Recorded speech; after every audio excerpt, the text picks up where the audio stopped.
You know what? I got to remind myself that does that now for some reason, and I've got to change it.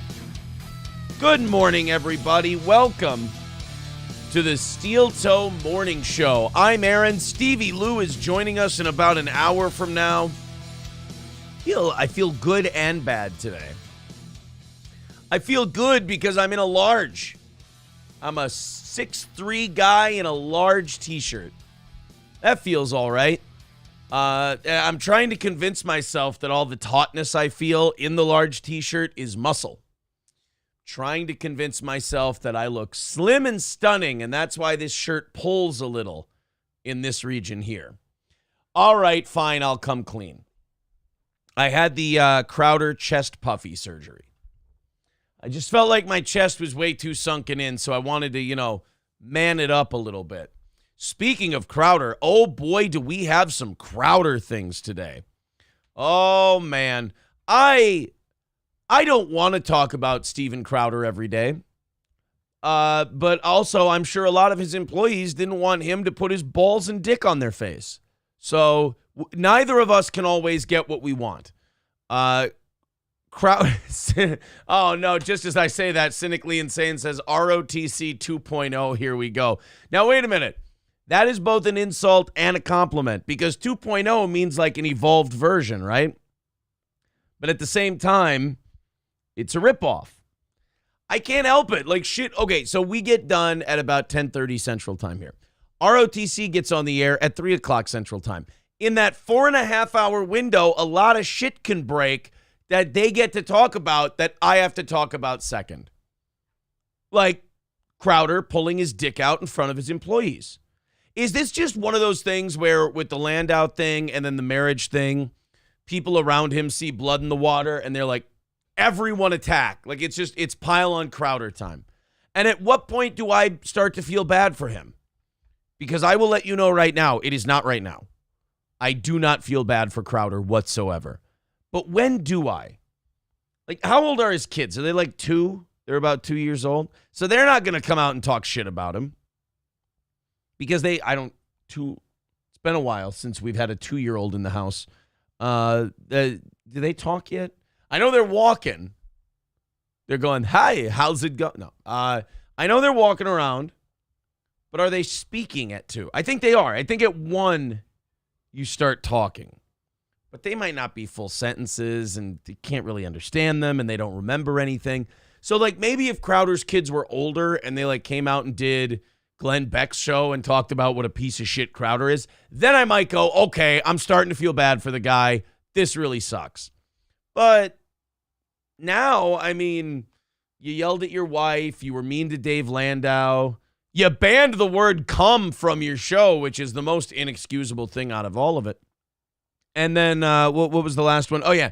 You pulled your dick out in front of employees. Not feeling bad for you yet. We'll test my threshold.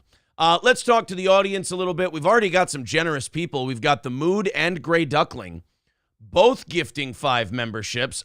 Boys and girls, we are only 240. You guys have been a very generous audience this week, and we've been playing around with that generosity and, having some fun with it. We're only 240 away from today's goal. Once Stevie Lew gets here, half of everything we take in goes to Stevie Lew. Half of everything we take in goes towards the goal. But we are at 250 at the moment, and that's a pretty goddamn good start. So thank you guys very much. I'm going to say this. If you guys wanted to knock that fucking thing out before Stevie Lew even got here, you know what? I'll make a deal. We knock out the goal before Stevie Lew gets here. 100% of what we take goes to Stevie Lew this morning. Hand to God, that's what we're doing. We knock it out before 7 o'clock Central. Everything goes to Stevie. You know what? No. I'll do it this way. If we knock out that goal in the 6 o'clock hour and 9 o'clock hour combined, like the hours Stevie isn't on, 100% of what we take in this today from 7 to 9 goes to Stevie. That's my deal. I like that. 5 more memberships coming in, this time from the lovely and talented Balls Deep. Thank you very much, pal. 230 away from knocking her down. Thank you guys very much. Well, Schulte, let's start with him today. He says, Opie is something else today. Well, then fuck it. Let's go old school and see what Opie's up to. Is he ranting and raving about something? What do you mean Opie's something else today? Opie Radio on YouTube. He's live with 53 people. So, like, did I stop talking about Opie? And then all of a sudden his numbers went down because now he's at 53 people. Wasn't he at like 100 a while back? He was doing better numbers. And now he's back into the 50s. What the fuck happened? Jesus, poor Opester. What's he, he's not doing anything. I just see his ring light in the background. Oh my God, do you know what this means? This means that we're all going to die in 48 hours. Is that, he's just... Looks up and goes, but I'm the king. Yeah, good for you. Calling Ubers. Can you say stupid on Instagram? I don't know. All right, let me get coffee. Let me wake up the kids. I'll be right back. Oh, he's getting coffee and waking up the kids. Okay, well, that doesn't seem like it. Somebody wrote to us and said, Opie's something else today. He doesn't look like anything else. Looks like regular Opie, if you ask me. All right, you are looking thinner. Is April not doing her wifely duties by not feeding you? Everybody said. Well, if everybody says that. I'm just wearing a large today. It's weird because we all suffer from a little bit of body dysmorphia, I think. And I've been feeling very, very chubby the last few days. I have. I've been back in the gym more. So now I'm as I wear this shirt and people say you're starting to look slimmer, I'm starting to think that maybe I'm just convincing myself now that I'm getting more muscular, and that's what this is. And I never believe that. I just say that. So who knows? Is April doing her wifely duties? She made delicious barbecued chicken thighs yesterday. Lovely. Jack Floyd says, Aaron, you never feel bad for that piece of shit Crowder. Oh, okay. Well, that settles it then. Laughing Lions, a 2-year-old talking shit about Crowder would be a good show. Yeah, I know, but Glenn Beck's not the guy to put that show on the air. Maybe Kevin Brett. Maybe that's an episode of MLC. Because Chad's just about to crash and burn. So Kevin's not going to have old Chad to kick around anymore unless he's willing to do his shows from mental institutions. So he might have to go after Crowder. Crowder's a piece of shit. You piece of shit, Crowder. We got his kids. We got Crowder's kids here, and they're going to tell you what a piece of shit he is. He wasn't even there when we were born. Oh, mother. Papa Dan says, I bet people have been waiting for this moment to unleash all this shit on him because he acts untouchable and so high and mighty, and he deserves this. Look, this is the reason that I tell people, don't be like this moral, paragon of virtue. Don't be this person who acts like they're holier than thou, or they're fighting for a cause, or fight like hell, or, fight big tech, or, we're on the noble moral side. Do a dumb fucking show. That's it. Just do a dumb show.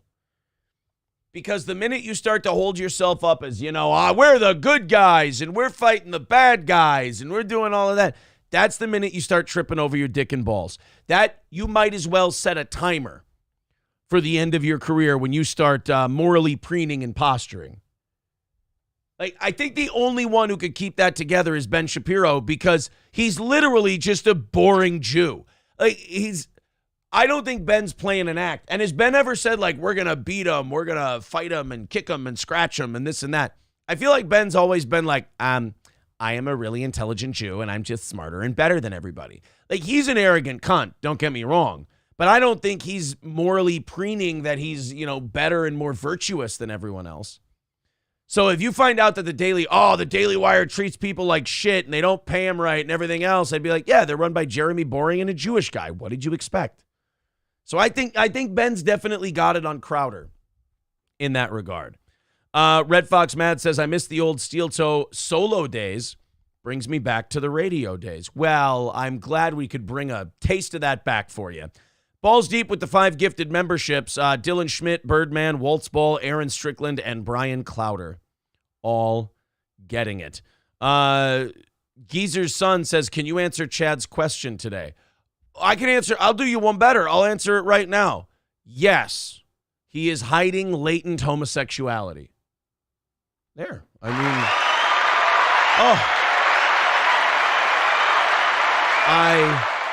I really feel a lot better now that I answered Geezer's son's question. Don't say my name, says Mr. Steeltoe. Why don't you look at the man in the mirror and ask him to change that stutter in the intro? You know what? That's a good point. I do need to change the intro. And you know what I'm starting with? I'm starting with the man in the mirror. I'm asking him to change his ways. Crowder is a smug dummy, says Welsh Salty. I mean, easy with the language. Mike McFadden, are you preparing to hibernate, Aaron? Funny you should say that. I did have a bowl of blueberries for breakfast. Maybe. Oh, that's cute. Johnny lets you borrow his shirt. Johnny bought me one. I have my own cunt shirt. Hey, see? I'm like Einstein. I created the atomic bomb. No, I'm like Einstein. I can't do shit in a mirror, like backwards. Do you know Einstein couldn't tie his tie or comb his hair in the mirror? Because he, as brilliant as he was, he couldn't figure out that goes the opposite way and that goes the opposite way in a mirror. He's a fucking idiot, right? Einstein was a fucking idiot. Like, that guy couldn't even come. Bob, don't talk about Einstein. I just think Einstein was a really smart guy. He was fucking stupid, Bob. He was a fucking idiot. Like, Einstein couldn't even tie his tie in the mirror, Bob. He's a fucking idiot. Wuhan Fried Bat says, nice bubes. I know, right? Everyone else is going like, oh, you're getting skinny today. And I'm like, I feel like I'm exposed. Oh, well. Laughing Lion says, Ben Shapiro's voice is that of a 15-year-old know-it-all. I mean, yeah, that's what I'm saying. He's like kind of a smug Jewish dude. I don't think that's a crime. It was like probably going back 80 years now. That was a crime in some places, but not here, certainly. Not here. Wuhan Fried Bat says, I like Ben Shapiro more than you. Damn it. Here I thought I was going to win Wuhan Fried Bat over, and he likes Ben Shapiro more than me. Guys, show's canceled. Matt Melt says, Ben's company actually does shit like make good content and sue the government. Yeah, but they also do that shit where they make chocolate bars after Hershey's does stuff. Yeah. People are congratulating George Floyd in the chat. Oh, look, George Floyd is here. This is great. It's so nice to see George Floyd in the chat. I thought he was dead. He says, been sober for 3 years. Congratulations, George. Crowder kind of proves, Rupert says, Crowder kind of proves that it isn't always the smartest, but the loudest who controls the room. Or the one that whips his dick out in front of you. Sometimes that guy gets a big W. Don Lemonzade saying Einstein was a mo. Some are saying that Einstein was a mo. Don't Say My Name says, I'm jealous of your tits. I know, they look nice, don't they? I'm looking pretty good. Papa Dan says Einstein wasn't that smart or else he would still be alive. That's true. If Einstein was so smart, why didn't he make himself immortal? Einstein was a hack. He's a fucking hack. Aaron fucks April sounding like Vince McMahon says, say fucking watch it in the Gino voice. Hold on. Fucking watch it. There, you just got to kind of yell. A Gino impression is just shouting normally said things. Scarface says Einstein fucking worked at a patent office. He's idiot who stole other people's ideas. Einstein is gay. That's what we should have called today's episode. Too bad that would get terrible reach on YouTube if we called today's episode Einstein is gay. Look at all the people congratulating George Floyd in the chat. Even Nick G is congratulating him. That's sweet. Jennifer says Einstein married his first cousin on his dad's side of the family. She legitimately didn't have to change her name, then had an affair with her daughter. Whoa, time out. I ain't getting sued by the Einstein estate. Is that legit? Einstein cousin. Elsa Einstein, let it go, was the second wife and cousin of Albert Einstein. Einstein cousin's daughter. Elsa Einstein, daughter Ilsa. I don't have anything with the Elsa Einstein's cruel, incestuous marriage with Albert Einstein. Holy shit. They did not have any children of their own, but he raised Ilsa and Margot as his own. Holy shit. How did I live this long not knowing that Einstein fucked his cousin? Come to think of it, wasn't that a line in a movie that Einstein fucked his cousin? I just thought that was a joke. Oh, man, Rincewind says, all the money we've given you and you haven't waved your dick at us once. It's a disgrace. I'm sorry. You know what? I promise I'll make good today. We're 2:30 away from today's goal. Half of everything in the middle 2 hours goes to Stevie Lew. I promise I'll do better with what we're given. Hulkamasha Baby says that Kevin Brennan voice will literally be the death of me. Dude, it's my favorite thing to do. April and I will walk around the house doing Kevin Brennan voice sometimes. Like, we'll do it at the dog. Like, Gordy's gay. Gordy's a fucking idiot. Gordy, you fucking hack. It's just so much fun. Happy birthday to Big Kev. Belated birthday. That is. Shouldn't be able to do the KB voice, says Cynically Insane, unless you can do the hot dog skin, too. Well, I mean, now we're talking about morphing and makeup and all of that. I can't. The Ugly Fuckling says, who cares? He came up with general relativity. That's worth fucking a cousin or two. I mean, yeah, the atom bomb, theory of relativity, fucking your cousin. As Brother Baines said in Malcolm X, one hand washes the other. Neil, I can't read that name here. You know I'm going to fuck up and slip. But that's very funny. Hulkamasha Baby about Einstein. My dad says you cheat. Well, your dad fucks Yorkies. Black Ornament says homeless man has been beating Steel Toe in viewers many consecutive days in a row, although it likely won't last. No, he hasn't. We've been in the 560s at our peak and then another 250 on Rumble. That's 810. Yeah, not even close. But Black Ornament, we're going to get, don't worry, buddy. We are going to get you the math help that you need. Don't you worry, pal. Neil says, Steel Toe, do your two gay dads approve of your show? I did not have two gay dads. I'd probably be a little more tolerant and understanding if I had two gay dads. But alas, here I am, just a big bully, preening and posturing on the internet. Kevin Brennan voice is quickly becoming the Christopher Walken impression. That is true. Dave Bass says, Einstein and you have something in common. The cousin fucking? Wait, no, I thought we were both brilliant. I thought we had record-setting IQs. I've never fucked my cousin, no matter what he says. Never once. All right, guys, let's get into it today. 2:30 away. Let's knock that out. Black Ornament says, oh, I wasn't counting Rumble. You may be right. Well, even without Rumble, my peak is higher than his peak.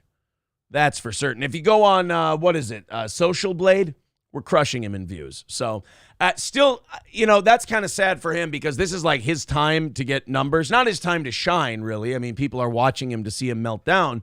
But this is kind of like his make hay while the sun is shining moment. And he still can't get to Steel Toe Morning Show numbers. Poor kid. Poor kid. He'll make it sometime soon. I mean, to jail or a mental institution, but he'll make it. Whatever it happens to be. All right, Streamlabs. Yosemite Sambo says your peak is widowed. Oh man, that took the wind out of my sails a little bit. He's right, $230 away from today's goal, and chip away at that over on Streamlabs, PayPal, and Venmo. And at 7:00, we are going to get Stevie Lew half of everything you send us. Loaded Wrench says, show me your peak, I'll show you mine. Laughing Lion says, Aaron's special theory of relatives. No. Relativity.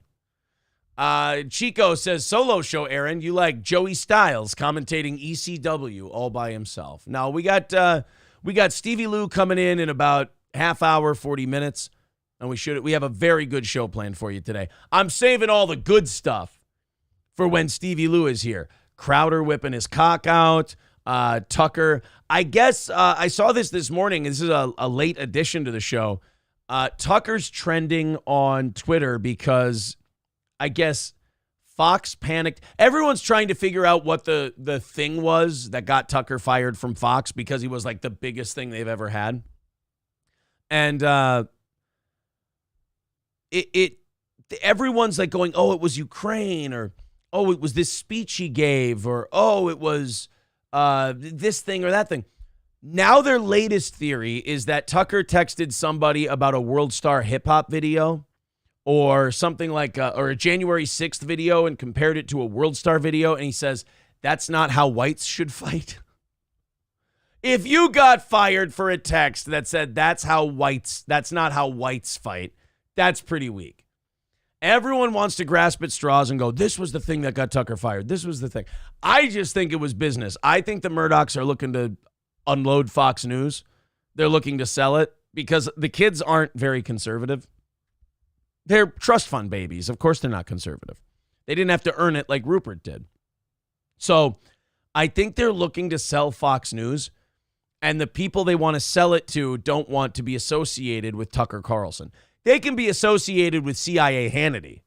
That's fine. That guy's just a garden variety, like, the Republicans are always right, and the Democrats are always wrong, and Trump's my buddy. Whereas Tucker's more of a loose cannon. So, I don't think it was that's not how whites should fight text, which we'll dig into a little bit today. I think it was a business decision.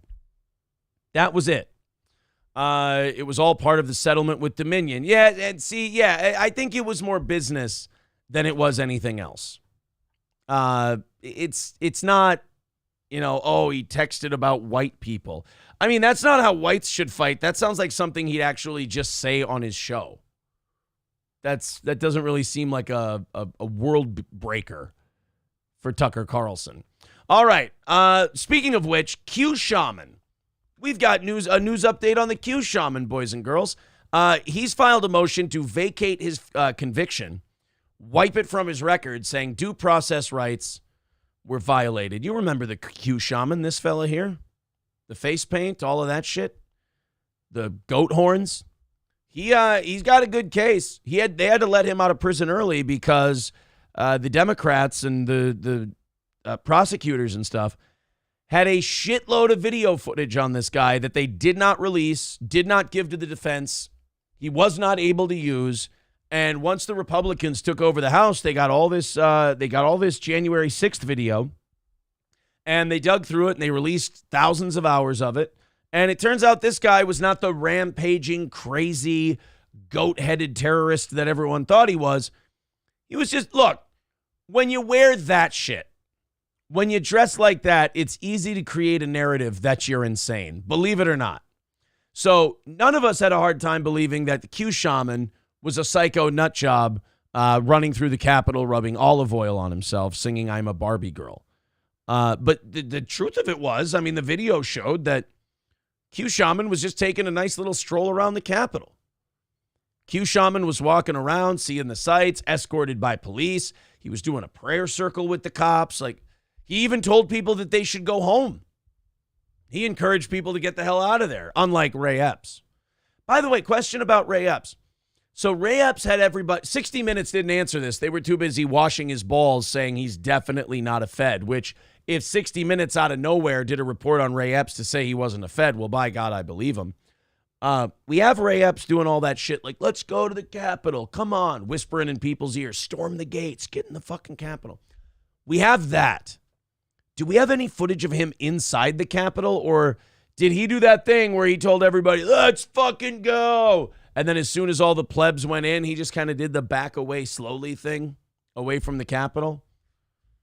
Well, that's good. That's definitely not a thing a Fed would do. So Q Shaman is looking to get his conviction completely thrown out. He's already out of jail. And I don't see any reason why he shouldn't.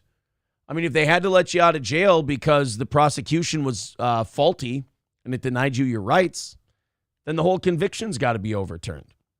He filed the motion just 1 month after he was released from federal custody. And, he still has to be in a halfway house. Why? You can't let a guy like that live on his own? He can open a can of SpaghettiOs. Come on. You're telling me the guy who wore goat horns and Ultimate Warrior face paint to the Capitol can't just get a place? In September 2021, the QAnon shaman, a.k.a. Jacob Chansley, pled guilty to civil disorder and violent entry into the Capitol for his role in the melee in Washington, D.C. 9 months earlier. He was sentenced to serve 41 months, but he was released after 27. According to the reports, the Bureau of Prisons may opt to allow a well-behaved federal inmate to serve the final 12 months of his sentence at a halfway house. Chansley, originally from Arizona, has been living at a halfway house in Phoenix for the past several weeks. Now that he's out of federal custody, his attorney, who has stepped up to represent several January 6th defendants, has now filed a motion to vacate Chansley's conviction. The motion filed in federal court Thursday argued that the Department of Justice violated its Brady obligation to provide potentially exculpatory evidence to Chansley before he pled and before his sentencing. Because the DOJ withheld the CCTV footage from inside the Capitol building, footage that indicated that Capitol Police escorted Chansley throughout his time inside, Shipley claimed that the government had denied Chansley due process. I mean, they are right. They are correct about that.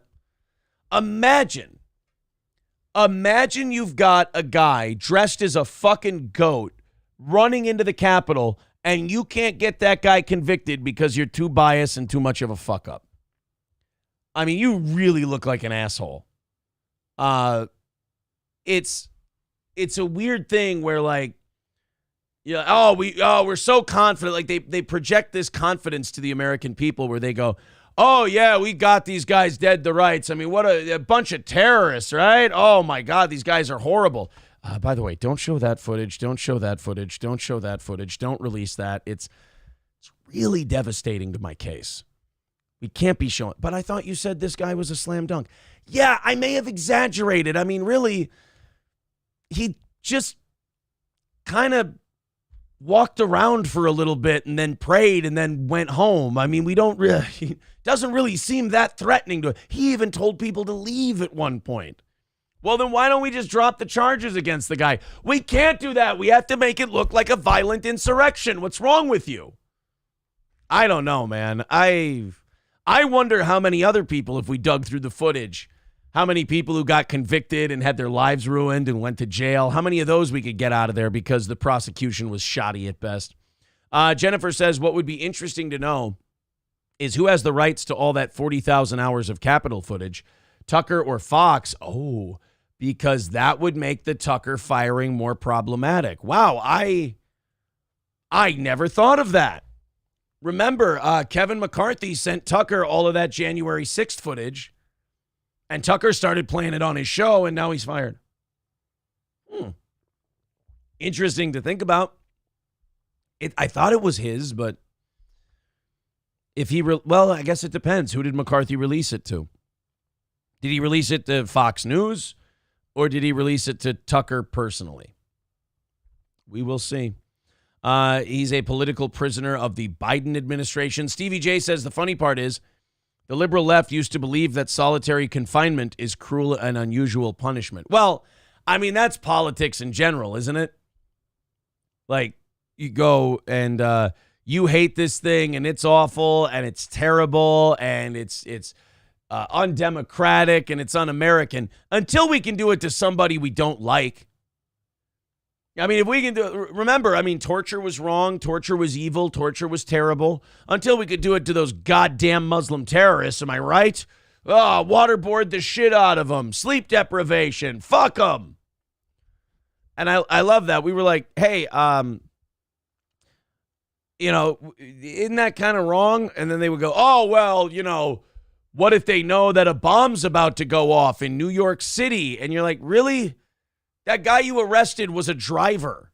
You really think that he knows about a bomb that's about to go off right now? I don't think one bomb that was about to go off in New York City was stopped from us partially drowning a Muslim. I don't know. Citizen M says there's a misconception that the government went too hard on Trump's terrorists. They didn't. Even Chrissy Mayer scaled a roof and admitted it live on phone, yet zero consequences. Is that how we know the government didn't do enough, Citizen M? Chrissy Mayer is not in custody. Until Chrissy Mayer is behind bars for her role in the insurrection, this country is not done justice. I think Citizen M sometimes needs a nap. He gets a little cranky. Chrissy Mayer. We can't have justice for J6 until Chrissy Mayer is in prison. Stevie J says Chrissy Mayer is the female Ray Epps. Chrissy Mayer was a Fed. She was there to instigate January 6th. Chico says Aaron thinks Trade Tower 7 fell because of the damage from the other buildings.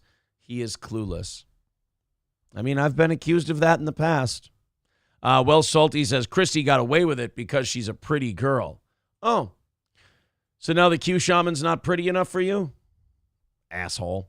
All right, boys and girls, we've got 30 minutes until Stevie Lew gets here. Stevie Lew's going to be joining. He's our guest co-host for today. He'll be joining us in about a half hour. And, of course, 2:30 away from today's goal. Hey, knock it under 200, and I'll give you a wooden nickel. If we knock that under 200 by the end of the hour. Streamlabs, PayPal, Venmo, Super Chats, memberships, gifted memberships, and Rumble rants. All of it counts. Let's go over to the Rumble side, see what they're talking about. Chug says, sorry I'm late. Had trouble scanning my DL into Pornhub. I need to access my Spank Bank while in Utah. Yeah, Pornhub banned itself from Utah so they wouldn't fall afoul of the new law there. In Utah, you can't access porn unless you're 18 or over. So if a porn site can't guarantee that they're locking out people under 18, they could be held legally accountable. Basically, you'd be violating porn laws in Utah. So they just shut it down. And now the number one most searched thing in Utah today is VPNs. Eagle of America says, saw a story on CNN about a guy who set off explosives in the Capitol tunnel. I never heard about that until now. Could he be the guy who left the explosives by the DNC? I don't know. That sounds a little wonky to me. The Ugly Fuckling says, do we have 9/11 truthers in here? 9/11 truthers is kind of a weird thing. There used to be just like 9/11 truthers and that was it. You thought the whole thing was an inside job, like the loose change people. Now it's like different levels of 9/11 trutherism. Like there's people who go, oh yeah, it was Muslim terrorists, hit the buildings with planes, knocked them down, so on and so forth. Then there's another level of 9/11 trutherism where it's like, hey, the Bush administration totally knew about this and they let it happen because they wanted to go to war in the Middle East. Then there's people who totally think that it was just controlled demolitions and the whole thing and, you know, just all kinds of different ideas. And then there's the people who think everything else happened the way it did, but the Pentagon was a missile and they destroyed Building 7 and it was a controlled demolition. There's not like, oh, I believe the official story or I think that all of it was an inside job and controlled demolition. Tanner Johnson says buildings don't collapse on themselves out of nowhere. Building 7. Sean Rass says, yes, 9/11 was orchestrated by the elite, and yes, there were controlled demolitions. Oh, we've upset Shuli Bob. He's mad that we're still here. Oh, sorry, buddy. I fixed it for you. Don't worry. Now you don't have to worry about us. Poor baby. Vice is going out of business. They're done. Vice is heading for bankruptcy. Did this just happen overnight? Did they get involved in some kind of like DeLorean-esque drug scandal? Because I thought Vice was like the alt lefty news thing. I thought Vice was doing wonderful. They had deals with all sorts of different companies. They've been bought and sold 3 or 4 times. They're bankrupt. They've got no money. The outlet occasionally did on-the-ground reporting, but the average red-pilled American is not sad at the demise of Vice News. Okay, we got a bunch of screenshots here. Vice, the brash digital media disruptor that charmed giants like Disney and Fox into investing before a stunning crash landing. Okay, see, that's what I thought. I thought Disney and Fox threw a shitload of money at these guys, and they were doing great. They had an HBO show. Wasn't Vice doing the Dark Side of the Ring shit? And I thought that had done well. They're preparing to file for bankruptcy. The filing could come in the coming weeks, according to 3 people familiar with the matter who weren't authorized to discuss the potential bankruptcy on the record. A bankruptcy filing would be a bleak coda to the tumultuous story of Vice, a new media interloper that sought to supplant the media establishment before persuading it to invest hundreds of millions of dollars.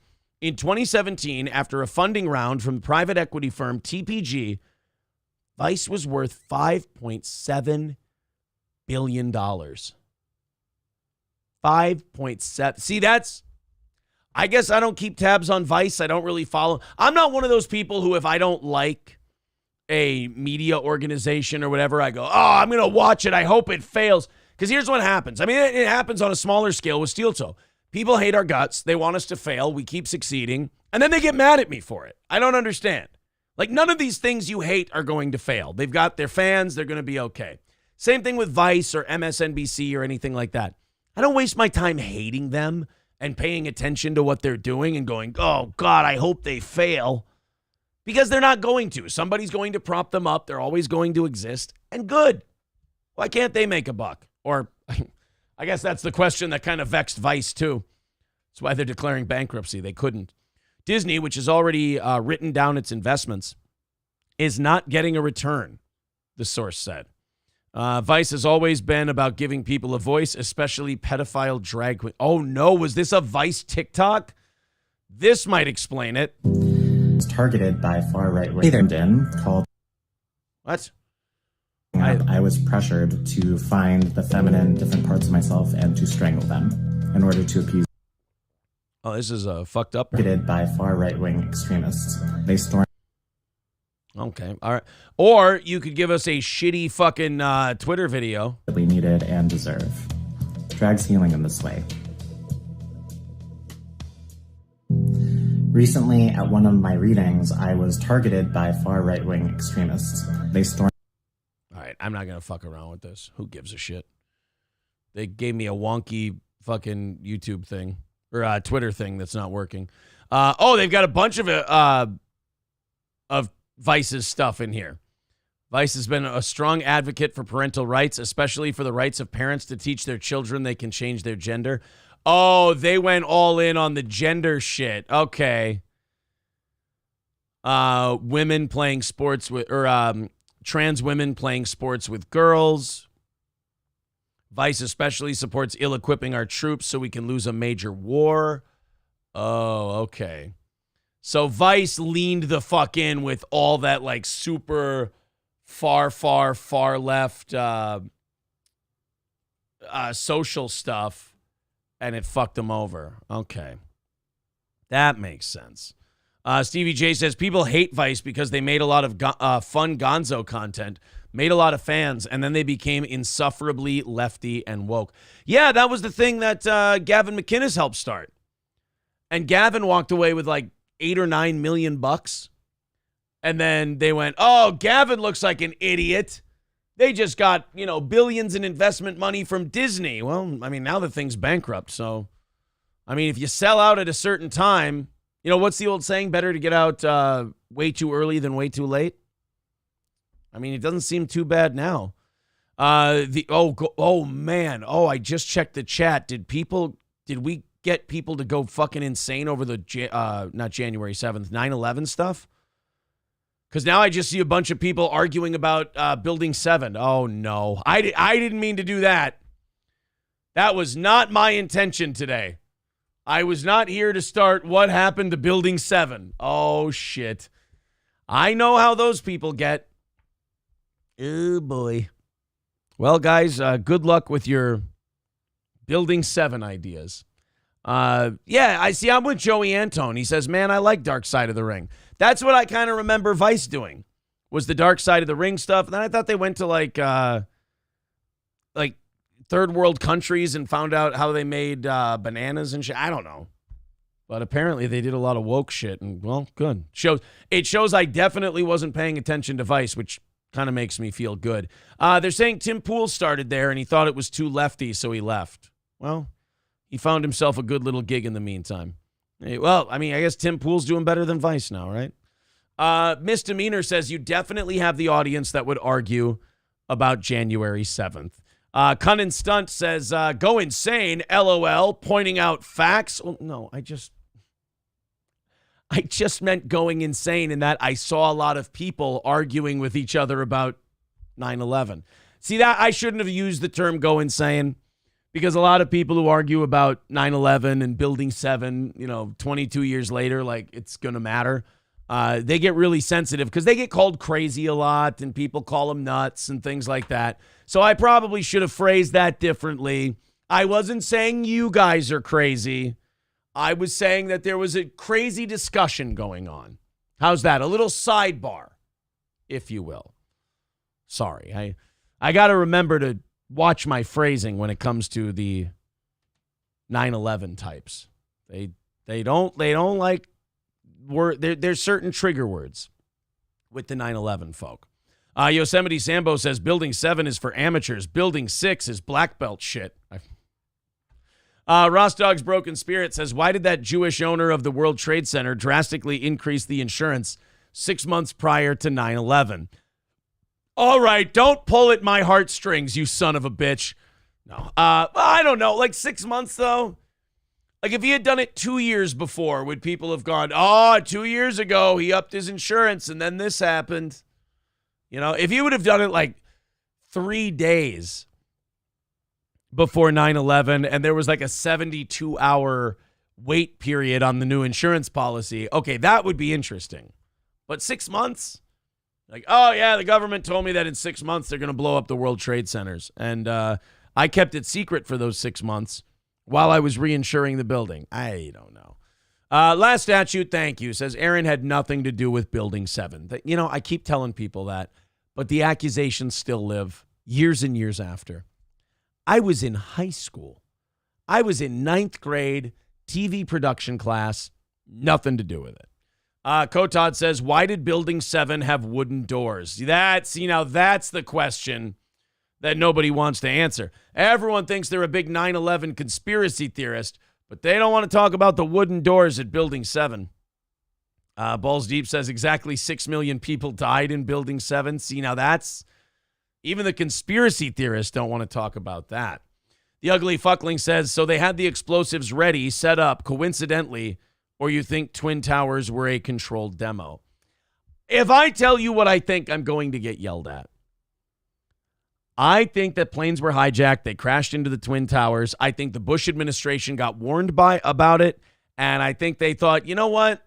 If this happens, it probably gives us pretext to start the wars we want. That's about as far as I go with 9/11 shit. And the Pentagon thing is a little wonky. Other than that, I don't have the confidence and the arrogance that other people have to go, man, despite an overwhelming lack of evidence and really just peripheral shit that I'm making too much out of, I know exactly what happened, and here it is. The Silverstein guy was in on it. Israel was in on it. Like, I don't know enough to say that. I get yelled at a lot for my 9/11 stuff. I do. I'm sorry. Hulkamasha Baby says, do you have any idea how crazy you are? You mean like the nature of this 9/11 conversation? No, I mean like the nature of you. Angry Saxon says, trust nothing that you hear and only half of what you see.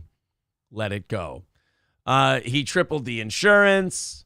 People don't put Silverstein in all capitals and try to, sway me that way. You son of a bitch. Rostog's Broken Spirit says, didn't a bunch of gold disappear from One World Trade Center during the attacks? I don't know.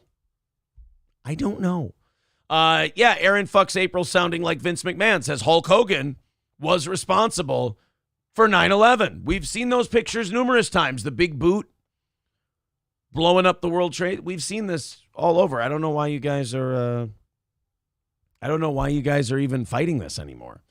Let's go, Brandon. Fire can't melt steel beams. God damn it. Here we go.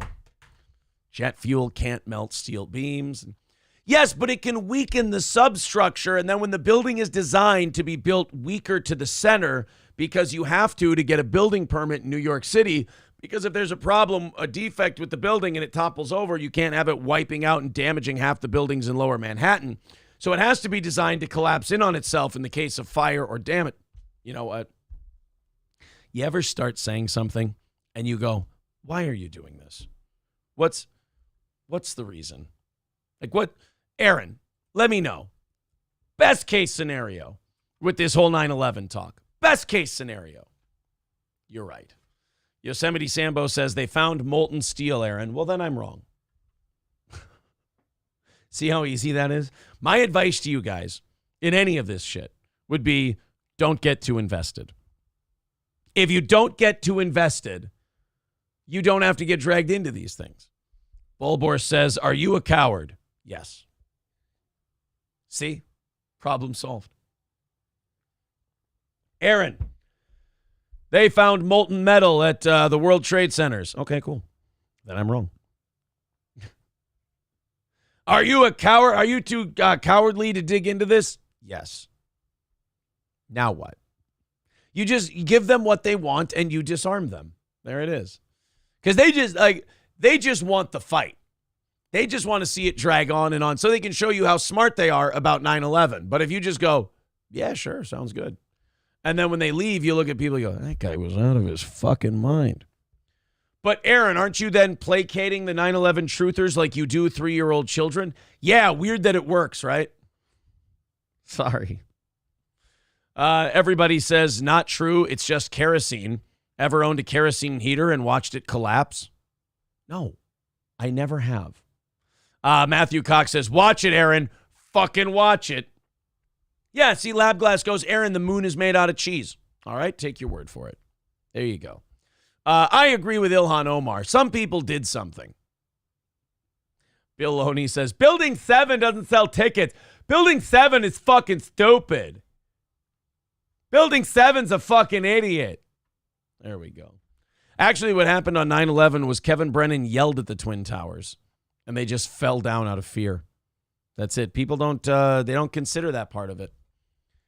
Like I said, everybody gets their ideas, and then all of a sudden, all reason and rationale goes out the window. Well, I am here to tell you that Kevin Brennan shouted at the Twin Towers, and it knocked them over. Done, over with. Game, set, and match. Guys, I'm going to send the link out to Stevie Lew here, and then he's going to join the show in about 10 minutes. So I hope you guys are ready for the wonderful and talented Stevie Lew. There we go. Now Stevie's got the link. And we are 2:30 away from knocking out our goal today and doing overtime, but in 10 minutes, that message is going to switch over to Stevie Lew gets half of everything. Everything you contribute to the show during the next 2 hours, Stevie Lew gets half. I did say if we knocked out the goal before 7 o'clock that I would give Stevie Lew all of it. I'm also going to say if we knock out the goal after Stevie Lew leaves, I'm going to give Stevie Lew all of it. Sound good? If we can knock out the goal with just what we do 6 to 7 or just what we do 9 to 10, and we don't have to use half of the money that comes in during Stevie Lew. If that all knocks out the goal, Stevie Lew will get the whole thing. Building 7 address was 90210, so it was clearly Luke Perry. Well, I don't want to speak ill of the dead. I'm sorry. Sean Raz says, imagine if part of the cover-up of 9/11 is that all large buildings are pre-wired for demo in an emergency situation. I don't know. Do you see why I don't have the 9/11 conversation on the show? Believe me, coming up in radio, you have that conversation way more often than you'd like to. Hey, I got a great solution to violence in inner city schools, you guys. I'm going to steal it from WJRT in Flint, Michigan. When I want to look for a window in to solve the problems that plague safety in our school system these days, I go to the bustling metropolis of Flint, Michigan to see what they're doing. Let's see how they figured it out. New at 11, the Flint Community School Board voted to ban backpacks in school buildings through the... That sounds like a great idea. I'm on board. I mean, because what do you really use backpacks for in school anyway? What's that? I'm being told everything. Oh, that's good. You have to ban the thing that people carry all their books and homework in because at your school, people just use it to bring whooping sticks and pistols. It's, I believe the children are our future. Teach them well and let them lead. The end of the school year. The vote was unanimous among all 7 members. There will be no exceptions to the rule. How fucked up is your school system that someone goes, hey, you know what we should do? We should ban all backpacks. It's just becoming a problem for the schools. And all the other school board members go, oh, yeah, that sounds common sense and reasonable. The fuck is happening in Flint, Michigan? I guess that's a self-answerable question. This comes after the district asked students, parents, and staff to take a survey for their input on a proposal. Right. They actually made the parents and students take a survey. They asked them if they were here to see WCW or if they were here to see the NWO. And at the end of the survey, they just said, another one for the bad guys. To require clear backpacks in buildings. District leaders say it's being done to protect students from any potential violence. So while the rest of the school systems in the country are using backpacks to carry their books and bring their homework to class, and it's never a second thought, in Flint, Michigan, they have to remove those from the classroom because that's what everybody's beating the living shit out of each other and shooting each other with. Well, guys, I don't know if the school board's ever heard this, but have you ever heard symptom and not the disease? Because if you ban a symptom, if you abate the symptom, the disease is still wreaking havoc on your whole system. I mean, getting rid of the symptom isn't going to fix the disease. Now people are just going to sneak smaller weapons in their pockets. Well, I guess then you just ban pockets, right? They'll all be dressing Amish by the end of the year. The principals of the building will be working with Mr. Stewart and myself to make those things happen. So if scholars need to bring some books from the school to home, we'll make sure that the scholars get what they need in order to do that. You know, in the wild event that one of our students needs to bring their homework home with them or a book from the school to home, we'll get them some kind of contraption to carry it in. Oh, you need to carry books and homework back to your house? That's, well, God, you know, it's, I mean, I could dig under the sink to see if we got some plastic grocery bags for you, but, boy, teacher, a backpack would be nice in a situation like this. No! If you get a backpack, you're going to shoot us. I guess. Toastmaster says, honestly, I'm surprised the schools are still open. Half the town closed down when GM moved their factories to another town. Yeah, imagine that. They still feel like the kids need to learn how to read. Jennifer says, time to get a Samsonite. Yeah, we could just have all the kids carrying a Halliburton. All the kids could just be carrying around a suitcase. It would look real professional in there. For sure. Bob's backhoe operator says it just has to be clear, right? No, they've skipped even like the clear bags and all that stuff. They're done with all of it. They're just banning the backpacks outright. Because never has like a kid snuck a gun to school like in his pants or anything like that. Well, then, you know what? We'll just go a step further. We'll have to ban the pants.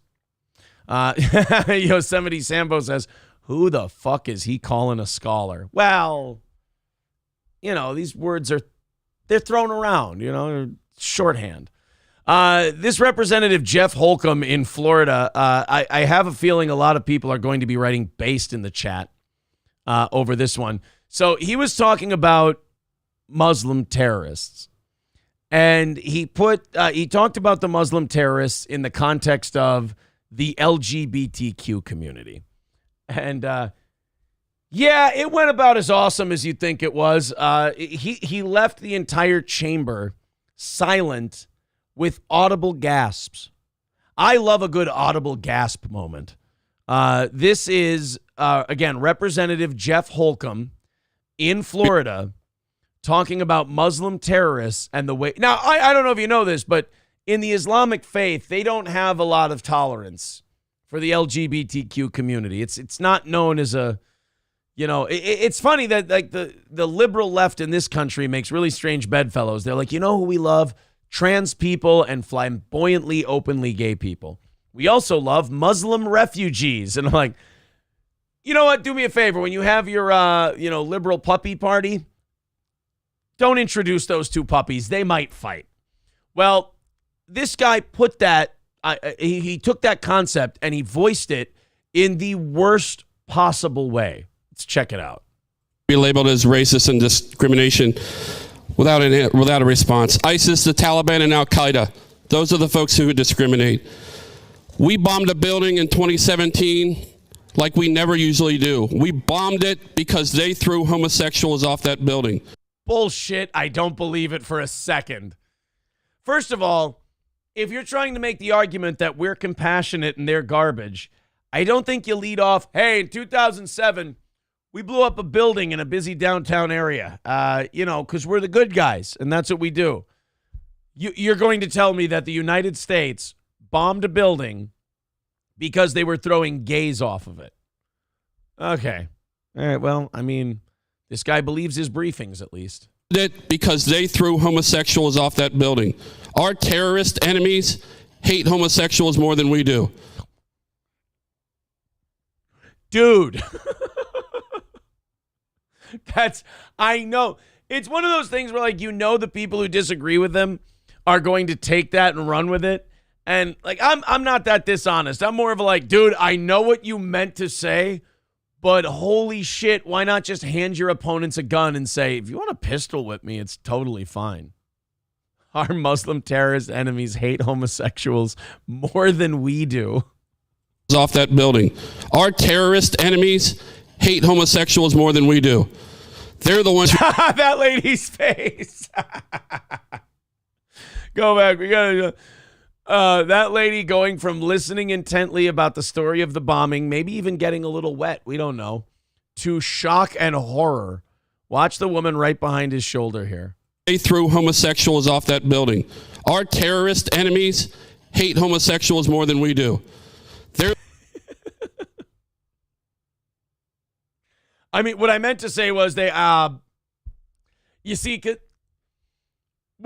our problem was, we don't like that. Yeah, that's gay. We're gay. Yeah, that's going to take some backtracking. Terrorist enemies hate homosexuals more than we do. They're the ones who discriminate. Our job in the military... The people are doing the rabble thing. They're like, what did he say? Allow me to rephrase that, because I understand the phrasing of that has some of you perplexed. Our terrorist enemies hate moes and trannies more than we do. No, dude, no, that's not the part we needed you to fix. That's not... God damn it. Somebody get the microphone away from Jeff. This is like the Christmas party all over again. Our Navy creed. I'm committed to excellence and fair treatment of all. That's what we learn in boot camp. That's what we drill into ourselves each and every day while we're stomping the heads of homosexuals with our combat boots. Wait, what? No, that's not. Hey, at least we're not throwing them off of buildings like a bunch of savages. I don't know if his party's going to let this guy speak many more times. Hey, I'd like to say something about the Protect Trans Children bill today. Cool. Why don't you write it down and we'll read it for you? While we're in boot camp, please vote up on this bill. Thank you. Time having expired. Representative Gregory, you're recognized to close on your memorial. Thank you. Yeah, that dude's fucked up, and I am not okay with that. I understand what he was trying to say, but you're also dealing with a group of people who are waiting for you to fuck up, right? You're dealing with a group of people who are like, they hate you already. And they're looking for a way to kind of like dig in deeper and really hammer you over the head. And no offense, buddy, but you kind of just gave it to them. Whoopsie daisy. Our terrorist enemies hate homosexuals more than we do. He's the kind of guy who you would look at him and go, hey, dude, would you like to rephrase that? You'd be like, no, why? I mean, you just said that they hate homosexuals more than we do. Yeah. Okay. You know what? Never mind. I gave you a shot. You talk like a fag and your shit's all retarded. Are they wrong? Is what I ask you. Are they wrong? Matthew Cox says, so the bill is to blow up more buildings or throw more gay men off of them. Yeah, I'm not really sure where he was going with that. So is the bill to like stop people from throwing gay people off of buildings, or like when we find out that somebody's throwing gay people off of buildings, we bomb it? I'll be honest with you, boys and girls. I don't know what the fuck he was talking about. But I may not know what the fuck he was talking about, but at least he feels confident in it. That guy, I'm telling you right now, that guy walked away from that conversation and that speech going, fucking nailed it. I really educated those libs on what's what. No, they're still picking their jaw up from the floor. They don't believe that went well. Those ain't real, dude. Says throwing things off roofs can be dangerous. Yeah, I mean you gotta be careful. I mean, what if they hit somebody down below? Jennifer says that guy definitely believes 9/11 happened because of our freedom. Right, exactly. You see all those Muslim terrorists halfway around the world. They looked at our country and they went, wait a minute, they have MTV and this, that, and the other. Oh, man. I'm telling you right now, that's why those Muslims attacked us. It's because of our music videos. Not because we've been overthrowing governments and fucking with people there forever and ever. David Chandler with $100. He says, check PayPal. It was before 7. Oh, you dick. He purposely wanted to hamstring Stevie Lew. That's not okay. Well, guys, we're 1:30 away from today's goal, and now it's 7:01. Stevie Lew is here. Let's bring Stevie Lew up. There we go. There he is. There you are, Stevie. What's going on, Patrick? buddy? No, I will, Patrick. No, yeah, I'll say it. I'll say it a bunch of times. I'm on the air right now. Holy shit! I gotta go. Hey, Aaron. Hey, who was that? Oh, nothing. No, don't worry about it. Okay. I'm not going to say kumquat a bunch of times. Oh, okay. Hey, I tell you what, though, if somebody came up with that idea, that would be a really funny bit. Oh, boy, man. How are you, buddy? Good morning. I'm very good. Good morning. It's good to have you here. Stevie, I got to tell you, I've known you for a while now. Whether it's you appearing on MLC, whether it's you doing Ski Mask or anything else, why the fuck do people have such strong feelings about you? I'm one of the most hated men in the industry right now, and I've got one thing to say. They hate us because they ain't us, you know? Ugly Fuckling wants to know, is this guy from Junkyard Dogs? Yeah, I think that's the one podcast you haven't been on yet. I am a podcast mercenary, a free agent, so you gave me the opportunity here, and I'm a big fan of yours and April's, too. I got to give a shout-out to the missus over there. She was taking some good shots at me yesterday, lighthearted shots, and I do appreciate that because I'm a fan of your guys. I'm a fan of Steel Toe. I'm a fan. I wake up every morning. I'm a mod of Steel Toe. So, yeah, why? Okay, so now, wait a minute.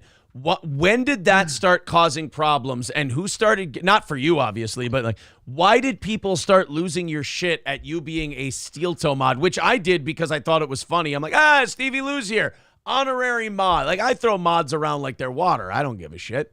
But well, I wanted to check. Is this the first time you ever had a mod make it all the way up to the second chair? Technically, Corey's a mod and April's a mod, but you are the first non-regular show cast member mod to make it. I'm irregular, all right. Yeah, you nailed it on the head right there. Well, why did people? Because I saw like the people who hate Steel Toe, and I'll tell you this: the rampant like the urgent feeling people have and the anger they feel that Steel Toe, like, I guess won't go away or something. I don't know. I've never seen more unreasonable, despising hatred in all my life. I'm like, this show is so ignorable. It's remarkable. Like, it's like, as Mersh says, it's a fucking morning show. Like, I can't tell. Are you a Twinkie or a cockroach? You would survive an apocalyptic, nuclear attack. I could tell that. I mean, easy, right? Right now, I think I've survived a slight child's tap on the shoulder. So I don't know. I don't know if that level of, I mean, I have two mentally deficient obese people saying that I'm not good. I don't really know if that's comparable to the Manhattan Project. So I don't want to go testing it. We got to do this in levels. So far, it's been two mentally ill obese people and a guy who's dying of some kind of weird autoimmune disease. and wears diapers. I don't know if I've gotten Red Bar. I don't. I didn't say that. Who said that? I thought you meant Kevin Brennan for No. some reason, and I was like, he doesn't have AIDS that I know of. He's just got the look. He's culturally appropriating. But okay, really quick, like I wanted to think, like, say we do have a nuclear apocalypse, Sure. and you are still doing steel toe radio. You know, there was a nuclear meltdown. April has grown a third arm, but she's also foraging and hunting and keeping you guys sustained, your whole family. Sure. What would the goal be in the 2055 year of 2055 when we've had a post-nuclear apocalypse? The What's goal, that you I guys think the goal would probably be rat carcasses. You can eat them. Yeah, it's like They'd be like, yeah, that would be currency. 350 bottled water. And people would be going, hey, what do you think I am, a millionaire to support this goddamn show? What are you talking about? No. Steel toe can't get any bottled water. He's a fucking idiot. Dude, April and I are like full on. We were saying like, I think on Monday's episode we were listening and we bought headphones so we could each put a headphone in while the kids were in the car. And we were like, oh my God, MLC is back. Like, it's fucking hilarious again because it's just Kevin shouting and screaming while Bob kind of dances in the color commentary role. And then they'll bring on a guest and just shit on him the entire time. It's like listening to Kevin, his recentering line now is, he's a fucking idiot. Like, that's how you know he's starting a new sentence. So I know you shared that story about getting the headphones with the audience already, but I got to tell you, April actually messaged me some inside info. Oh. She says that you guys actually listened to MLC while making sweet love that night. So I'm sorry to have to expose you, but you know, it went from the car, you had to get the headphones, and then I don't know, something just made the sparks fly. That wasn't something that we were telling people. Well, you know what? Look, that was a fake April. Oh shit! Look at that. There's people impersonating people online right now. Oh, I'm no. sorry. I was confused. Oh no, My their bad. name that you should have known. Their name was Citizen April. That's how you know that was it. April. Shout out to M. April says, I yell at the dog in Kevin Brennan's voice now. Yeah, we were yelling at the dog yesterday. We're going, Gordy's the fucking idiot. I was going to say Gordy doesn't sell any tickets. Gordy doesn't fetch his toys. He's a fucking idiot. Like, what dog doesn't fetch toys? It's just... Gordy is always looking for treats from William Borgeson. David Chandler throws shit to Gordy. He don't even go catch it. It's fucking stupid. He's an idiot. He's a hack. Gordy's a hack. Hey, I wanted to take a second to let you know that I'm going to try to get on your level right now for the first time. I'm going to do a Celsius here. You might as well smoke crack live on the air. You do that on an empty stomach, you're done.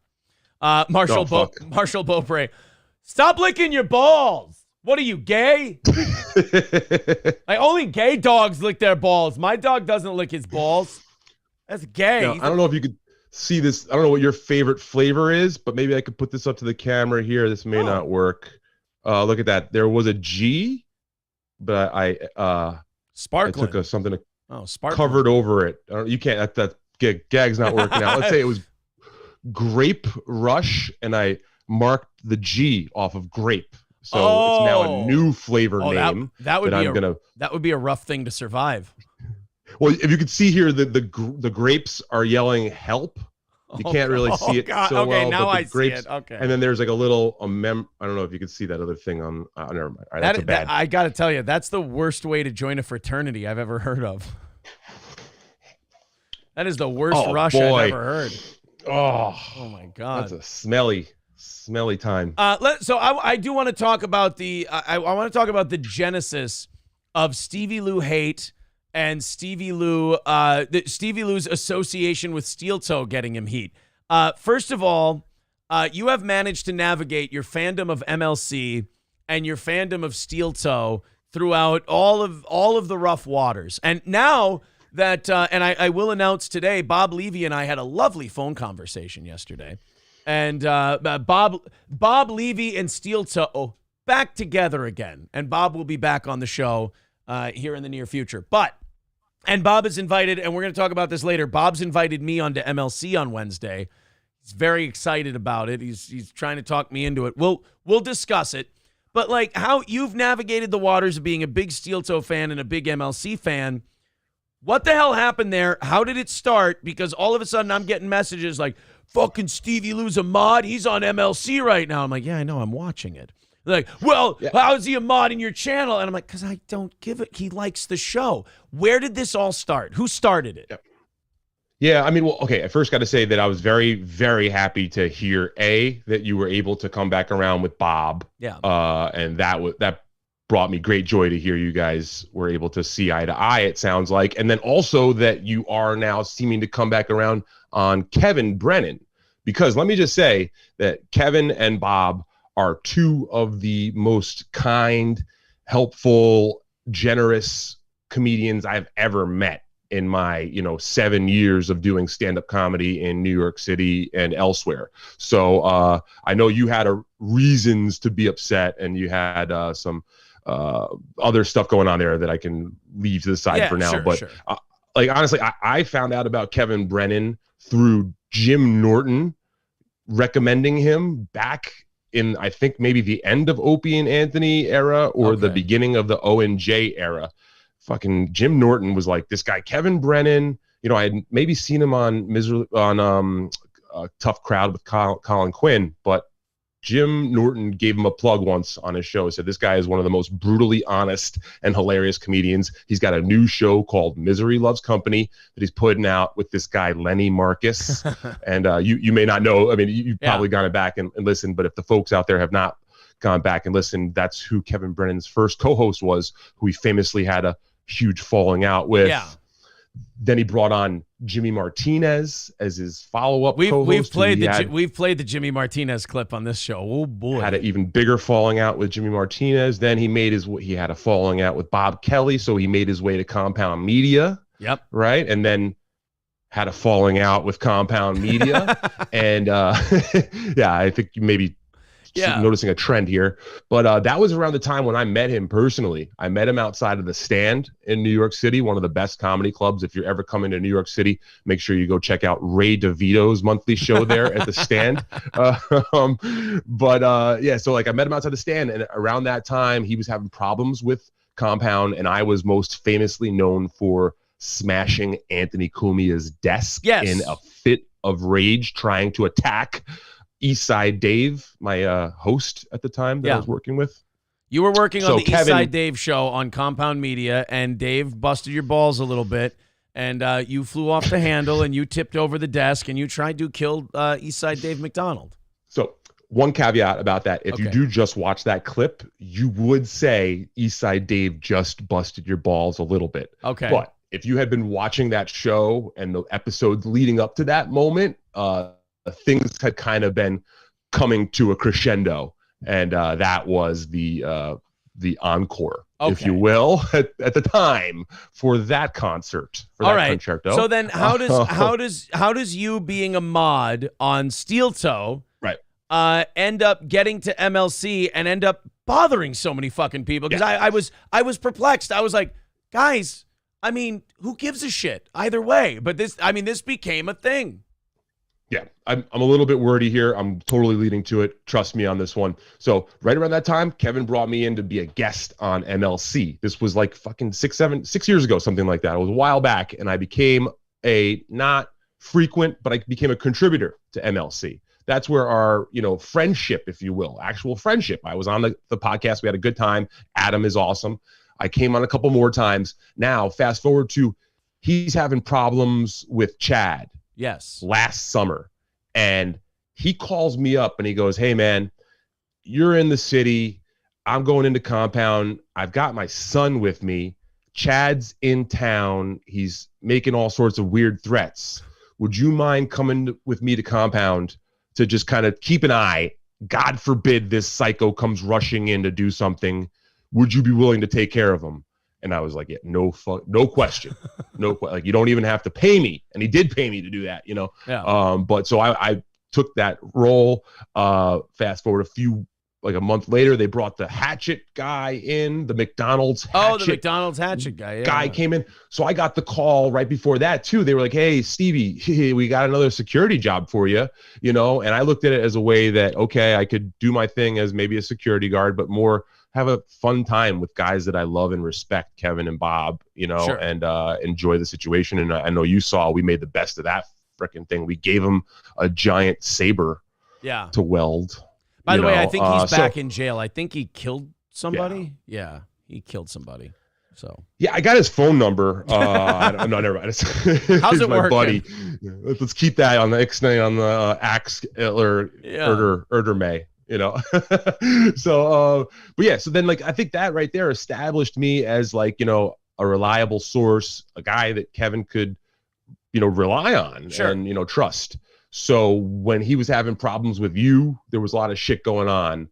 So I was on his show, and you know, because you've been on it once before, it's like you're in the barrel. Yeah. And the goddamn target's on you, and you're just dancing for your dinner. And I was just saying shit, and diarrhea of the mouth said I'm a steel toe mod. Yeah. You know, much like I said you guys missed the goal a couple of weeks later, which was fucking just me literally just flapping my lips like a moron. Which, by the way, maybe like by $30 in a day, but for the week in general, it was fine. We nailed it. So Stevie Lew says this one thing, and people go, "They're always missing," and I'm like, I don't know what the fuck these people are talking about. And then I found out that's a sign of the internet. You and know, then that's what people can do. They run. I went, oh, fucking stupid Stevie Lew said something dumb. Okay, And so I got to give you credit because I was expecting a message, a call, something. As soon as I said it, I was like, oh, fuck, because I'm self-aware. Dude, as dumb as I look, I'm self-aware. I learned a long time ago that if you know what's true and other people are crazy enough to run with something that's not because they're giddy and they want it to be true, I've always said, let them believe it. Like, what am I going to do? Tell them, oh, no, here's the facts, here's the truth, and like show them the documentation, and they're going to go, oh, I was wrong. No, they're retarded. They're not going to go, oh, I was wrong. So you let them run with it, and it just kind of looks desperate, and you get to have some fun. While they're stream sniping you and focusing on crazy things and screaming about you, you're not saying you can reason with them? Is that what you're getting? I got to say this. When you're zooming in on someone and watching their show and screaming at them, you are winning. Sorry. I'm sorry. Right. And now the crazy thing is if you were doing that for like weeks at a time and now suddenly you've done it just a little bit less, you can't suddenly say that's not what I do. That's not my thing. That fucking was your thing, and now you can't just fucking backtrack. Let's say be a man and stand up. Let's say you do it and then you go, ooh, people like me. I'm going to try to do other things. And then you get a third to a fourth of the audience. And then you realize, oh, shit, I'm a hack, and I'm just kind of hanging on. Like, I need this guy. He's my host. I'm the parasite. That's got to be a rough realization to come to. But anyway. It's drugs. You're drugs, man. You are drugs. I'm crack. I'm a Celsius. So crack. Wait, where? So Kevin Brennan finds out about the mod thing. And then I will say, people, you say, oh, you're good with Kevin. I've never been good or bad with Kevin. Kevin had a cancer on his program. I told Bob and Kevin, I rang the bell. I was ringing the bell for months and months. I'm like, this guy is going to be the end. He's going to fucking break your brains because you got a pit bull on a leash and he's going to turn and bite your throat. Yeah. Then when he turned and bit their throat, I very good-naturedly did my told you so's. And then I talked with Bob, and Bob was like, yeah, I didn't really understand what I was dealing with. And like Bob, to both of our credits, when I talked to Bob, I never said I fucking I told so, and he never said you were right. It was this conversation. It was, well, and Bob, I just didn't know. And I'm like, yeah, we did, but hey, better late than never. So it wasn't like, Bob, you better tell me I was right, and Bob going, well, you better say you're fucking sorry for shitting on me. It's like we just both went, look, water under the bridge. You didn't know. Bob's like, I didn't know. Everything's good. So I don't think Kevin and I have any problems. I think he'd shit on me hard if I went on his show, but like Kevin, people think that Kevin shitting on someone means he hates them. Kevin shits on everybody.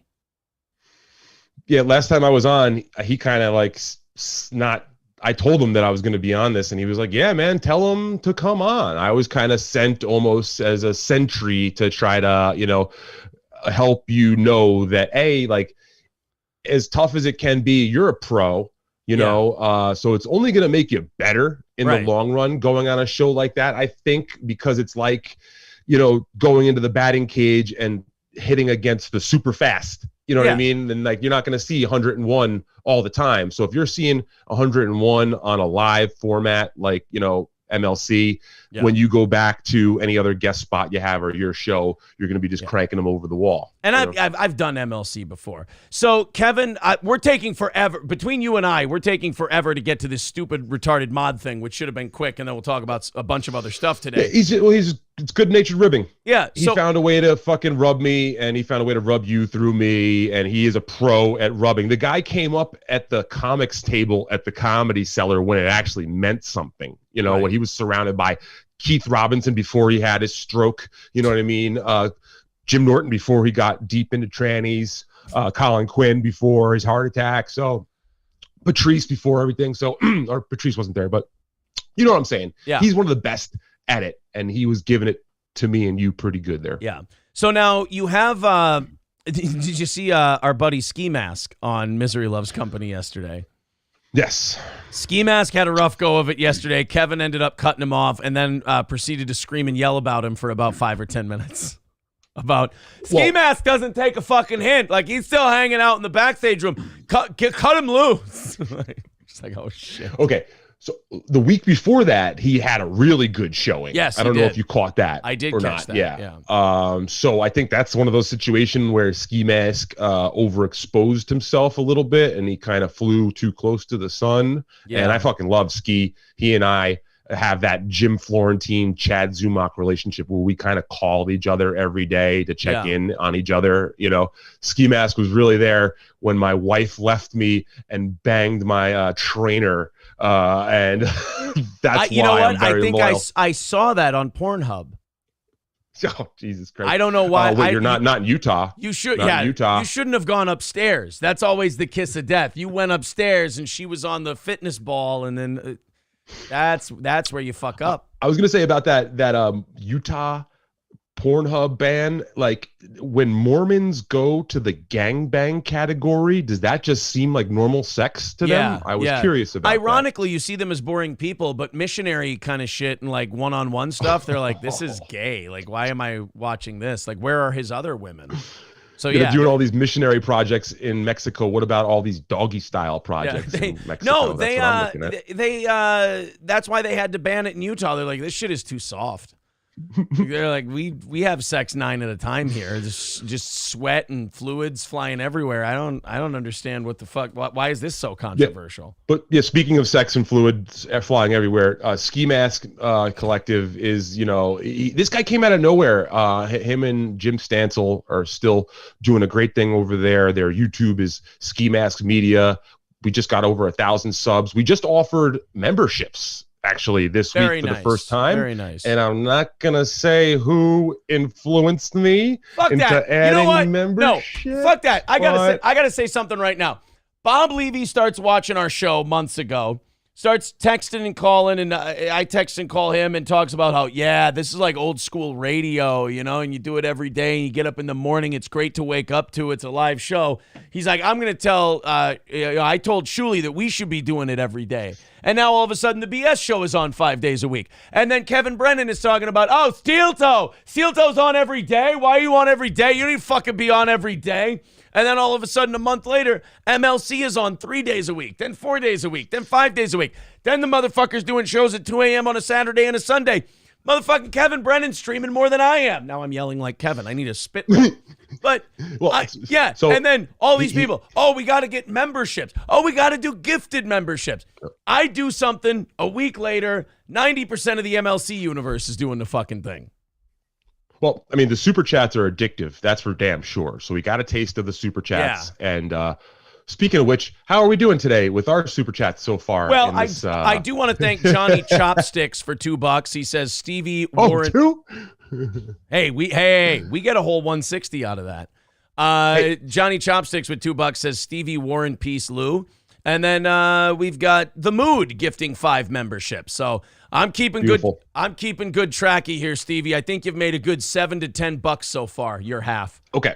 Attaboy. Can I take this opportunity really quick to say that I will honestly be donating my portion, at least $50 if we can get there, of my portion will go to charity. I do have a charity picked up. It's Extra Life. It's a program of the Children Miracle Network hospitals. I will be donating my portion today that I do receive, at least $50, if not more. I will be donating to the Children's of Mississippi.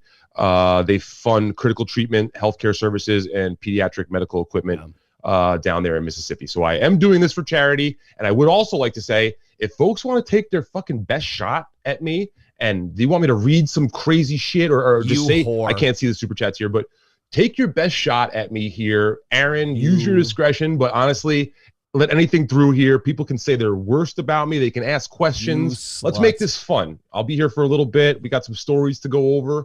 I'll try to be less wordy, but we're here to have some fun. So let's have some fun. Fucking slut, you little whore, you. I tell you what. Well, here they come. King Kong Dong with $5 says, wow, a charity guy. I'm out.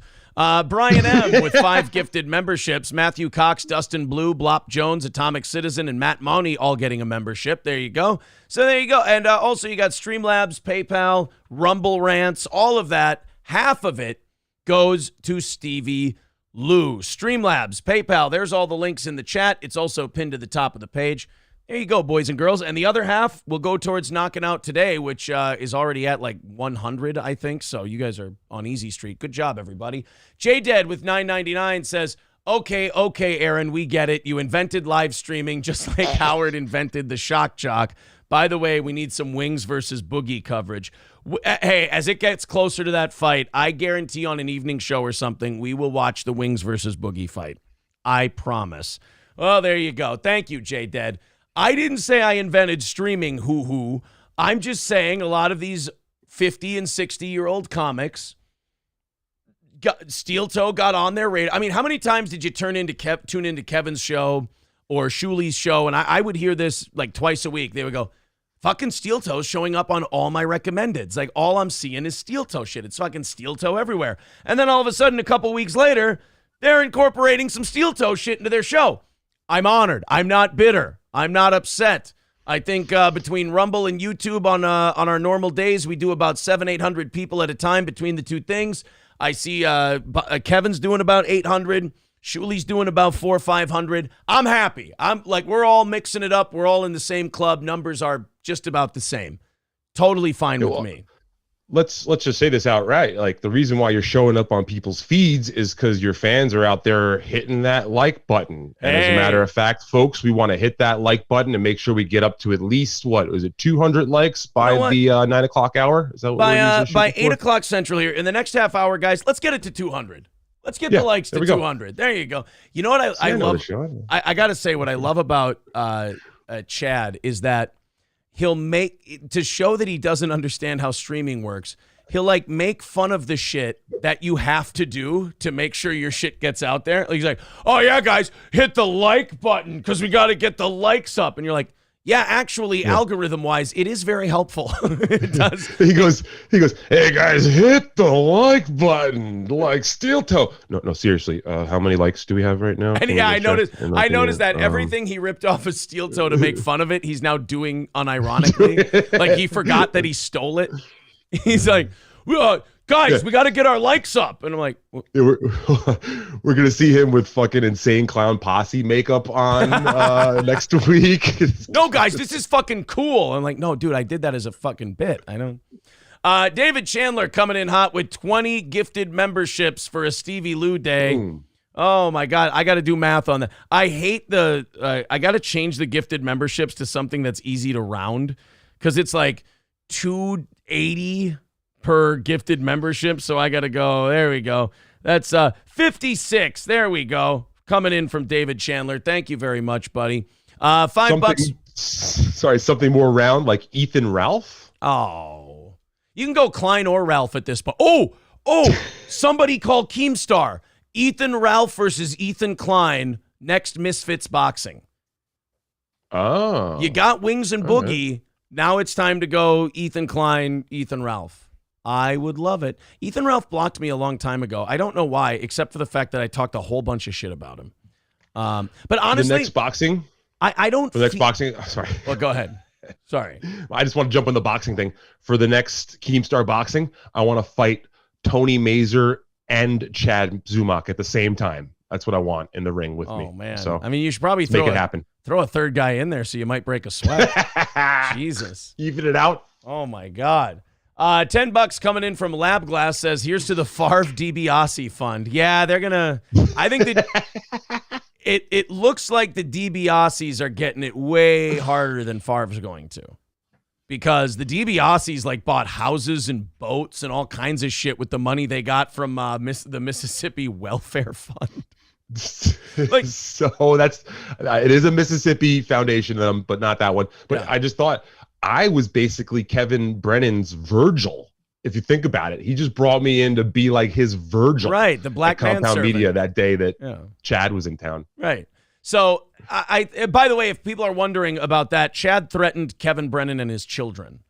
So it's nice to see that Chad's grown in the last year or so, because now he's just off to threatening Bob Levy. And you know what's funny is there were like 3 Chad simps yesterday while we were talking about this on the show, and they were like, Chad didn't threaten to call Bob. That was Bob fucking around with tech to frame Chad. I'm like, yeah, when you look at Bob Levy, do you see a guy framing people with technology? He couldn't frame people with Geno's abacus. That's too high tech. He's not framing people with technology. And then, as Bob pointed out yesterday, Chad decided to make himself look really innocent by changing his phone number. Yeah, that's like something that a 8-year-old does when they burn the shed down. They go throw all the matches out, you know? Right. Like, oh, I would never touch matches. Sort of thing. Chad is that guy who watches an episode of Law and Order and goes, here's what I do to cover up the murder, and I'd totally never be caught. You're like, no, Chad. Chad, yeah, I mean, I'm gonna say, Chad, they're going to check the fire pit. I'm telling you right now. Yeah, I mean, listen, I honestly, they're going to have to subpoena Chad Zumach's telephone records. Like, I can literally see, I hate to stop the funny for a second, but I was just thinking about that. I was like, these people are out there right now currently trying to create forensic reenactments of the moment, you know, but you can't necessarily totally accurately reenact it because of the fact that they both private their streams right away. And unless you were running some sort of time clock while both were recording, which I don't think anyone was, people are just going to be making guesses right now. The only way we can get this info is court subpoenas. Yeah. Papa Dan with a great point. He goes, Bob is so old, he needs glasses to read texts. He ain't using tech to manipulate stuff. No, not at all. What do Gina, tell me how to spoof a number. Gina. I watched this MLC thing, and I look, I'll be honest, and I told Bob this yesterday. There is a small part of me, and by small I mean almost all of me, that 1,000% loves this shit. I love watching. Like, I'm so egotistical that when I call something months in advance and then people go, yeah, fuck you, dude, you fucked up, and then I watch it all happening in real time, I'm like, okay, I'm enjoying watching MLC again. These guys also have to, eat a little humble pie, as they say. And I get to walk around like Gino Bisconti going, I'm right. I told you I was right. And I get to pound the desk. I don't know. It feels all the way good for me. So it's just nice to see. But I mean, I'm not saying I'm the only one who called it, because a lot of other people did. Did you think it would happen this fast? I mean, yes and no. Yes and no. Like, I think Johnny answered it great yesterday when you said, did you see this coming? And Johnny said, yeah, this does actually make sense in the natural progression of things.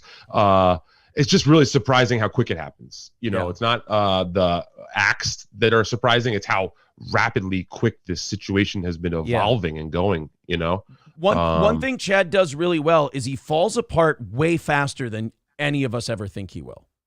And we haven't learned yet. Like the lies. Okay. He didn't get a gun yesterday, obviously. He doesn't have a lawyer that's going after Kevin for defamation of character. Like, some people will still listen to Chad say something and go, oh boy, we got to wait for this. And you're like, guys, let me kill the suspense for you. He's lying. Yeah, why did you stop there? He didn't get punched in the face by a gang of Anthony Cumia marauders. No. He didn't then make up a new lie that he did make up a new lie. That didn't happen with the oil can situation. People weren't at his door taking pictures of his car. No. He wasn't in a car accident a couple of months ago. His friend didn't get hurt in a car accident a year and a half ago. Like, there's so many freaking lies that, like, I guess he's just relying on that he's getting new fans out of this, and people are coming in completely doe-eyed and just thinking that this is fun and entertaining. Meanwhile, you can go shout out again to Ski Mask. He's been following this for years now, you know, and it's great to see more and more and more crowds, you know, get onto this stuff. So. Some people are being very funny about this. Jay Dead says next misfit boxing match, Chad Zumach versus The Truth. Well, that's a first-round knockout. He calls his drunk shows, he was experimenting with alcohol. I don't know if you've seen that recently. I did that when I was 16. That was an experiment of his. He said, I was experimenting with alcohol that episode. It's like, hey, why don't you try experimenting with telling the truth? That would be a good episode too, Chad. That would be an interesting if we're episode. on experiments, you know. He'd have to wear rubber gloves and get tongs to handle the truth. He'd be like, all right, this is a volatile chemical in my possession. Oh, God, here we go. Don't drop that shit. Cerberus with $10 says, you know full well Chad wouldn't fight. 1, he can't, and 2, he's a tad rotund. Well, that's actually a really polite way of putting it, I think. Yeah, he doesn't show up to meet his maker. He never wants to come get that whooping. He will talk as much shit about me, about Ski Mask, about you. You know, he realizes that he can get over on Ray DeVito, so he'll take Ray DeVito on, but then he drops off real quick. But he's never allowed an opportunity for us to just talk it out. Right. I feel like he's scared. And then there's also, he was going to DabbleCon. Remember that? The plane ticket text? Yeah. Remember? Yeah. Well, that was just you got to press one more button there. Yeah. That was the thing. Yeah, we forgot about that. Jesus, you know. And that actually, he ripped off our Ski Mask's buddy and my buddy Chuck Mangione. I'm sure you know about the whole Chuck Mangione story. Yes. But we'll keep it brief. Chuck Mangione actually bought a ticket to fly down to Florida to go speak with Chad personally, because Chad was saying some stuff about his family. Yeah. And Chad changed his tune real quick once he found out that he actually was flying down. And moral of the story, Chuck did fly down there and he went on a fishing trip. Chad is just lucky that he wasn't used for bait. Yeah. That trip. Chad was going to be going on the same fishing trip that Fredo Corleone went on, I think. Forget Chuck Mangione's Twitter profile picture or his Facebook profile picture is him literally working a chainsaw going through like a giant redwood tree. The guy just, you know. Chad's story's you going to look up Chuck Mangione, you get Stoney's vibes. I'm just going to say. Chad, it's the other lie that Chad told, that the guy from Stoney's might have been the one that attacked him.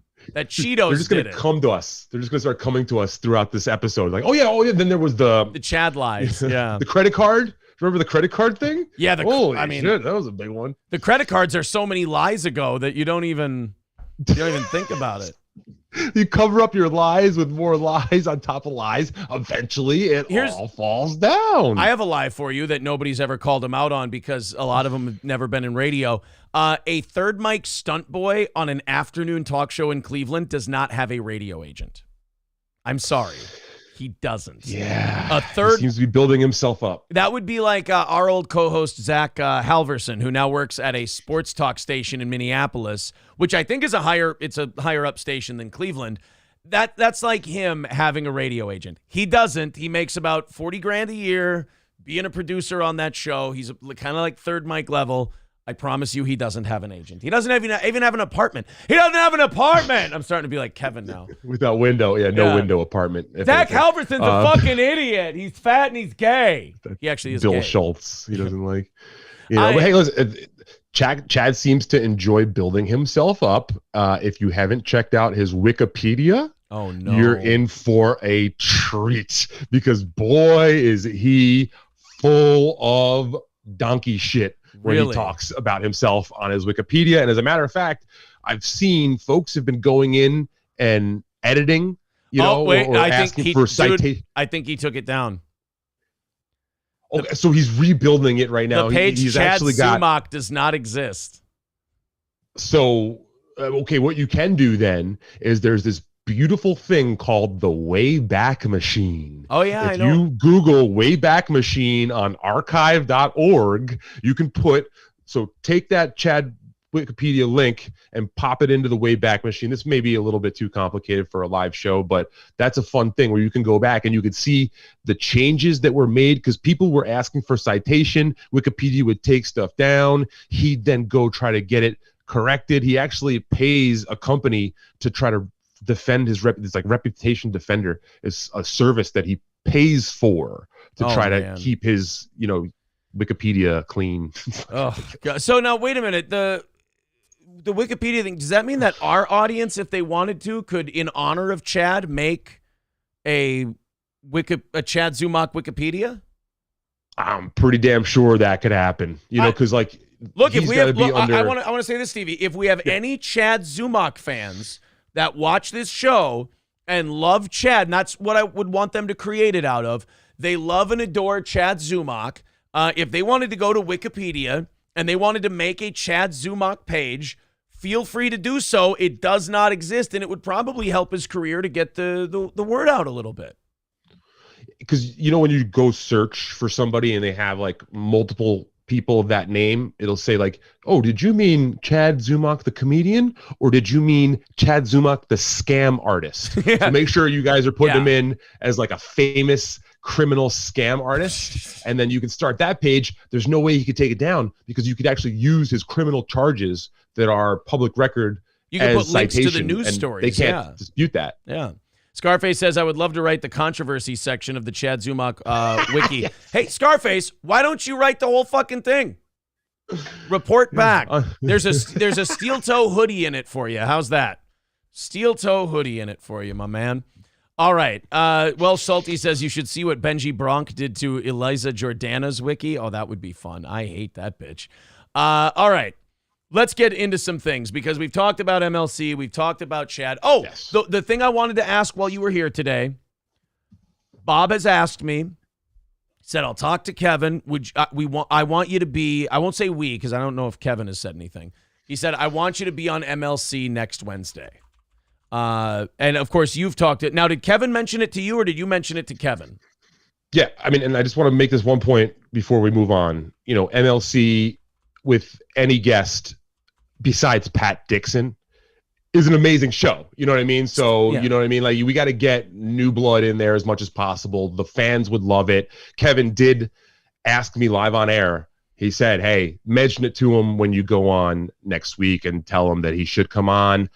I would absolutely give my vote of confidence that it's not going to be a sneak attack. No, I don't. You're not going to get, completely shanghaied. Yeah, I think we'll bust balls. I mean, Kevin and I busted each other's balls the first time we were on there, but I think they've kind of learned what I was talking about, and I think there's a lot more common ground than there would have been 3 weeks ago. Yeah, and you're on your march to 10,000 subs, man. So you can only at this point win people over. Look, I think you've probably lost as many people who would have lost you initially. Then you could only win back. You're not going to lose more people at this point. We've lost all the people that were going to turn on us and not like us when Bob and I had our falling out. So you know what? It's only up from here. Numbers have been up. The battle cry of the audience now is 10K by the end of May. If we stay on the pace we're at, we're going to be at like 99.80 at the end of May. So we just need to up that a little bit. So subscribe to Steel Toe. We're looking to do 10K by the end of May. I'm going to be walking around the streets of New York City later this afternoon just screaming 10K by the end of May. 10K end of May. All right, guys, we got the poll up. Should I go on MLC next week? Go ahead, get your votes in. And hit the like button, of course, 200 by the top of the hour. Oh, my God, the first 45 minutes of Stevie Lew's appearance just flying by. No, somebody, that's not what we want to say. 10K and Aaron will come out as gay. That's the wrong rhyme. I was going to just... No, last statute, not 10K KKK. That's not... No, it's not. I don't think that's going to get us the crowd we're looking for. Oh. Yeah, see, 10K Roland, and Aaron will go gay for pay. Yes. Roland of Gilead. See, this is the difference between this show and all the other ones who are upset at its existence. Roland of Gilead says, besides, we all know Aaron is full of shit. That we're a full of shit entertainment show, funny comedy show. I know people hate the word fun. It's a fun show. Stevie Lew's having a goddamn blast. All of you guys got to do your show and then go out and live your life. Like I see Stevie Lew's social media. He's out working on shoots and shit. You got to go do shit. If you just sit in your apartment in Florida and just wait for the next anger hate stream, you're just going to be a tense ball of shit all the time. Stop it. Go do something. Like today, I'm doing April's going to be, she went to her parents' house today to help them. They got a farm, so they got to do all kinds of cleanup shit. I'm really sitting here. It's the first 65, 70 degree day Minnesota's had in forever. I am sitting here. I'm going to glue my fucking palms to the table and try not to go golfing today. Because April and I like to do it together. In the first round of the season, I'd like us to do it together, but it's really nice out. I'm trying really hard not to go golfing, but we'll see. Go do something. Hey, it's farm season. I know about April's parents' hobby farm, and I know you guys are big golfers. I listen. I love what April brings to the table. I mean, I'm sure you've heard this before. I initially was not a fan of yours when I first heard about you, and April was definitely the conduit that brought me in to get you. So she really is an invaluable member of your program. She's a beautiful young lady, very talented, very funny and intelligent, and has her own little quirks. And I think that maybe, her growing up outside of a metropolis, really works for her where it doesn't work as well for other people. So fuck anybody who has a problem with April. It's good to know that you fucking hated my guts when you first watched this show. You sure. I wasn't going to say that they're calling you Chemo Bill Burr or Jeff Garcia from the 49ers, but now I'm going to read all of those. I've never heard Chemo Bill Burr, and isn't he also bald? How does that even work, guys? No, but okay, let me be forthcoming. I'm a very loyal guy. I'm loyal to a fault. When I first heard about you, you were coming at my boy Gino Bisconti. You were coming hard at my guy. True. So I couldn't fucking stand that, and I had to check in on you and my emotions. I was living in my head and not in my heart. You gotta avoid that. That's what my therapist says. So it's good. Working on things. Thank you, doctor. You mean the same Gino Bisconti who will be live at Stoney's on Saturday, August 12th for the Steel Toe 9th anniversary party? That Gino Bisconti. It's funny. We shit on Gino with the Pat Dixon thing, and because it was funny to watch a guy get punched in the mouth. And then Gino shit on us on In Hot Water, and then we shit back on him. We're like, yeah, this is good. Oh, yeah, let's fucking get this guy. And then I talked to Carl because I had been on Who Are These Podcasts, and Carl ended up, we kind of end up being as friendly as you can be on the internet. But Carl... Tampa Papers? Yeah, hey, did they not work? You guys can say whatever you want about those fucking Tampa Papers, but did all of this meltdown not happen just days after they started a tantrum over how gay the Tampa Papers were? Call me a gay F word. It worked, motherfucker. Stevie Lew threw that out to me, and he said, we should do the Tampa Papers. And I'm like, this is hilarious. I love this. And then Carl kind of backed down at first. When people would criticize, he goes, yeah, I know it was gay and it was stupid and that bit didn't hit. I'm like, fuck you. I told Carl, I go, fuck you, the bit hit. I go, we're all treating it like it's a serious thing, which is making people angry and upset and causing them to lose their shit. It's like Cardiff saying that he had the puncher on his show. We did something as a funny little goof bit. Everyone else took it seriously and lost their mind. So that's what made it great. And then it had the added effect that we honestly didn't really think would happen. Chad completely melted down and the relationship with MLC was completely severed. Done. The Tampa Papers. Done. Let's say it right here. Two of the founding members of the Tampa Papers. It worked. It 100% worked. Real quick, should Aaron go on MLC on Wednesday next week? 103 votes in.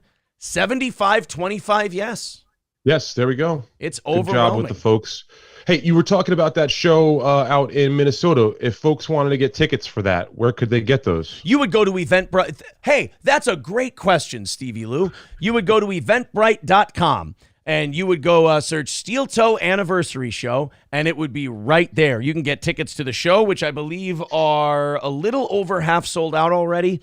And you can also get tickets to be in the cornhole tournament, which is technically about half sold out, but we'll add slots to that tournament if we have to. That's a cash prize. Yeah, if Corndiff hasn't jumped in to sponsor the cornhole tournament by now, I don't know what he's thinking. Corndiff, if you're watching, please get on that.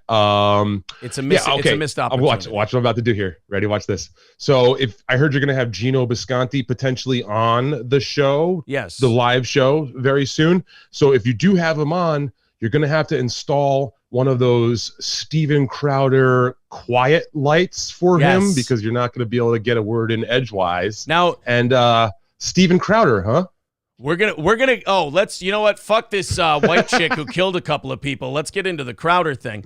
If I could teach Crowder a lesson, it would be with my fist, man. No, if I were to teach Steven Crowder a lesson, it would be, Steve, you don't have to talk about everything. You don't have to bring everything to the table. Look, for a guy who's a narcissistic, lying sack of shit, and I promise we'll get off a chat after this. No.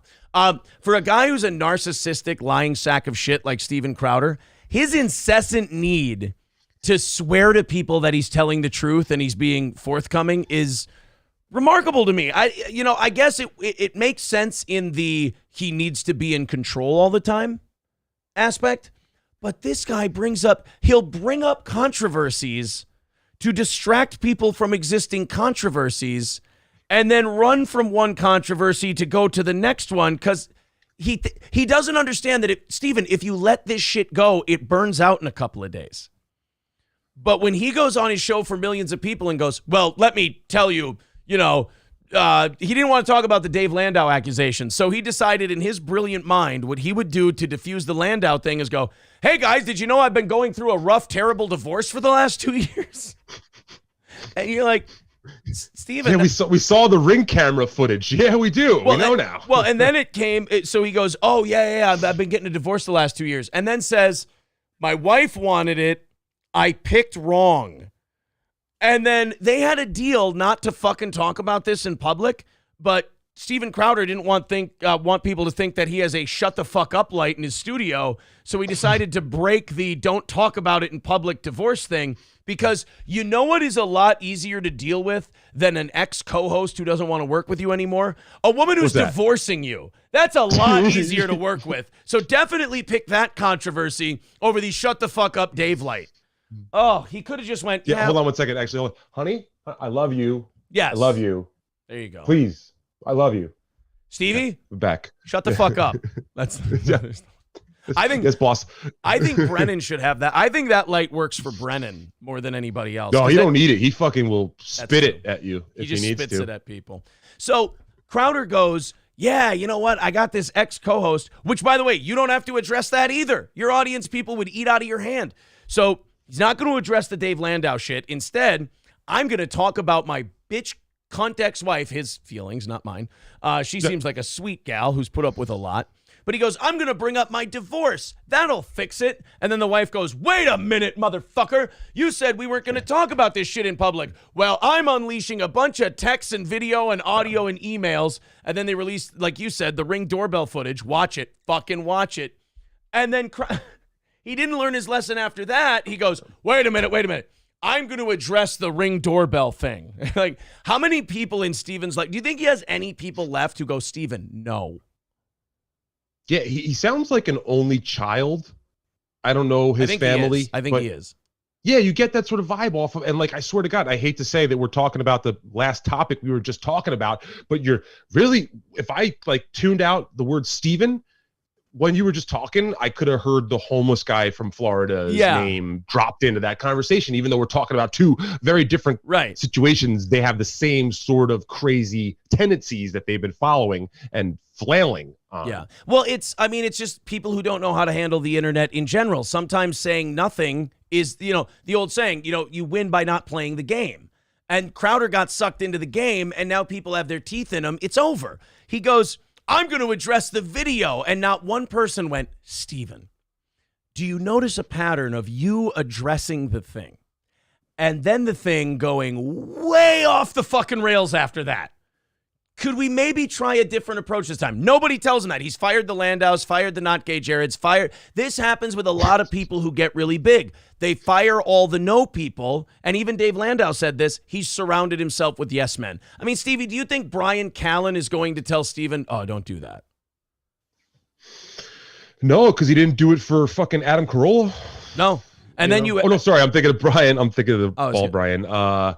Shit, sorry about that. Brian Callen, fighter and the kid Brian Callen. Fighter and the kid Brian Callen. Yeah. He's just happy to not be Brian working Callen's with Shaw. a bit of a... So I don't know that much about those guys out there, but I don't see... If you're getting paid, if it's a payday, you don't say no to a guy unless I wonder, he lets it. Yeah, I wonder if Steven's going to run into this problem. He's currently got Nick DiPaolo signed to his mug club now. I don't see Nick DiPaolo, especially at this age, being a yes man for anybody. I think if Steven Crowder's going to talk about any of this shit, he should do it far away from the likes of Nick DiPaolo. You're right. Nick DiPaolo is like Kevin Brennan with a much more Republic, conservative tinge to him. That motherfucker. I thought you were going to say better career. Yeah. I mean, the money that Kevin Brennan's making right now in his super chats, I wouldn't be surprised if Nick DiPaolo saw that and maybe rethought some things. Kevin's got the super chats. DiPaolo's got Mug Club. Both of them seem to be doing fine. Yeah, but you know what? Kevin Brennan is his own boss right now. So this question that we're talking about, this discussion doesn't happen in the Kevin Brennan conversation. And I'll tell you as a performer, and too, when you don't have someone hanging over your head, much like you now have in this format, it feels a lot better for you if you could do it successfully. I'll say that. I think you turned me. Kevin Brennan wins. He doesn't have to work with Steven fucking Crowder. There you go. But Crowder decides he's going to deflect, and then the video gets released, and then this weekend he goes, all right, well, I want to address the video. It's like, God damn it, man. Stay down. You're like Mickey in Rocky 1. Stay down. But Steven goes, well, guess what? I'm filing a motion with a judge, and he's doing this all on his show. I'm filing a motion with a judge. We're going to get medical records. And then he looks in the camera, mental health records. And I'm sure everyone thinks she's the mentally ill one out of the two of you. And he's like, basically he gave the Scarface with the cocaine and the giant rifle speech. He's like, you want a war? I'll take you to war. And now there is apparently the heat has been turned up so much on Steven Crowder that the NDA dams are starting to break. Steven is infamous for having his employees sign non-disclosure agreements where they can't talk about any of their experiences with Steven Crowder. People have surmised for a long time that Not Gay Jared, his former producer, Jared Monroe, has a lot of bad things to say about Steven and his departure from Louder with Crowder, but he's under an NDA. He can't. 10 former employees of Crowder spoke to the New York Post this week. And I don't know if you read all of this, because I haven't even read through the whole thing. The accusations are, I'll say this, any of you, myself included, who had any notions that maybe Steven Crowder was dabbling in homosexuality, this might paint a full picture for you. According to 10 former employees who spoke to the Post, Crowder regularly engaged in unhinged tirades. Oh, I know. I've seen his rants. Forced subordinates to wash his dirty laundry and even exposed his genitals to co-workers. 6 of the 10, claimed they firsthand witnessed Crowder exposing himself, saying, quote, he climbed over and dropped his junk on top of Jared's shoulder. One ex-staffer said of an incident involving ex-producer Jared Monroe. Another former employee noted that Crowder's lewd behavior was a power play. Look, I've had bosses who have tried to establish dominance with their employees. I've never had any of them wave their dick in my face. Aaron, it's a common assertion of dominance in the Wild Kingdom. You didn't see Jane Goodall's Gorillas in the Mist. She documented several similar occurrences during her time embedded in the Congo. You know what? You're right. Steven Crowder runs his business with an iron ape-like fist.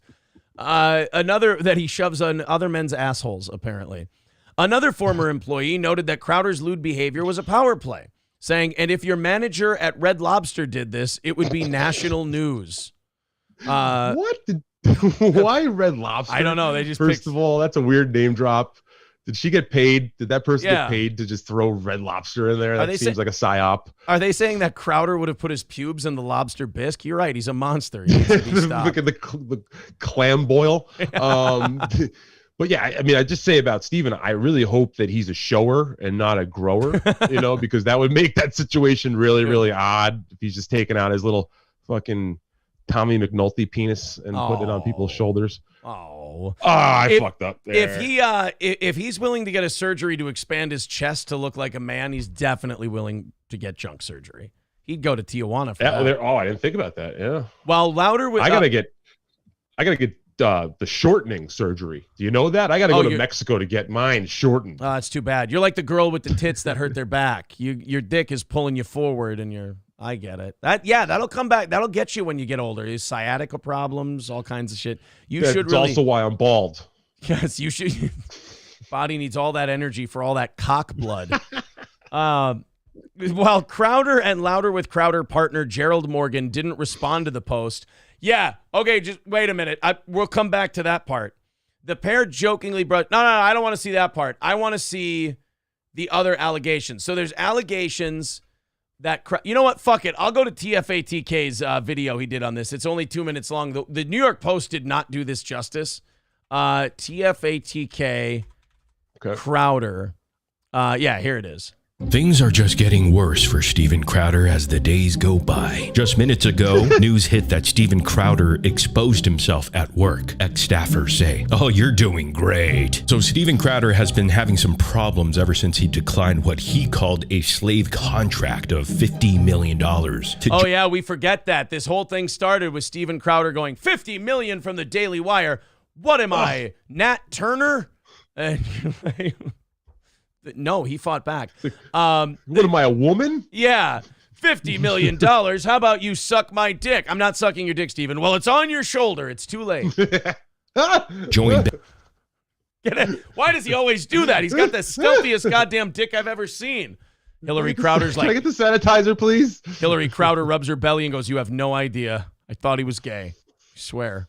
Ben Shapiro's Daily Wire operation back in January 2023. Now, amid Steven Crowder's messy divorce, recently a video from his own Ring camera footage that was recorded back in 2021 was made public last week, in which he berates his wife while she's clearly 8 months pregnant with their twins. Crowder, who has complained of the no-fault divorce laws where he lives in Texas, basically scolds her for not behaving like a wife should and refused to allow her to use their... Okay, we know that one. I want to skip ahead because this guy actually gave better coverage than the Post did of the ball rubbing.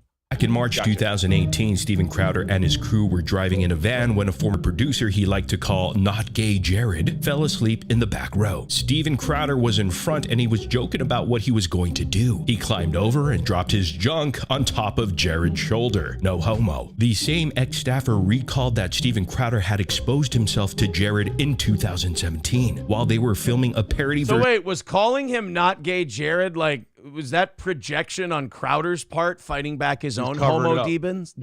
And also, wait, did they say that he was sitting in the front seat and then he climbed over like a fucking scene from The Matrix? Yeah, you've and never got into the back seat and then junked his shoulder? That's like, you're going for the joke. You're going way too far for the joke, Steve. You've never done that? You've never climbed from one seat back? I mean, like on the highway, and I'm like, what the fuck is going on, man? If you're climbing from the front seat to the back seat in a moving car on the highway, you really want to touch a guy with your dick. You really want to put that dick on him. You really want to put that dick on him. I wonder if that wasn't.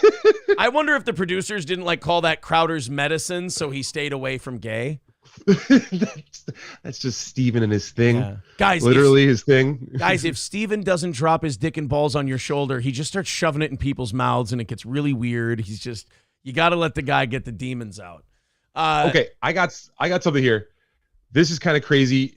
It's kind of sidetracking you a little bit, but it goes with this story. Would you be able to look up this guy really quick? His name is Gary Mole, M-O-L-E. Gary Mole. Gary Mole and put penis energy executive. If you put Gary M-O-L-E and penis energy executive, there should be an article from the 2015 deal breaker. yeah, either dealbreaker.com was a good link, or if you have something else, just go with it. There's this guy was reminding me of Steven Crowder a little bit, and I've heard about this story personally before. So if you got a chance to maybe. Penis proud former energy CEO with ties to Platinum Partners pleads guilty to tax fraud.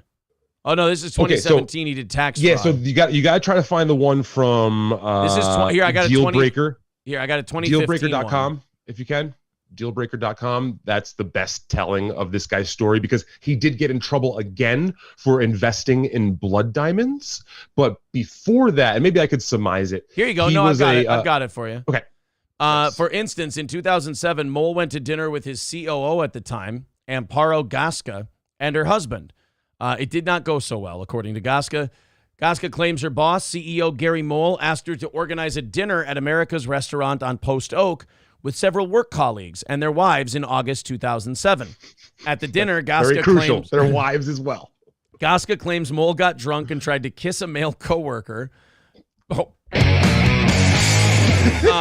When Mole's wife told her husband to stop it, Mole said he wanted to see who was more of a man and told the male coworker to pull down his pants.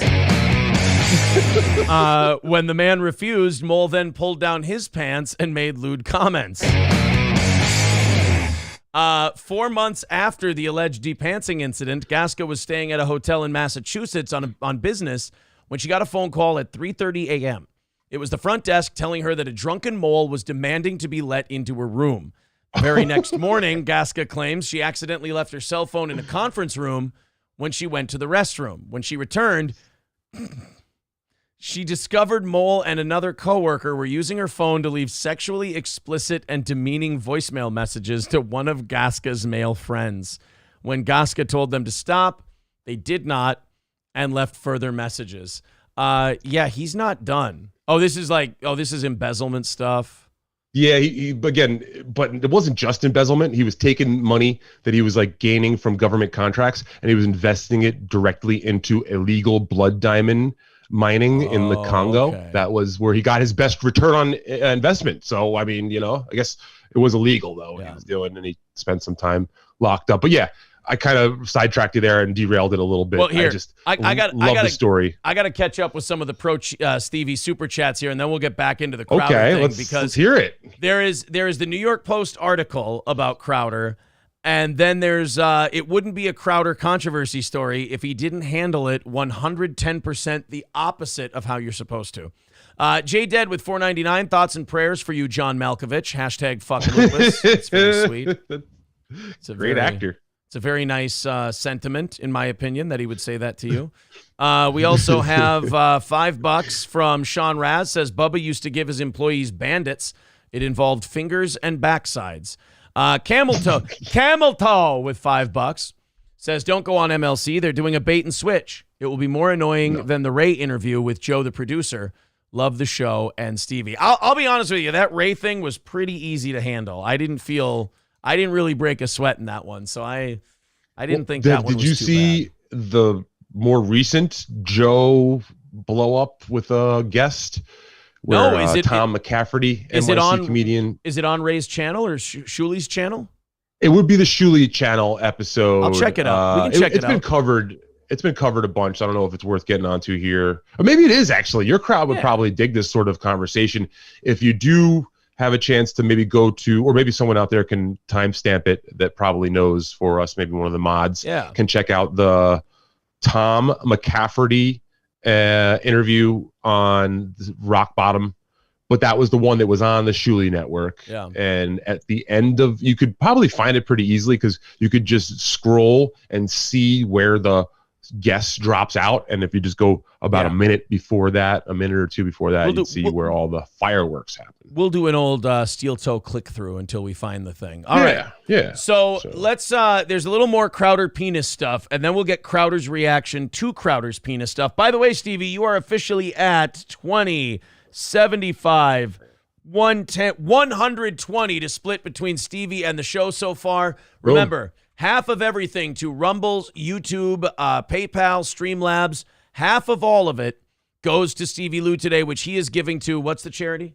The Children's Miracle Network hospitals, the Children's of Mississippi. I got a guy out there who is doing a little fundraising for them, and I promised him that I would give a good portion. So at least $50 so far are going to that guy out there for his charity. So very cool. Thank you. There's the Streamlabs. There's the PayPal. There's the Venmo. If you'd like to throw in there, super chats, memberships, all of that counts as well.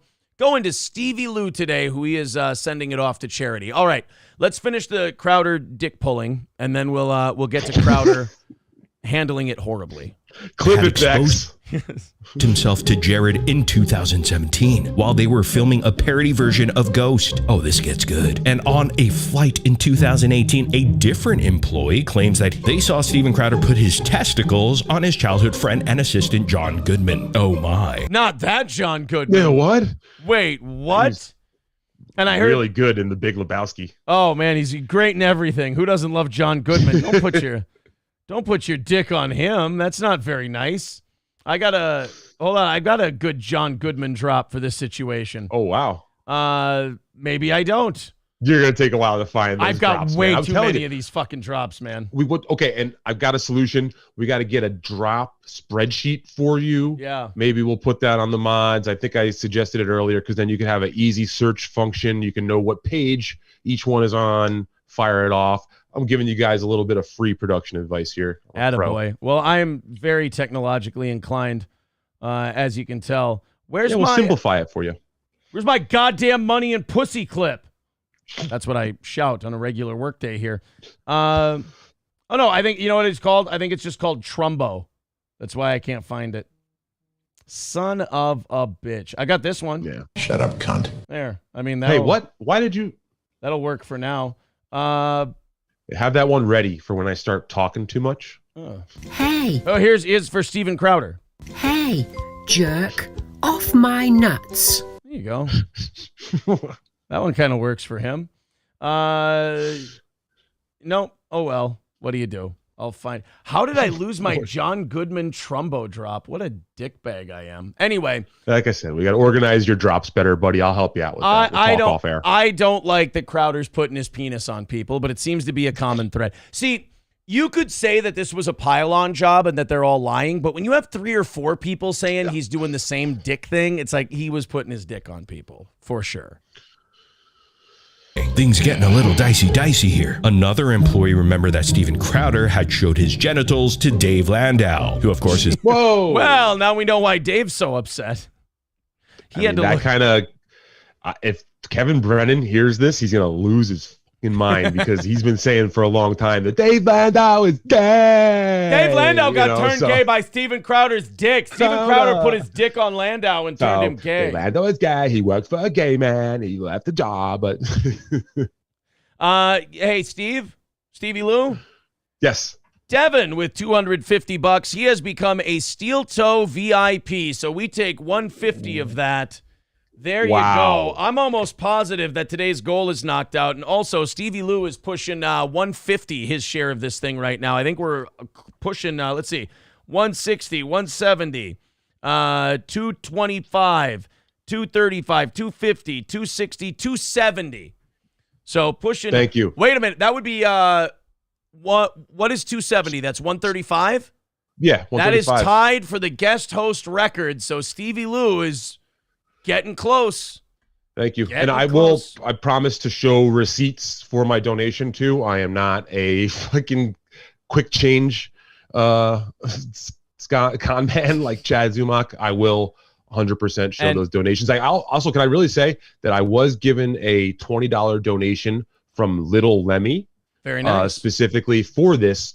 But then when she heard that I was giving it to a charity, she threatened to take it back if I didn't spend it on illicit substances. So I was able to earmark that 20 that Lemmy sent over for something special for me for later. So thank you. Steel toe listener in exile and hiding, Little Lemmy, who will not admit that she's a steel toe fan anymore. It's a little odd.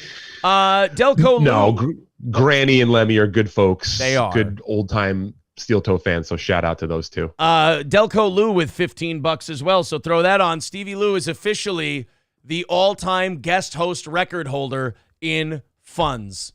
There you go. No. There you go. Here we go. All right, more about Crowder and what he does with his cock. Is the comedian or former co-host who called Crowder a bully last week. Dave Landau claimed that Steven Crowder installed a Dave Don't Talk button on the show to get him to be quiet on air. In addition, Steven Crowder allegedly sent production assistants to do his laundry and could be an... So Revenge of the Sis did this segment. I swear to God, I thought that they made it. It was like a Crowder employee training video. I thought they did the thing. It's not. Somebody made it based on demands Crowder has made of his employees. They had to go do his laundry, get his dog groomed. Sometimes, I'm not kidding, sometimes Steven likes a baked potato before the show. And they had to, so if you wanted a job at Louder with Crowder, you had to microwave him a potato and leave it on the right side of the desk and leave beverages on the left side of the desk. And they said he likes it microwaved for 2.5 minutes.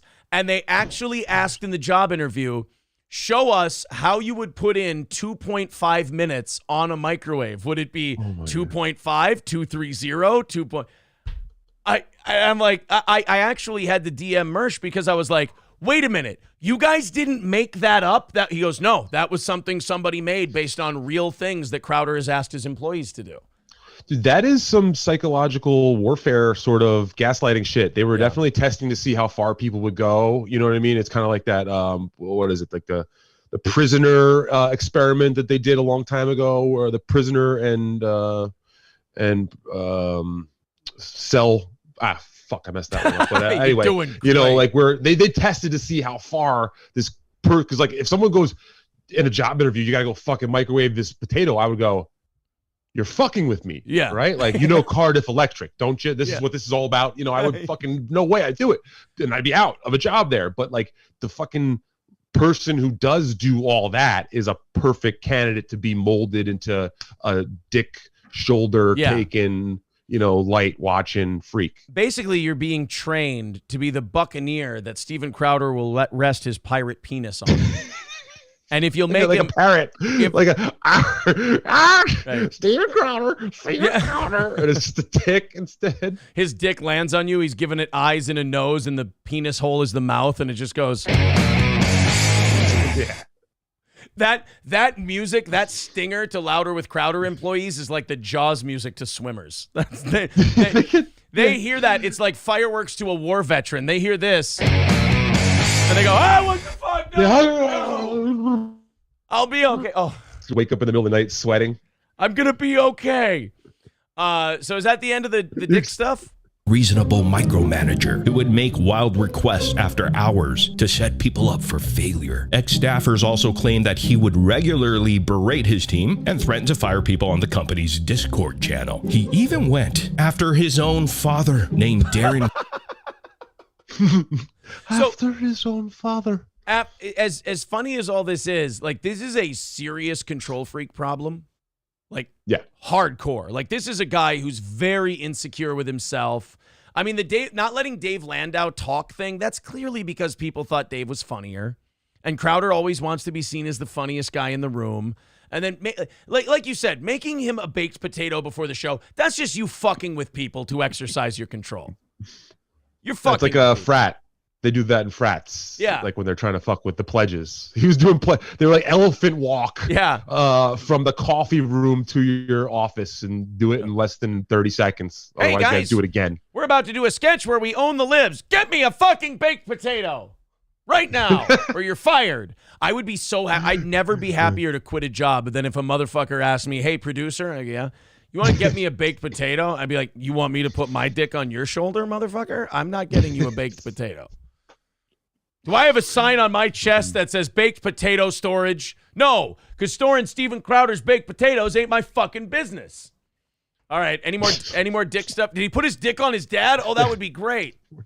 Even went after his own father. Can you get your guy that does the clips? Any more dick stuff? Can you please isolate that for us? Oh, Victor. Aaron just said there. Victor, if you can pull a couple of those. Any more dick stuff? He said it a minute ago too. There were a few dick things, that I put out there. After his own father named Darren Crowder. And this is per one source who claimed that Steven Crowder would yell at his daddy in front of employees when Darren... piece of shit. Dad, I said decaf coffee. Do I look like I need regular? He throws hot coffee in his dad's face. No, don't wipe it off. Let it burn. That's the lesson. Jesus, Steven, you're being kind of a dick. My dad is like in his 70s, like well into his 70s. Yeah. If I said something like that to him, I don't care who I was in front of, he would drop me with the right cross that I would be knocked into the fucking last decade. Yeah. Seriously. It's not. Yeah, but would he let you Who put the fuck talks to their dad like that? Yeah, but would he let you put his dick on his shoulder? He's watching right now. Yeah. He's watching right now. Hey, Dad, he Dad, didn't mean that. That was a joke. Dad, if you don't get the fucking Billy Joel parody that we're doing, if you don't get the fucking dance steps down, you'll be on baked potato duty, asshole. Now go get my dog cleaned. Fucking watch it, Dad. Fucking watch it. Dad, where's my Celsius? I don't like this fucking mango Celsius, you fucking idiot. That would be great. Clean up Gordy's shit. That would be great if Crowder's just like, he's on coke and like he's just a complete tyrant where he's got it piled up on the table. He's like, Callan, go wash my fucking car. Dad, gloves. Jared, come touch my dick. It was just blah blah blah, change my mind. Yeah, that was the whole. That's all it was. Remember, yeah. That's all it was. Everyone was like, oh yeah, this Steven Crowder guy's kind of thing with the whole change my mind. That's very controversial. And look where we are now. Do you think that's Poor why guys? Yeah. Do you think that's why Glenn Beck let him go? He was like, oh, the change my mind stuff is fun. I like it. Employees kept coming to him shaking, and he's going, hey, what's going on over at Steven's place? He changed my mind. I don't know. It's going. He changed my mind. It's going great, Glenn. And then he'd touch him on the shoulder. He'd be like, it's okay. No, that's Steven's dick shoulder. Ah! Glenn's like, whoa, wait a minute. What do you mean Steven's dick shoulder? Do you want to go grab a steak and a baked potato and talk about? No, I don't want a baked potato. I don't want a baked potato, Glenn. Don't make me eat a baked potato. Glenn's like, guys, I want you to go in there and investigate Steven. I think he's doing something with his dick and a baked potato. Warn the Daily Wire. You know what? Fuck it. Don't warn the Daily Wire. Let them make the mistake. Oh, man. Do you think Jesus Rumble Christ. is talking to their lawyers right now going, how do we get the fuck out of this deal?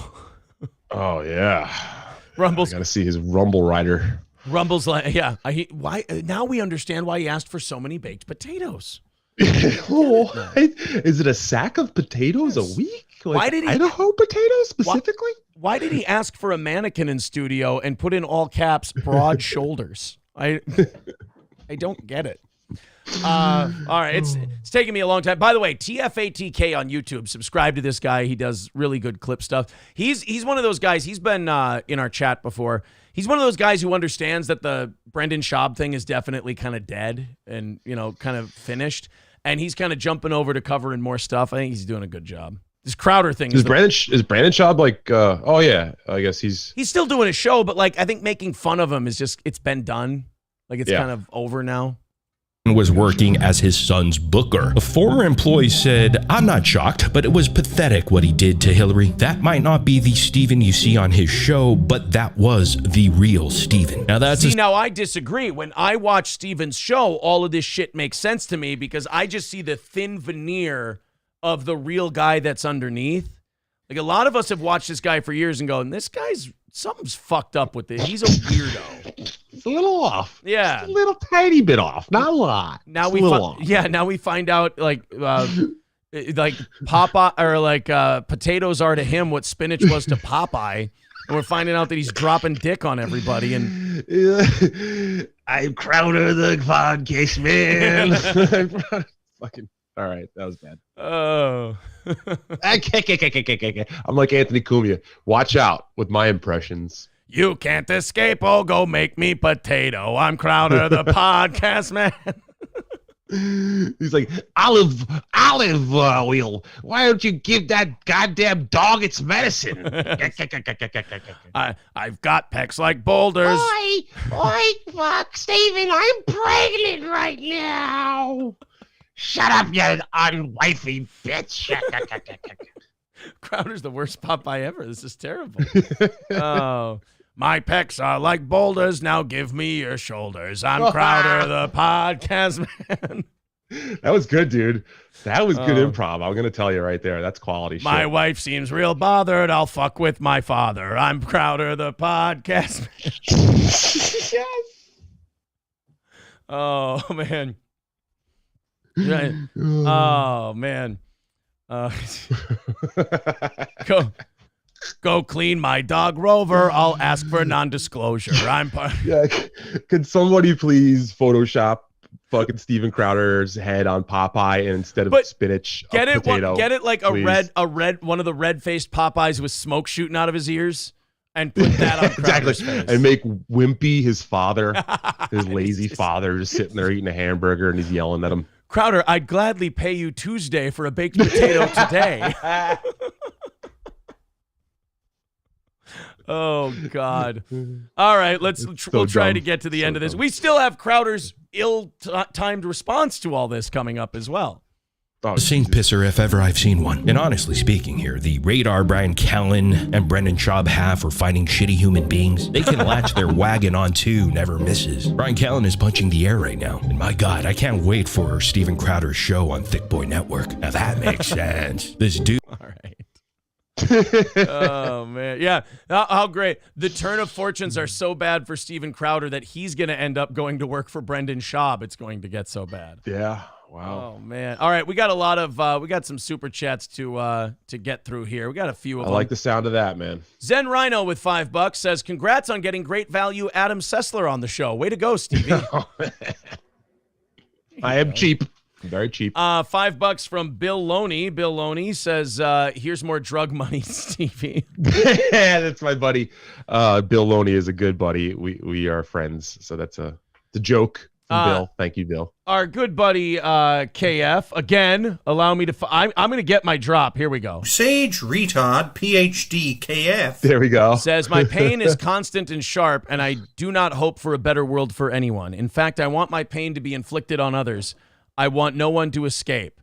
Steven Crowder, I'm pretty sure. Oh, it's a Crowder quote. It seems wholesome enough. Stevie Lew has officially broken the record for guest co-host contributions in a day. And here's another one from Jared. Says, "So not only do you want me to donate money, but you also want me to touch your dick? And here I thought you said I wasn't gay the other day." Wait, not me. Crowder's the one who wants you to touch his dick. I promise. I was drunk when I sent those messages. All right, yeah, guys, don't write F8 in the chat to clip this yet. We've still got more Crowder because Stevie Lew, as we said before, you heard all those accusations that came out yesterday. Crowder decided, and like we said earlier, when given the choice between doing the thing that's best for his career and totally bending over and butt-fucking himself in his own ass, Steven Crowder has been choosing bend over and sodomize yourself lately. Guess what Crowder decided to do when faced with the option of addressing or not addressing these accusations yesterday? I'm going to say he rolled the dice and addressed. Yes, you are correct, Stevie. Not only did he decide to address them, but these accusations were about an hour or two old, which leads me to believe that maybe someone on the inside tipped him off that this was coming out. And also, he decided to make a funny, wacky bit about it. Oh, that's always good. He decided to make a funny, wacky bit about him pulling his... Now, remember the allegations that we heard, and then listen to what Crowder's going to cop to. It is the classic... Oh, this motherfucker's lying. This is a Chad Zumach should be hired for Louder with Crowder. These two would get along very, very well. I mean, if Chad will sit on a black dick in a sauna, he'll let Crowder put his cock on his shoulder. There we go. So here's Crowder on Rumble yesterday, addressing, because of fucking course he did, there is no victory in addressing the accusations that you put your cock on multiple people and made them make you a baked potato. There's no victory here. But Crowder's going to pull what he believes is a victory out of thin air. Here we go. That's true. And which means, by the way, you can leave a comment down below. Steven? I forgot. Yes. Steven? Oh, boy. God. Okay. Yeah. Oh, it's yes, Sam. Oh, my God. What? She's getting in. Very sorry, but I have something to discuss with you. Oh, God. Oh, right. Okay. So this is HR. So that he's got different wacky characters for his show. This is HR Sam. I think a guy who legitimately needs an HR department should not be making wacky HR characters. But that would be like if Cosby had a show 8 years ago and he was going, all right, let's go to the rape complaint department. And you're like, no, Bill, that's a terrible idea. You have 67 accusations out there right now. That's like if you were to like say on the phone, I'm going to kill you to somebody. And then we're making all these gun jokes just a few moments before on a broadcast. Right. If you were on a broadcast and pointing your finger like a gun and playing gun sound effects as you pointed it at the people on the screen. And then called someone up while they were on air and said, I'm going to kill you. This is very similar. Stevie Lew, that is a fantasy scenario you're depicting. Nobody would be retarded enough to do something like that. You're right. So here's HR Sam confronting Crowder on his dick laying, potato bacon, son of a gun.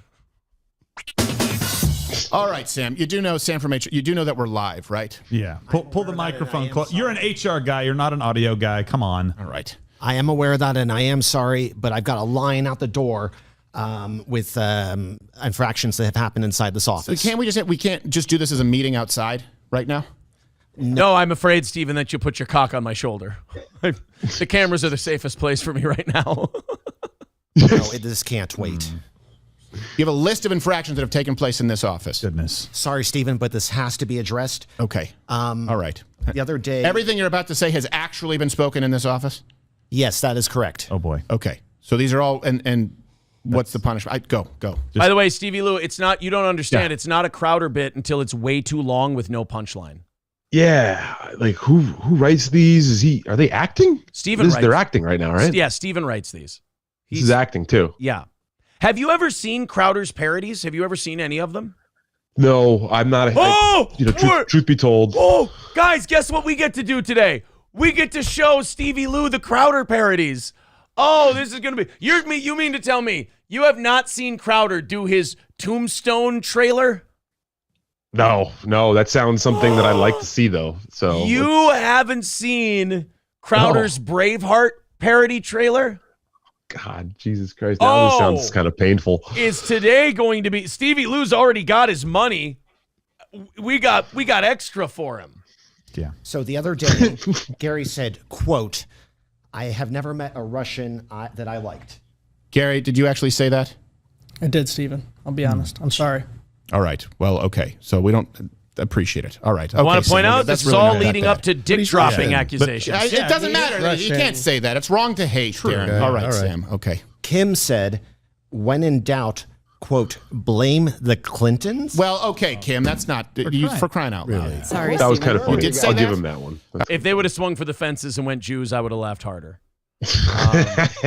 There you go. Hey, who knows? All right. Well, look, people say things in an office. These are minor infractions. I think so. I mean, yeah. Okay. And then Toolman said, so we want to talk about this Jewish guy that steals everyone's money? There you go. You got your wish there. Oh, well, I mean, they didn't need to single out Ben Shapiro, but that's fine. I mean, it's kind of mean, I think. Toolman? Yeah, Crowder, this sounds like me. That actually is something that you said? Yeah. Okay. Wow. Tim, let's not. He's Jewish, Tim. Let's not do that. I was talking about Sam. Yes. Okay. All right. So And now there's this newspaper article out this morning where... See, this is the part where Crowder needs people around him who go, no, don't. We don't need to address the Stevens putting his dick on everybody article. There's no reason for this. It says, quote, this is crazy. Crowder was known to expose his genitals to staffers. Well, hold on a second. Yes. Yeah, well, yes. Just wait. I mean, that did happen. I mean, what are you talking about? The Terminator 2 sketch? No, but at the time you only had 5 employees and they were all male. Well, yeah, I know, but it was a Terminator 2 sketch because remember the nudies didn't. Have you ever seen ass covering be turned into a sketch before? No, this is pretty bizarre, man. I feel kind of like this is psychedelic to a certain degree, that there's either no self-awareness or just wrong things going on in his head that would tell him to do this? Right. It's either zero self-awareness or terrible judgment. You're right. It's one of those two things. Thanks for saying that properly. Yeah, and but it is. It's like, dude, no. People can look up. Now you're just directing more people to the article. This is like acknowledging the divorce. Now you're just turning more people who don't live on Twitter all day to your divorce. You're putting more people towards the Dick article, and then Crowder, they're going to read the Dick article now, and they're going to find out nobody said anything about a Terminator sketch. Nobody said anything about sketches you were doing. They're talking about you in a van dropping your dick on somebody's shoulder and yelling at your dad and telling people to get you baked potatoes. Fit? Oh, was it that one, Sam? Yeah. Well, now there was are... it the ET ones through the cornfields where we had to run naked through the cornfields? Yeah, we were naked in that one. Yeah, we were naked in that backwards. one. Backwards. Good one. Yeah, see, backwards. Now all he's doing is he's admitting to more times he had his cock out in front of people. That's like an old hacky joke, run naked through the cornfield. Or did they actually do that as a parody? Hey, Stevie Lew, I'd like to remind you, after this, we'll be watching Crowder parody videos. Yeah. So Crowder is doing that thing that a lot of guilty people do, and that is copping to a lesser offense, thinking that that'll throw the heat off him. Like, he's pleading guilty to misdemeanors right now, so they don't give him felonies. They're like, hey, Crowder, these people are accusing you of pulling your dick out. And you're like, oh, you mean the Terminator sketch or the cornfield sketch? No, the alone with your producer in a van sketch. That's the one they're talking about. Oh, well, yeah. But I admitted to the other two, so we don't need to talk about that one. That was the night, though. Was it gay Captain America? Because what happened is a little cold. The onesie didn't fit, so we just had to make it a nosy, and there was no. Well, now that there are ladies here, we have to run things differently. This isn't like the Terminator clip. Well, I know it's not like the Terminator clip. Do we have? Well, yeah. Do we have the Terminator clip? Let's play the clip. Yeah, I got it here. Yeah. Okay.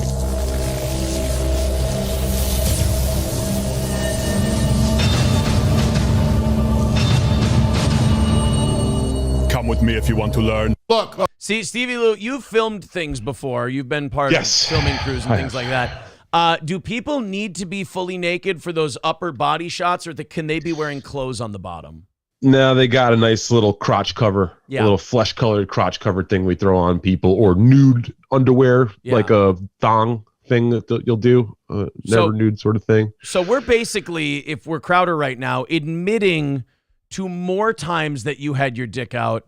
And I think what we're finding out is that, you know, those of us who have been on the Crowder's secretly gay train for a while, the stock is paying very good dividends right now. Yeah. That's all I can say. I mean, the most egregious thing to me is that he fucked up the whole Terminator actual thing. Like, he went through time naked because you can't have any organic non-organic materials, which the sunglasses that just showed up on his face were taken off of a biker as he went to go find clothes. So any good Terminator fan like myself would call total bullshit on this. I'm glad out of all of the cock pulling, baked potato, and dog grooming accusations, you're upset that he fucked up the Terminator bit. I think that's good. You know, different people are offended by different things with this Crowder fella. Is he wearing a fucking Jesus shirt? Well, I just realized that. He's wearing a Jesus is my homeboy type of shirt while he's addressing accusations that he's been homoerotic with multiple staff members. You know what? No, Stevie Lew, I think stick with the no self-awareness thing. I think that's what charts the best. Yeah. Okay, of course. Yes, many people saw my balls. Well, yeah. But I had a sock on because the nudies wouldn't fit. You couldn't do it. Yeah. Hold on, Victor, can we make sure? Can we just play that through clean one more time? Here, let's go back a little bit so Victor can grab it clean. No pun intended. Well, yeah. But I had a sock on because the nudies wouldn't fit. You couldn't do it. Yeah. Right. Oh, wait, gotta go back further. Hold posterior. Come with me if you want to learn. Look, okay, of course, yes. Many people saw my balls. Well, yeah. But I had a sock on because the nudies wouldn't fit. You couldn't do it. Yeah. Right, yeah. You have a large posterior. Yes, exactly. So nudies don't always. And there were also times where we played the spot the ball game. Yeah. Well, we need to... He is admitting to shit. Stevie Lew, he didn't read the article before he did this. Because he must not have. He's so arrogant that he thinks he can diffuse all these allegations without even knowing what they are. He's like, oh, you mean the time I played Spot the Ball or the time I dressed as Terminator or the time in the cornfields? Like, no, Steven, Those are all 3 times you just admitted to having your dick out that none of these people mentioned. Yeah, and we don't do that on set. You wear a robe until just before they call action, Right. or they put you in place. And like, if it's not a dick scene, you don't have your dick out. I've shot dick scenes before. We call closed set. You throw everybody out who's not essential. You fucking clear the room, and it's a very personal, private thing. If you're taking it serious, which seems like this guy's fucking not. Stevie Lew, I think they need you doing some consultant work over there. You know what I see in your future? Is stay on topic as well. Okay, I thought it was a topic. Continuing with the infractions, Riley said, quote, "Oh, is that it? Govern me harder, daddy." Riley? Is that the end of... But thank God we didn't get to the high one. Your mic isn't really working all that That's well. the end of the dick addressing? That is. That's it. Moving on. Oh, wait, hold on. Wait. Actually, hold on a second. The gain, you hit the gain button over here. Oh, okay. Let me... It's right there. Is that your testicle? Yeah, it is. You suck, Sam. Sucks. All right, let's get out of here. Guys, I want to point out how terrible Steven Crowder is at handling controversy. This might be worse than the marriage thing. In the middle of accusations that he pulled his cock out at his employees, he does, to address it, a pulling my balls out in front of my employees bit. There ain't no helping this motherfucker. He is bound and determined to go down. It's like a Gavin McGinnis sort of thing. I would see does he do this? Seriously, I hate to say it. I do not know that much about Steven Crowder. Is this it's like a Gavin McGinnis type fucking grab my dick and say fuck the world if he ever had this sort of shit come up, which I don't think he has with his wife, Like Crowder's decided to lean the fuck in, apparently, to the... Yeah, okay, it's okay to lean into accusations that, like, I don't know, you don't like Ben Shapiro, so you lean in and shit on Ben Shapiro. But if the accusation is you keep putting your dick on people... You don't give us 3 more instances that you've whipped your dick out and then do a, hey, look at my balls bit. But look, I'm not... That's just you. That's just me, I guess. Hobo Chili Recipe with $4.99 says, who is this smiling chemo patient who I guarantee has a van with a heart-shaped windows in the back and a dead baby in a Coleman cooler? I mean... Yeah, parking is very expensive in Brooklyn and New York City. I can't afford to just park my van, so I had to get rid of it. Well, and if you have a baby on board, they don't charge you as much for it. It's harder to tow a vehicle when there's a baby. So it's not like the guy's just being a dick. He's got his rationale. Okay. Yeah.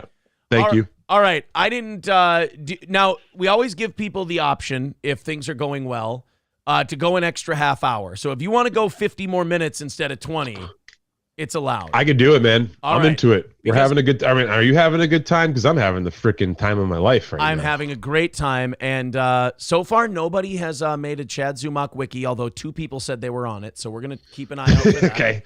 There's a lot. It's not easy just to make these things up, so we'll give them some time. By the end, I want it by EOD. I want it on my desk, though. Let's make that clear. Crowder... Oh, God. Here, I'll play one for you. I don't want to make the audience go through this. Yeah, let's just do one. Let's not kill him here. This is one of the times that Crowder was suspended from YouTube, and he got his channel back after his suspension.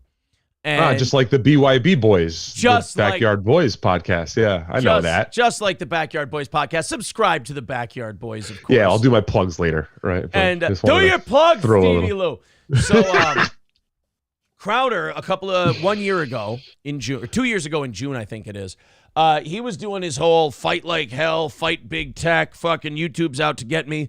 But he kept trying to play by YouTube's rules and kept doing a show on YouTube, but he swore he was going to sue YouTube, which never happened. He took people's money to sue YouTube, never did it.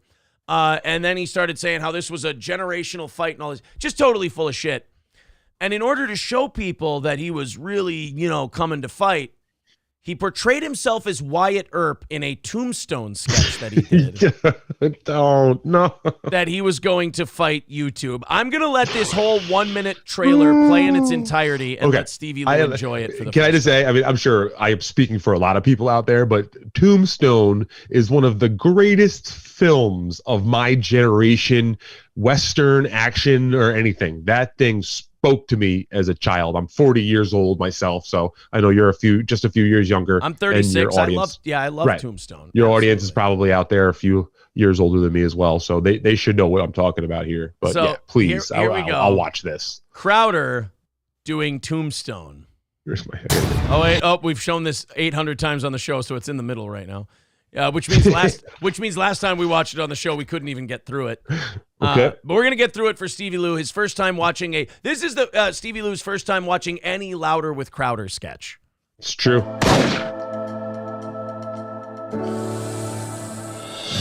They're breaking the law. It's like they are. They're coming for all of us. Stand with one another because they're going to pick us off one by one. Stephen can't be abandoned. Stephen can't fight this by himself. Rules should not appear to be evenly enforced. All right, you two. You called down the thunder. Well, now you got it. Okay, I'm not going to play it all the way through yet. Remember, Stevie Lew also, he's, all right, YouTube, you called down the thunder. Now you got it. He's now run to Rumble. So I think YouTube braved the thunder. So what was that gang that that they went to go fight at the OK Corral? What the hell? Cochise County Cowboys. Yeah, so the Cochise County Cowboys actually win this version of fucking Tombstone. In this episode, Susan Wojcicki is Curly Bill going, well, bye. And then they actually just leave and they go home. That's the end of the movie. Yeah, Dave Landau is Doc. Dave Landau's all sick, like Doc Holliday. And I don't know. Again, not gay Jared is Morgan Earp dead as they're walking him out. YouTube is. I'm sorry. I guessed it. I guessed it. Landau's in here. I guessed it. By the way, Landau hated these. He revealed. He's like, these were fucking terrible. Nobody would tell him no. But yeah, you've got like one of this YouTube executives is going, won't any of you play for blood? And then the Crowder people go, no, not really. No, we're just gonna go to Rumble. No. We're gonna go another town. Yeah. You called down the thunder. Well, somebody else will be by shortly with it, I'm sure. YouTube is out howling at the moon, shooting into the ground in the middle of the night. Exactly. And Crowder's like, I'm just gonna go to we're gonna go to another saloon. This is getting out of hand. Yeah. Howdy, Fred. Here we go. Later. All right, you two. You called down the thunder. Well, now you got it. I'm your Huckleberry ass clown. But I gotta say, was that a funny line that Dave Landau did just there? I'm your Huckleberry ass clown. You see, Steven Crowder's a good writer. He's like, no. He's like, yeah. Well, Dave, we need you to he wanted to say, I'm your Huckleberry jizz muppet, but he was like, no, we don't say those words here. We can't say come because Steven gets thirsty. So you got to just ass clown is the best way to do it.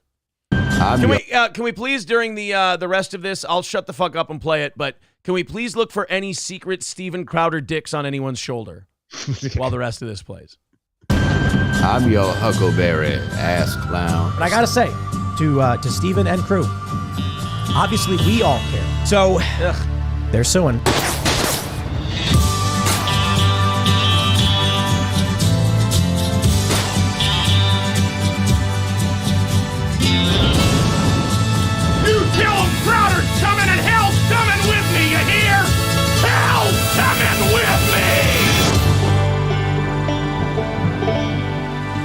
Then he came back 2 years ago to YouTube. Did you hear when he was yelling at his wife? He was yelling, "You go get those dog pills! I'll tell her the hell's coming!" You tell my wife the abortionist is coming, and I'm coming with him. Yeah. His wife actually called YouTube after that and went, no, seriously, you guys, you should definitely try to make him happy because he's not going to let you have a car and he's not going to make you give the dog dangerous medicine and it's not okay. They're like, don't worry, Mrs. Crowder, we can protect you. Nobody can protect me. I didn't put on the gloves. The poor dog is fucking seizing in the corner and they're like arguing over, oh boy. Crowder gives a shit more about his dog getting his medicine than his wife being okay. Oh, Victor sent us some drops. Boys, oh, jeez. Boys and girls, we've got Victor throwing in some drops.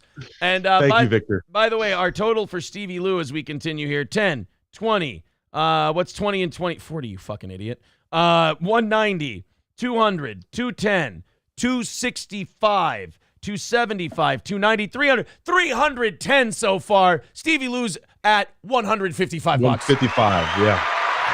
There you go. All right, so we got a couple of these that we got to throw in. Thank you. Also, just wanted to say thank you so far, everybody who's donated. And feel free, because this goes to a good cause, and the other half goes to some guy over. No, I'm sorry. I'm thinking of some nice way to try to slam you, and I fell up short there. It's okay. Let me hear. Here's more. The two drops are called More About Crowder. So we're getting that one thrown in the thingy here. We'll turn the volume all the way up on that one. And the other one is called Aaron Dick on Shoulder. Oh, good. Aaron, we'll call this one in the thing, Aaron Dick Shoulder. Turn the volume all the way up. All right, let's check Victor's work here. All right, more about Crowder and what he does with his cock. You know what? We're gonna be able to use that one over and over. And here's another. That'll be your new. Yep. You want me to put my dick on your shoulder, motherfucker? There you go. Now there's a drop. All right, guys. Stevie Lew gets half of everything that comes in between now and 9:30. I also believe that we are over today's goal as well. So there's that also.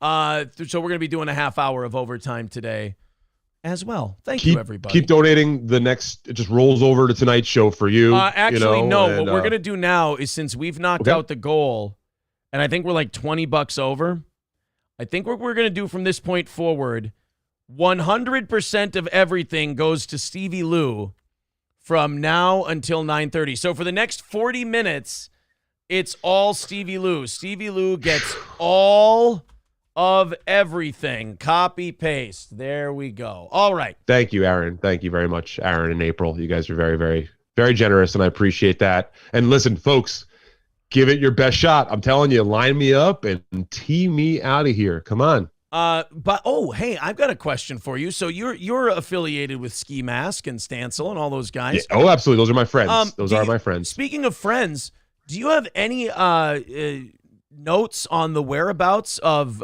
one Corey Adam? Because I've texted him to do the show. I haven't gotten anything back. I see that he hasn't been doing much. He hasn't been doing anything on YouTube.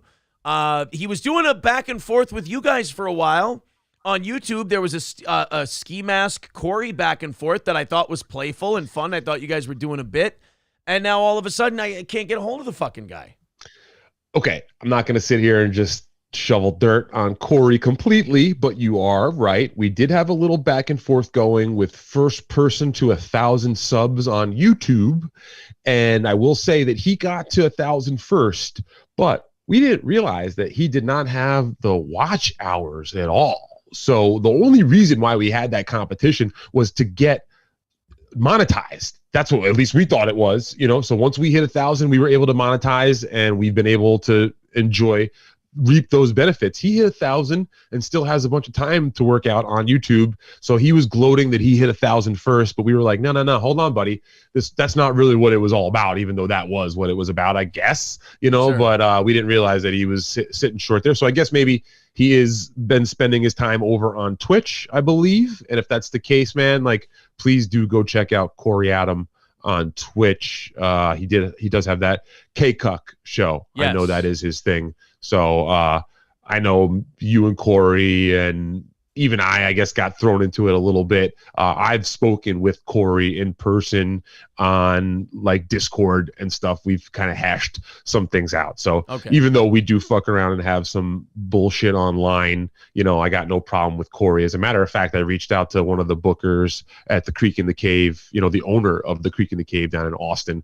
And I did tell her to keep an eye out for Corey Adam. So hopefully, I don't know, my name doesn't go that far in the business, but I do know Rebecca Trent over at the Creek in the Cave. And I did reach out to her when I first, kind of squashed anything that could have been weird between me and Corey, which would have stemmed off of what happened between you and Corey. Yeah, So, what you guys were, and by the way, and like, I guess the people who don't like us got really mad at Corey, and then he like started going hard at them, and like he started like yelling and screaming at people because they're like, why aren't you talking shit about Aaron? He's like, because I asked Aaron if I could leave, and he said sure, and we're friends. And I was like, yeah, it's pretty uneventful. Like, we were telling people on the show, we're like, guys, it's pretty uneventful. And all these other people were like, no, just wait until Corey leaves and this and that. And then Corey left, and he's like, no, I think Aaron does a good show. It's not the show I want to do anymore, so I'm going to go do my own thing. And people are like, well, fuck you, Corey. You're a liar and a phony. And Corey did point out to these people, he was like, look, you guys wanted me to do a certain thing. You worked yourselves up into a shoot. I didn't do what you thought I was going to do. And now you're mad at me and calling me a liar. And I know I texted Corey during all that, and I said, hey, welcome to the world of the psychotic. Yeah, welcome to the wonderful world of AIDS. He woke up in the bathroom in a bathtub full of ice with lipstick on the mirror saying, but hey, Corey did get a chance to go, and I think this is kind of what you were just talking about. He did get a couple chances on MLC. Yes. And I do have to say that one of the funniest recent moments in MLC was when I guess Bob had said something about Corey and they brought him in, and Corey immediately went after fucking Bob like a pit bull and completely disarmed Bob because Bob was kind of just fucking with him a little bit, okay. And that's the good thing about Levy is that if you guys are in a more of a work than a shoot, if you go back hard at him, he crumbles in that sort of situation in a good way. You know what I'm saying? Like he can't keep it up. You charm him, he can't keep it up. But on the other hand, if you do some real nasty dirt dog shit, like we know, let's not even say what I'm talking about. But we all know. To kill him. I mean, or his stepdaughter, Gina, blah, blah, blah. Yeah. We're not getting into it specifically, but you know what I'm saying? Then you're not going to charm him. It's a lot of trouble for that guy. I wouldn't be really surprised if this guy's like career as he knows it is more or less over. Yeah. It is like it's like a corpse walking around. It's really weird to watch. He's going to have to do major rethinking of how he's going to, he's not thinking of a 5-year sort of plan. And that's something that they try to tell intelligent people is to not think about, how you're going to get through the day or this week, although that is important. You try to think like 5 years ahead and how this is all going to fucking turn out for him, and I don't think he's thinking like that. Yeah. So. Swinging Sticks and Buzzing Green says, need to have this guy on more often, Aaron. Great show like always, but this guy is the shit. Oh, nice things about Stevie Holy Lew. Shit. Hey. Also, David Chandler. Thanks, Mom. That's my mom. Thank you, Mom. David Chandler also proving that he likes you more than me. The minute we said that you are getting all 100% of everything that comes in, David Chandler dropping in $100. So add $100 to your total, sir. Also, DC. Mike's Tool and Repair says, here is for Stevie's charity. You're a good man. There you go. Thanks, guys. And like I said, I will be providing receipts that I will be donating, at least half of this money.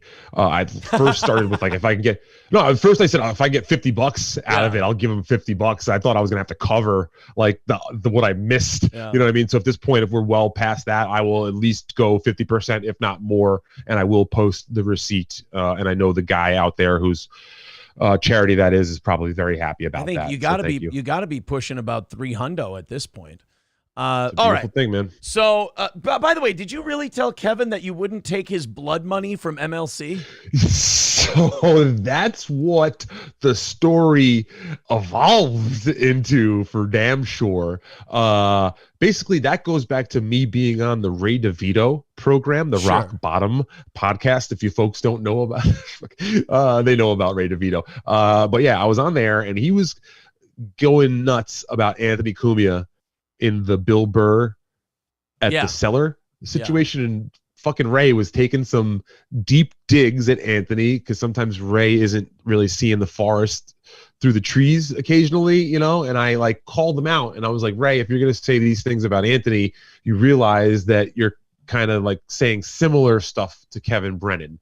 And I definitely have elaborated a little too much and maybe exaggerated a bit much, and it definitely got taken out of context. And somebody out there clipped just like that kind of part and sent it over to Kevin, and he saw it. And that's where I think we never got around to like where they got mad about the mod thing. They got more mad about that. Really? That I was comparing him to like being an Anthony Cumia type person, which I've since absolutely walked back. You know, I don't think that Kevin Brennan is an actual like, you know, harmful, hurtful, racist person. Does he make sometimes very, very blue and saucy jokes? Absolutely. And that's the kind of shit that I love too, you know? So that got me into a lot of heat for sure. And Stevie Lew, all I will say in your defense on that is this.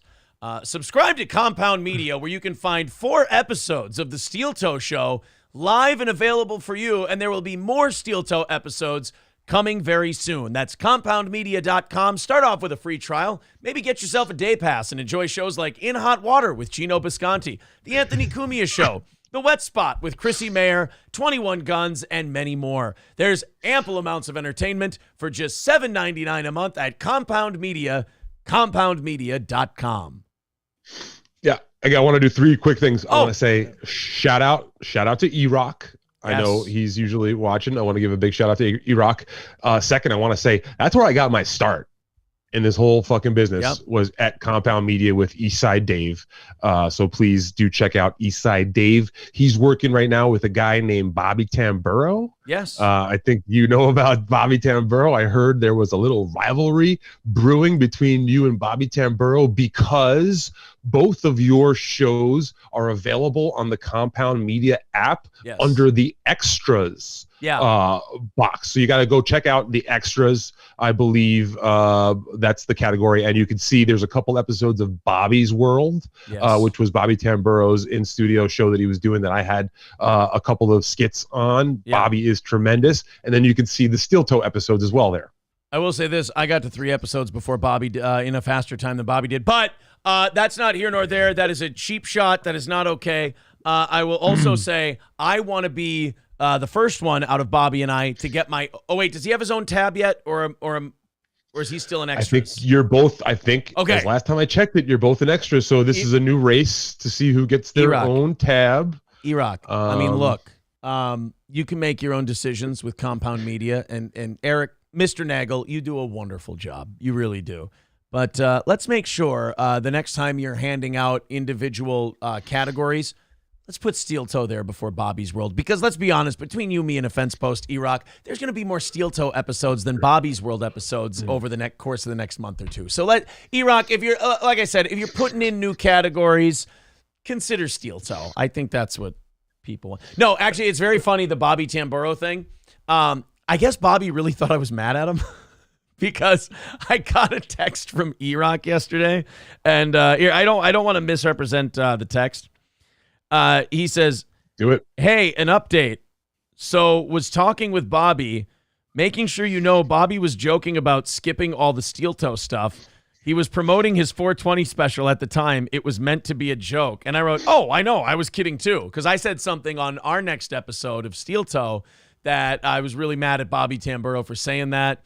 And then Gino texted me over the weekend that he was doing a gig with Bobby, and I said, "You tell that motherfucker that it's on, and that, you know, if he keeps taking his little shots, blah, blah." Like, clearly meant to, like, I was fucking around, but that doesn't always come through in text. So I ended up getting like a text from E-Rock. He was just so he says, "Just making sure."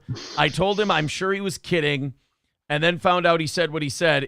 So I said, "It's obviously a joke based on your comment." Okay, good. Yeah. So I guess Bobby thought that we had heat, and he thought that I had a fucking problem with him. And I'm like, no, we were walking into the gym with our headphones on, listening to In Hot Water, and Bobby Tamburo's like, "Yeah, and you can skip all that Steel Toe stuff." And I'm like, "Oh, well, that's fun, motherfucker. We'll say something back."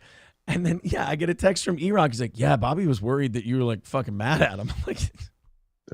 No, listen, Bobby and I go way back, like seriously, and I won't say anything fucking bad about Bobby, but I will say he can be a bit of an emotional boy. He's a comic. I think we all can be. Yeah, exactly. We're all fucking dented cans. Yeah. Don't worry about that. We're misfits. So a little bit of that comes in. Yeah, I have no problem with Bobby Tamburo. I think Bobby Tamburo's great, and someday he might be as funny as Steve Conti.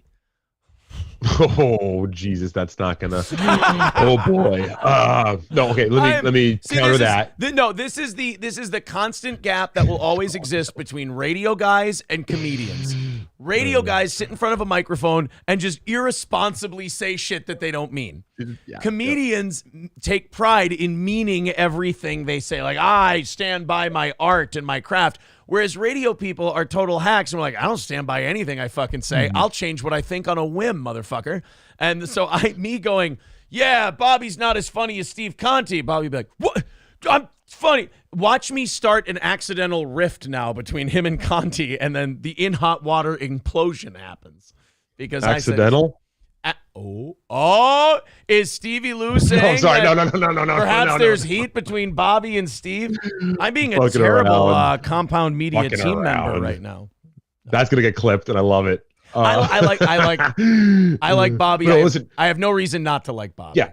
And you were saying some right stuff there, a very prideful guy, and he's just very proud of that series that he put together called How Could You Forget?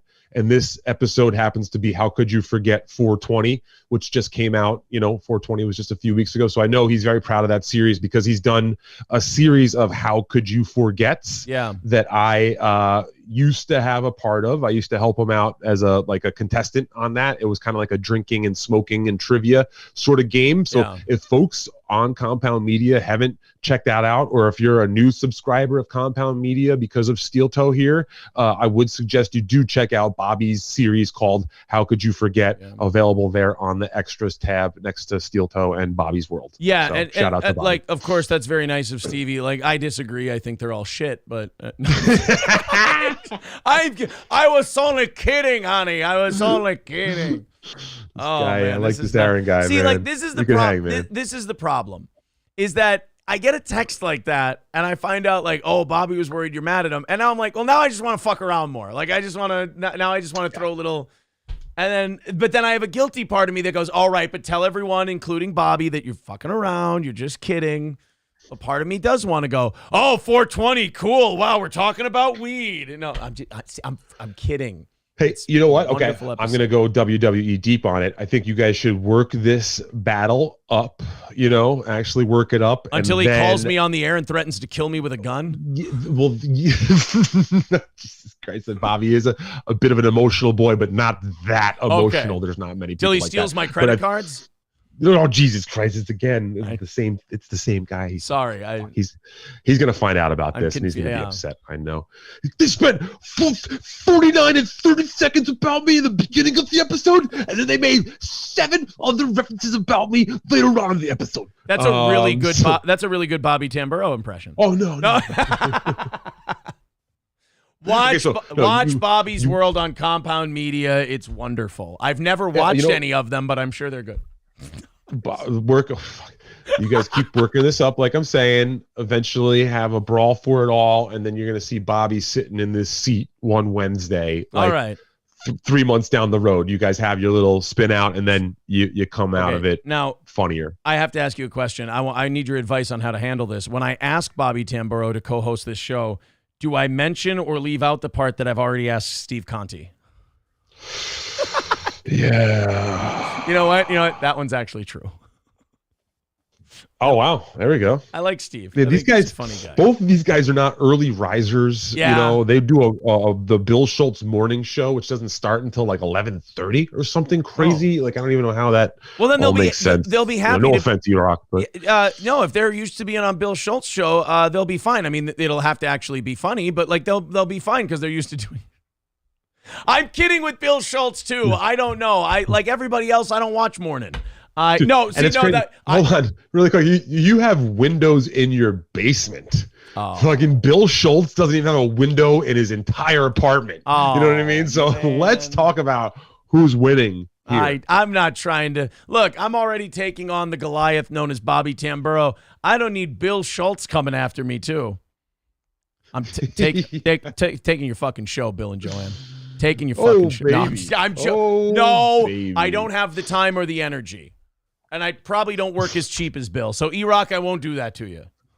Why do you have me talking shit about these people when I don't have any feelings towards them one way or the other? I got that Stevie Lew Svengali just working on you. Look like fucking Ed Wood. Jesus. All right. Let's do this one. This to me is like like confirming your own prejudices through like news stories and shit, or like Bill Burr called it going to imright.com. So as I get older, and I think this is normal for most men, I've developed a vitriolic hatred for early 20s college-aged women because they're just the most vapid, void of anything. Now, I maybe shouldn't hate them because it's not their fault. You don't have to have any depth to you at that age because everyone just wants to fuck you and all you want to do is fuck them back. So you don't really have to develop an interesting personality. But in this person's case, this is an extreme one. You could at least pretend to give a fuck. This is a woman who just got in a car accident. Okay. She killed 2 people. Oh. And the police officer is in the hospital room with her. Now, Stevie, if you had accidentally killed 2 people in a car wreck, how would you describe the mood or the condition that you would be in? Yeah, I think I'd be like sullen, a little like a grave demeanor. Okay. Serious sort of thing. That's a scary situation that you caused. You ruined someone's life maybe, so you want to maybe take a pause. No, I meant this situation, not an episode of Mornin' with Bill Schultz. No, see, I didn't mean that.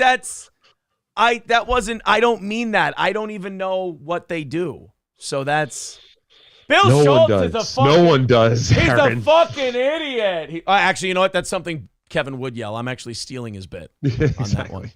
I remember when Kevin Brennan went into Sullivan's and actually started filming Bill Schultz drinking and yelling at him. Do you remember that? Linger longer right there. That's what we call that one. That's been a bit. Okay, so here she is.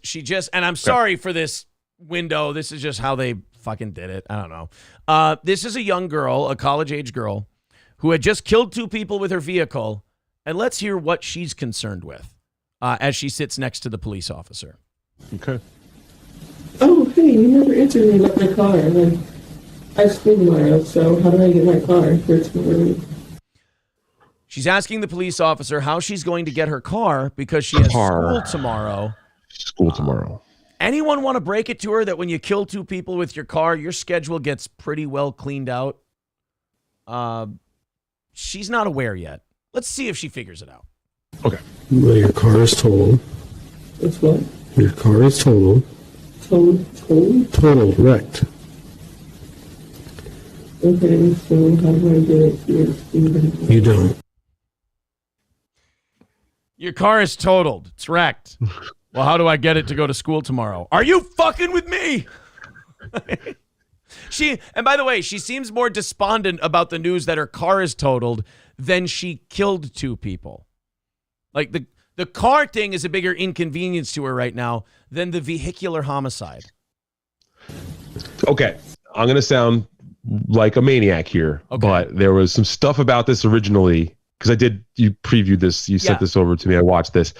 The guy's voice, he sounds like a fucking voiceover actor. The guy sounds like he narrates books for a living on the side as a police officer, right? Yeah. Sounds a little too perfect. And then also her reaction seemed a little too contrived. Wait, that's why I started to think that this was bullshit at first. Okay. Let's let this play through. Okay. But my bullshit meter was going off about this immediately because that's how insane of a scenario we've been presented. To be honest. Yeah, to me, I got 40 seconds through this because I was like, I can't fucking watch this. This chick is insane. But let's see. Okay, so how do I get it here, Stephen? You don't. So I don't go to school tomorrow is what you're telling me? No, ma'am. You want me to be honest with you? You're going to jail. You don't have a bond. You killed 2 people tonight. I don't think you understand that. You do not have a bond. You are not getting out of jail. Your car is property of East Peoria Police Department because it's a crime scene. It killed 2 people tonight. Now, should we take bets? Because I haven't seen past this part. Should we take bets on how she responds to all this being laid on to her? Well, I gotta disqualify myself because I've seen it. So I'll be the opposite side. I'm Vegas here. You get to lay your wager. I'm going to predict, A, she's not a bad-looking girl, but she does look a little chunky. I'm not into chunky girls. She looks a little chunky. That's why she survived and the other two died. She was padded. So, freshman 25 and all.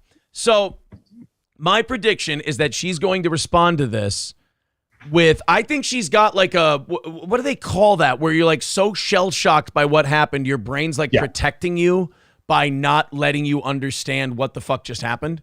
So she's right. It's almost a Stockholm syndrome sort of thing. Yeah, but not Stockholm syndrome. Yeah, there's a word for it, but you and I are retarded and we can't think of it. But there is a term for this. Let's see. Okay, let's see. I'm going to say that she's not going to get it. You are clueless with that. Clearly, I've already explained this to you. You're going to jail for reckless homicide tonight. You're going to jail for aggravated DUI for killing 2 people. That's what's going on. So no, you're not going to school tomorrow. You're not getting your car out of impound. Wait, no, I know how she's going to respond to it. Yes, sick day. Woo! Guess who gets to skip? Yeah. So are you saying? She's like that, well, that paper was due, so maybe I'll get a small extension on it at least, because I wasn't finished yet. I wasn't finished yet. Ma'am, I don't think you understand. You're probably going to be in jail for a long, long time. Oh, you mean like the semester?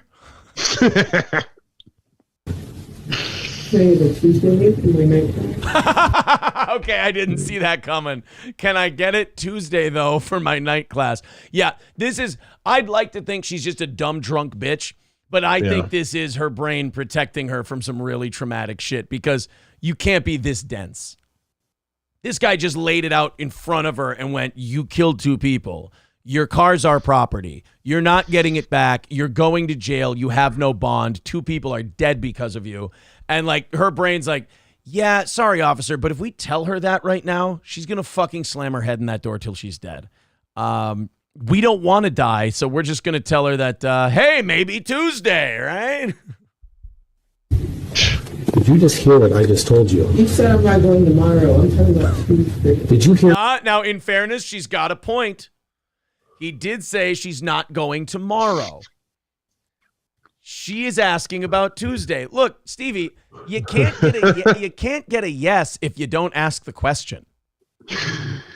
All right, so I'm sorry. This is turned into like a serious video, and now it's the Chris D'Elia drunk girls bit all of a sudden, where she's like, no, it's Tuesday. No, what about night classes on Tuesday? Like she suddenly went into like a funny bit where she's arguing with this guy like a drunk chick. In what part of that D'Elia bit does he fuck them against their will under? Oh boy, everybody's getting it today. Everybody's getting it today, folks. Is that not? I will say this: Bobby Tamburo is better than Chris D'Elia in that sense. Yeah, does not. We can go on record to all say that. I want to say, to settle this Bobby Tamburo thing and make sure there's no ill will, I do not believe. Now I don't have proof, but I don't believe that Bobby Tamburo is a rapist. I want to do that kindness, and he doesn't have to thank me. I don't have to get a message telling me, hey, that was very gracious of you. But I want to say, allegedly, that I don't think Bobby Tamburo has ever molested anybody.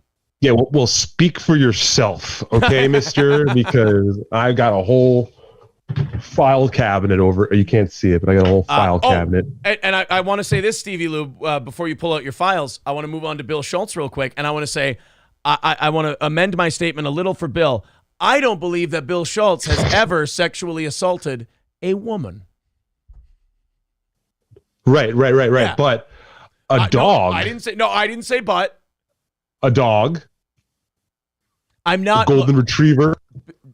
Stevie, I am not going to put myself out there from a legal perspective to be actioned against, either by a dog or Bill Schultz. So I'm just going to leave it at. And what is this? What do you think? This is some sort of Pat Dixon show about dog fuckers? That's what he actually has a show. He actually has a show about fucking dogs. It's very strange. Have you ever been in the ass of a collie? That's a Colin Quinn, Pat Dixon mashup. That's good. Well, I like it. Clip that, Bex. Well, you ever fuck a Rottweiler? What's the best kind of peanut butter to rub all over your balls to get the dog to lick it? Call them Weiler for a reason. They're wily. Yeah. Yeah, the chunky stuff is hard to spread, so you don't want to use that. One time I was fucking a golden retriever and I named it Gino and I broke its jaw. I admittedly went a little too far on that one. Yeah, you know how many female comedians Pat Dixon has hit, allegedly? Jesus Imagine how many female dog comedians he's played his hands on top of it. I have no idea. I don't know anything about him hitting women. I don't know anything about him. I said allegedly, but there's word on the street that he's a beater. Yeah, well, he's going to come find you at Sullivan's. Yeah. Tell him I will be waiting Now, for that moment, please. Everyone talks about Stevie Lew. I feel like the Saxon king in King Arthur. I'm like, everywhere I go, I hear your name half whispered, as though you were a god. When it comes to physical, that's a really good Stellan Skarsgård impression, by the way. You know what? Every time I do that, I should just do a Husey. Like, that's a really good Stellan Skarsgård impression, by the way. Shout out to Husey. Yes, Husey. It's you piece of trash. That's me doing The Rock, right? All right. So anyway, it's retarded. Boom, roasted. Yes. If you smell what Husey is cooking, that's my Bret Hart imitation. I can't remember what the fuck. Oh yeah, every time people talk about like physical altercations at Compound or Misery Loves Company, everyone just boom throws out, I'm gonna get Stevie Lew. You don't look, because we only see you from like shoulders up. Right. You don't look like a big fuck you up, beat the shit out of you kind of guy. How big are you, and why do people go right to that with Stevie with their conflicts? Yeah, I mean, webcams are deceptive. I want to say that. I do clock in at I'm at 6'6" height, and I'm, 200 pounds right now, but I can fluctuate 210 or so, and I'm also in pretty damn good shape, so it does stretch out over the whole scope of the skeleton. I'm a little bit, I guess, thin looking, but I was a center in high school, and I played basketball. So, there was a lot of body moving. You used to have to move a body around. Guys that were bigger than you.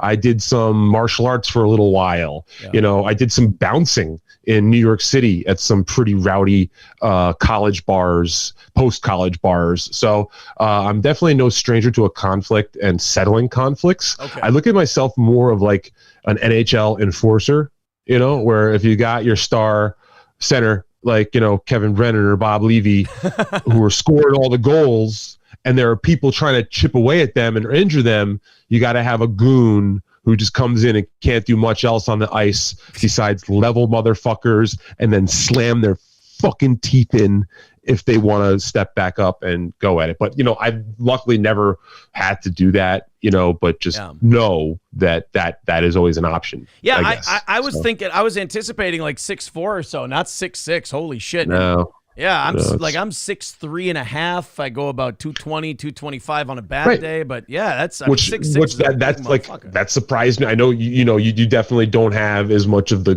gauntness to your face that I have, but it surprised me when you read off your stats recently, because I had only seen you on the webcam, but then I've seen your boxing matches and stuff like that. Which I gotta say, man, we don't talk about the first one. We talk about the second one. Yeah, fucking both of them, bro. I've been very, very much involved in the boxing community in New York City for basically half of my life. And anybody who fucking goes into the ring and fights another man, that's total huge respect for anyone who steps in that ring. And there is, I'm sure a bunch of fans out there who get that. And if the trolls want to troll, let them fucking go. That first one, I cannot tell you, when you get your fucking nose, when you catch a shot to the nose and it starts leaking blood, you're like, oh shit, I'm just covering up. And that was as soon as I felt that first trickle of blood after I took a right to the nose, I was like, this ain't gonna last too much longer. It's like that'll buzz. Everybody's got a plan. Everybody's got a plan until they take that punch in the face.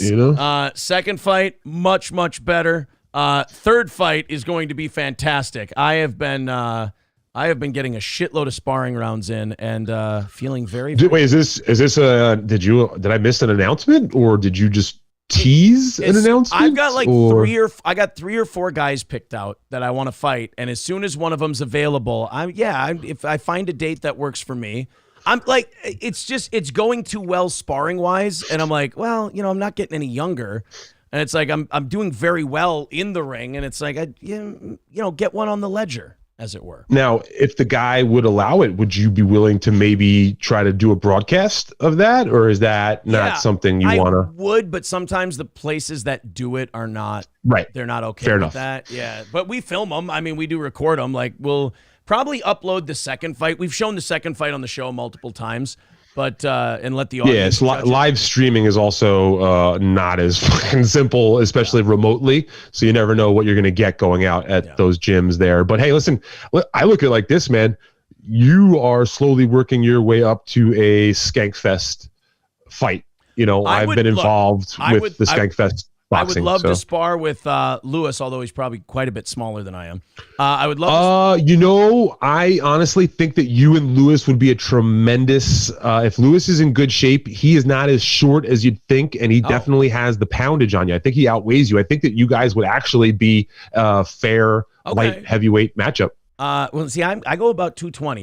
I'm a heavyweight. So Lewis is heavyweight. Then I'm sorry. I got my classes wrong there. You guys would probably be in not even just it would be an even matched heavyweight fight. I think that would be cool. And then Sam Hyde is another guy I'd like to spar with. Holy shit! I've always been seems a little scary. Yeah, I've always been a big fan of Sam, and he's a big boxing fan. So it's sparring. When you say you want to spar with someone, that's not like people who don't box. They go like, "Oh, what are you calling him out?" No, sparring is it's a thing where you're like, "Oh, I'd really like to work with that person. I feel like they'd make me better."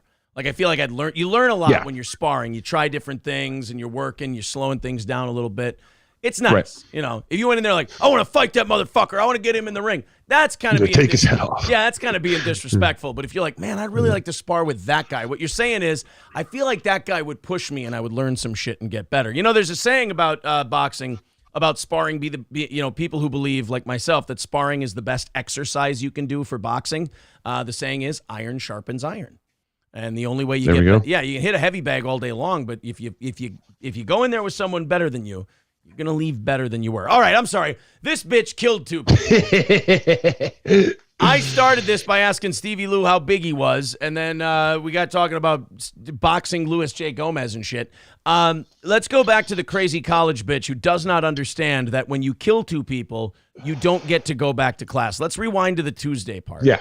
We also have to get to the end of this because you got to see what the final conclusion is, too. But go ahead. You're not getting your car out of impound. Okay, the Tuesday, can we make that? Did you just hear what I just told you? You said I'm not going tomorrow. She's right. Did you hear when I said that I'm going to jail tomorrow. You're going to jail when we're done here? Yes. Did you understand what I told that you killed 2 people tonight? Yeah, so I'm just wondering when I can go to school. Yeah, I'm telling you, like that. Yeah, that's the brain. Like, because every time the 2 dead people get said, it doesn't register. It doesn't hit, and she doesn't respond to it. Her brain's trying to protect her from the whole "you fucking bitch, you just killed 2 people" thing. Yeah, you're going down. Yeah. So here, I was like, oh, okay. Peoria woman receives 14-year prison sentence for fatal DUI crash. Oh, she's gonna miss a lot of class. Yeah. You go to college in jail, I think, though, these days. I think they you got can, them. yeah. You can get Malcolm X, Yeah, I mean, if they'll let a black guy in the 50s get a degree, they'll let you get one for sure. I mean, oh God, they weren't. I don't know if you know this or not, Stevie, but they weren't very nice to those people back in those days. I've read a few books myself. I've heard it was pretty rough. I've read a few books myself. One by this guy, Adolf Hitler. Oh no, he was. It was all in German though. I'm trying to learn German. Oh well, I'll send you the English copy that I have in my bedroom. I mean, you've got no. Did you know it's called My Struggle? I didn't know that until I got my copy. Autographed. You send copies with steel toe stickers on them out to prize day winners. Yeah. No, my illegal to really lottery. Stick it to the onions. No, when I run my illegal lottery, I send the stickers with the Mein Kampf books. Exactly. When I run my lottery. Anything else? 14 years. Do they go back to her? Yeah, this was just. I guess you could technically. Yeah, she's okay. Well, she's laying down. She's exhausted. You know, when you murder 2 people with your car, it makes you really sleepy. Do you guys have any Cliff Bars here or anything? Her and Ted Bundy are the only 2 people who felt like a nap after they killed people. All on body camera being completely careless about killing 2 people tonight. You could care less. That's sad and pathetic and horrible all at the same time. Okay, this guy sounds like, and I never know what happened to Andy Dufresne. He swear to God, he sounds like he's narrating Shawshank Redemption. This guy's voice. I want to get this guy on mic doing an intro for me or something, man. Some women weren't meant to drive cars. Okay, so what does she say at the end here? And horrible all at the same time. Can you say that as a cop? Yes, ma'am, I can. Can you say that to me? I mean, that is offensive. Ma'am, there's 2 people who aren't going to see their children because of you. I mean, yeah, but you're kind of being a dick about it. He's like, I don't know, man. I think you're in trouble now. And now you're the one in trouble now that you said it. So I think your superiors might want to hear about the way you're talking to me right now. So then she ends it with, okay, so can I ask where I can go back to school? Yeah, cell block 2. That's where you can, CBU, Cell Block University. That's where you can go to school. Peoria State Penitentiary. Sounds like a real good fucking time, let me tell you. Exactly. Bobby Nick from BYB Podcast becoming a Steel Toe Bro member. Thank you very much. I thought That's my boy, Bobby. By the way, funniest Bobby I know. I don't know about you. Yeah. It's Nicky Fingers on Twitter, our buddy over there at the BYB Podcast. That guy also has another show that he's got. Give me 1 second. I'll pull that up. By the way, I want to thank Stevie Lew for leaving me hanging on my shitting on Bobby Tamburo joke. Oh, shit, yeah. It just looks like I was saying it and I meant it. I definitely was thinking of plugs there. My bad. He's got No Filter. He's got a show called No Filter on Thursdays that I want to give him a quick shout out about. Do you have this is the kiss of death right here. I think you're finished. Citizen M writes, I like Stevie Lew. I think he's full of shit. That's a trick. That's a trap. That's a trap. I don't know if Citizen M likes you. I think it might be Clayton's. Union Jack says, continue your education in the big house. Whoa, hey, easy on what we call jail there. What's next? The slammer, the pokey? You're gonna be getting your education in the hoosgow. We got you got a little time or no?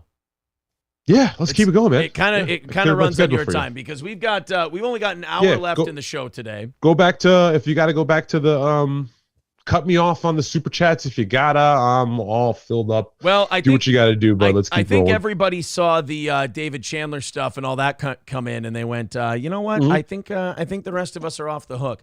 That'll do. Yeah, no, and thank you again to David Chandler. You're the man. Always a great supporter of all of us. With what you do. Semper Reloaded with $3 says Dr. Till looks weird with without his newsboy hat. Oh, that's Stevie Lew is here today instead of Dr. Till, medicine woman. I will say I thought about David Chandler yesterday as the main benefactor or one of the main benefactors of his generosity. David Chandler is both the living embodiment of how you can be a fan of an avid fan of Steel Toe and an avid fan of MLC at the same time. All it takes is a mutual disgust of Chad Zumach. And also, I thought about it and I was like, if David Chandler ever ends up in like a really terrible, awful situation, which I hope he never does, but like, we're obligated to give him a shitload of money, I think. Oh yeah, like 100%. I would take a bullet for that guy. Yeah, as a matter of fact. Like, no, I'm not even saying I want to. I'm saying I think I have to. Like, I don't even think it's going to get to the point where my brain gets to make a decision.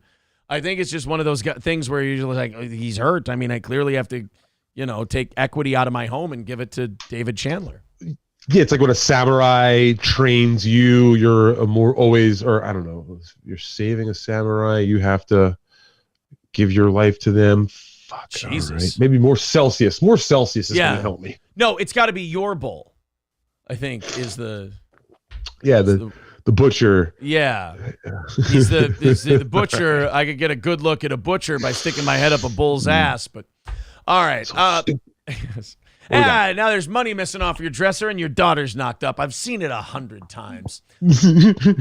Let's go to Tucker Carlson. What I love about the Tucker stuff is that Tucker's not telling anyone anything. So everyone's just making up their own shit about like why he got fired, What's next for Tucker Carlson?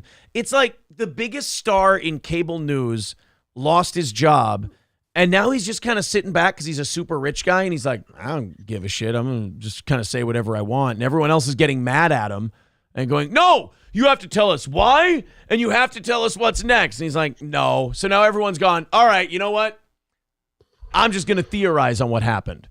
And that's fine if it's just like a bunch of people on the internet.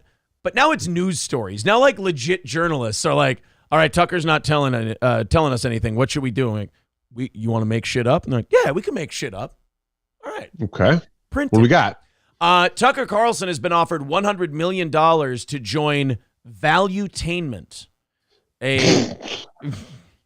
I know, right? It's just the coupon book. I get the coupon book sent in the mail every once a month. Yeah, I didn't think they had the money, but apparently they're offering $100 million to join Valuetainment, a conservative new media network. Actually, you know what? I know who this guy is. Valuetainment CEO Patrick Bet David. I've seen clips of him on YouTube. Him arguing with like Neil deGrasse Tyson and shit. He's like an Indian conservative dude. Transparently posted the offer letter in a tweet published just minutes ago. You know, Stevie Lew, you and I have done business with different people. You always know that a guy's really serious about his offer when he tweets it out during the negotiations. That's a public record. So, yeah, you just got to sign the tweet. You print the tweet out and you sign it and you return it and it's good to go. $1 million. This is how you know that a guy's just kind of clout chasing and looking for $100 million. clicks. I'm not kidding. He put out this. He put this out on Twitter. This is the offer sheet. Dear Tucker, I'll get right to the point. We want you to partner with us in what we feel is a noble and necessary effort to define the future of media. By the way, let me translate that into small business speak. We don't have a lot of money. We would really like to go on a mission with you. Here's our offer. $100 million over 5 years. 5 years. An equity stake in Valuetainment. I mean, how can you say no to that? I mean, an equity stake. That's it. Sold. I mean, you know what? I'm not even going to read the rest of it. Yeah, stop. Where's the pen? President of Valuetainment and a board seat to project your strategic vision and voice. Your own podcast and other daily and weekly shows, documentaries and movies covering topics you care about. And I'm reading this verbatim off the offer sheet. What else? ? We are all ears. He's like, yeah, potatoes and a microwave. Shit. And a shoulder for my dick. It's a common thing for conservative talking heads. It's weird. By the way, I've been known historically to be really bad at negotiations and give away too much up front. But sending someone an offer and trying not to look desperate and like you can actually pull it off, not good at the end to go, oh, by the way, and if we missed anything you want, you just fill it in here. Like, oh, these guys are playing hardball. Saying, hey, we want to sign you as our new quarterback. Oh, cool. What are you guys thinking? Well, here's a blank check. Just write a fucking number on it. What do you say? We'll make the salary cap work. It's fine. Maybe this is okay. You brought up a good point. Maybe this is some idiot social media guy over at Valuetainment who's got, the keys to the car and he thinks this is funny. Yeah. And this is getting him press though, too. I would love to see if they did put this offer sheet to actual, contract form, if that 100 million over 5 years is guaranteed or if it's, based off of, sales, all that shit. Now I'm getting dorky and doing I was going to to say, like, the equity stake, I was thinking that, like, they're going to be like, oh, well, the equity in the company went up this much. That's part of the 100 million. And it's, hey, what is that? 20 million over 5 years. Okay. It's probably about what he was making at Fox. Yeah. So he probably looked to make a little more in the contract game. It's not like his stock has fallen too much. He's still Tucker Carlson. He's still one of the hottest mouths in the game. I like seeing this kind of money thrown out there for someone who's in the entertainment business. I know you and I aren't going to be getting any fucking big time offers in the near future, but hey, let's talk about that 5 year plan like we're talking about. A couple things break for, some people. You could be sitting in that seat looking at some big paydays. So let's keep that money coming. I did the math. I only need like 375 people to die. And then I think I'm in line for something. It's got to be the right people though. 375 of the right people in entertainment have to die, and then I can take a little bump up, All right. Well, or if you're going to try to get to $20 million a year, what's the daily goal got to be for the super chats? How can we maybe work on that? We'll move it up just a little bit. Did Camel Toe hit the goal to get to his 100 million? That hack. Clip it. That whole what else we are all ears thing and then putting it out on Twitter, I have a hard time taking your offer seriously. Yeah, it's creepy. Like, watch them call Tucker and they'll be, hey, did you consider our offer? And he'll be like, what offer? We sent it to you. No, I never even looked at it. Well, everyone's seen it on Twitter. Well, why the fuck did you put it on Twitter? I'm not going to sign with somebody who puts all of our private business on fucking Twitter, you retard. All right, we'll talk to you later, Tucker. All right, fuck off. Got you last. I think, a deal like this, you're not serious. You're just trying to get a little. I mean, it's good for Valuetainment. It's good for their company. Where did you get my number, by the way? How did this call get through here? I think the companies that have a chance at landing Tucker are going to be the ones that come in later. Like, they're going to give him a little bit of time. Daily Wire right now, I do believe that places like Daily Wire and The Blaze are like doing their calculations and like, all right, how many mortgages do we each have to put on our houses? And then we'll throw a number at Tucker that he might consider. Maybe. If I were Tucker, I'd just fuck with people and ask for everything. Just be like, yeah, I mean, he's go for Bill O'Reilly money. Exactly. Yeah. Go for the biggest golden ring you could reach for, Tucker. I don't know why he thinks I'm talking, or I think he's talking. Listen, Tucker, we know you're a big Steel Toe fan. Yeah. Yeah, Tucker, please hit the like button, and also, Tucker, only 30% of the YouTube. Tucker, yes, everybody hit like, just like Tucker Carlson is doing right now. Let's get to 300 likes by the end of the show, along with Tucker Carlson's thumbs up. That would be good. But like, I want, if I'm Tucker, I'm like talking to the Daily Wire and just seeing how, is that your Kevin Brennan spit towel? Yeah. Yeah, I just wiped my spit with my cat. That was a cat? I literally thought that was a white towel. Yeah, I got to get a better camera over here. I was going to say better cat. But no, I love my kitty cat. I think the Tucker thing, I think what would be great is if he just asked for things to fuck with people to see how desperate they were. Like Daily Wire comes over, we're going to give you $100 million. He's like, okay, cool. Could you fire Candace Owens? And then, just to see if they do it. And when they go, yeah, sure, we get rid of her for you, Tucker. I'm just fucking with you guys, but I'm totally going to tell her that you were willing to do that. Yeah, can we call it Daily Poop instead of Daily Wire from going forward? Because I'm feeling fucking. I mean, I don't think. I mean, we could look into that. And he's just like, I'm just fucking with you guys again. Yeah, but really, you are going to have to call it Daily Jew, and we're putting a yarmulke on there. Yeah, a yarmulke on fire. Actually, that's how we're going to do things from now on. I'm Tucker Carlson. And Tucker, here on Daily Wire, we're going to let you do your documentaries on anything you want. Okay, cool. Here's my first one. Do you guys ever wonder why the death chambers had wooden doors at the Holocaust? You're like, no, Tucker, no, we're not. You can't do that one. That's not okay. I was just thinking, I know the perfect network for Tucker Carlson to go to. I've heard about this very big, powerful network that has a lot of money called Vice. Maybe he can go to Vice. Oh no, Stevie. I was getting ready. I was getting ready for the show earlier. No. Before my. Yeah, Vice. Yeah, they declared bankruptcy. Dude, so I live in Williamsburg, Brooklyn. Like, that's where the headquarters is. It's like the hipster fucking epicenter of the world. It's like the zero patient zero lives here. Yeah, like they're putting all the flags at half staff. They're gonna half mast. We're gonna have they're gonna fucking do a 10 bell salute. I delayed my laugh because I actually thought they might do that. And I wasn't sure if you were kidding. There's a moment of silence at 3. If there's a moment of silence at 4:20. Yeah. This afternoon for. Oh man, BuzzFeed News is gone now. Vice is gone, and Barstool Sports. You're next, motherfucker. We're coming for you. I was just saying on the evening show the other day. I'm like, I don't see Barstool anywhere like I used to. Yep. I did hear you say that. I think Alex, our boy, the pimp on the blimp, number 99, Alex Stein, prime time.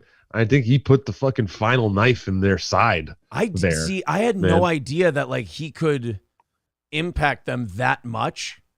But I mean, I don't really know what else it could be. I mean, other than people who just kind of figuring out what their gimmick was and being it's a bunch of soft guys with beards who talk sports so they can look like dudes. I got it.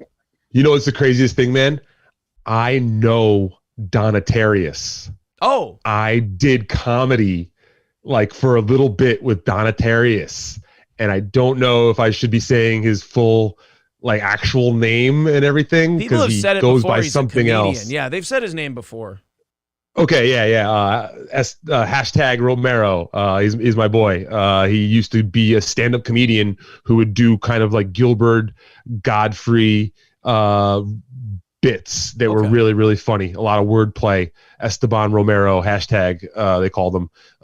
He was a good dude. So when I fucking saw that video, bro, I had this crazy moment where I was like, holy shit, I know this guy. His name isn't Donatarius. And like realizing, oh my God, this guy is pulling off some major Andy Kaufman stuff right there. And I had to give Alex huge credit to that one. Yeah. Now, since he's gone and exposed his genitals to young children while in a bathing suit, I've been horrified and I want to come on. That's that was bullshit, so bad. Yeah.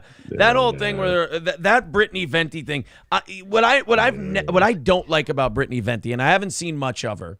Number one, whenever she's on, like she's been on Simpcast with April before, and I've noticed, I've been like, this chick really doesn't give a shit about anything unless they're talking about her. And number two, that thing she did with Alex Stein, I would have had a lot more respect for her if she just would have said, oh yeah, I was totally fucking with Alex Stein and I was, totally doing this for Jesse PS. And I would have respected her more for that. But she did the woman thing where she's like, what? Why are you getting so mad? I went and watched her appearance on that other podcast. They totally told her what was up with Alex. It was a setup. Yeah, what the beef was, the whole deal, and all of that stuff.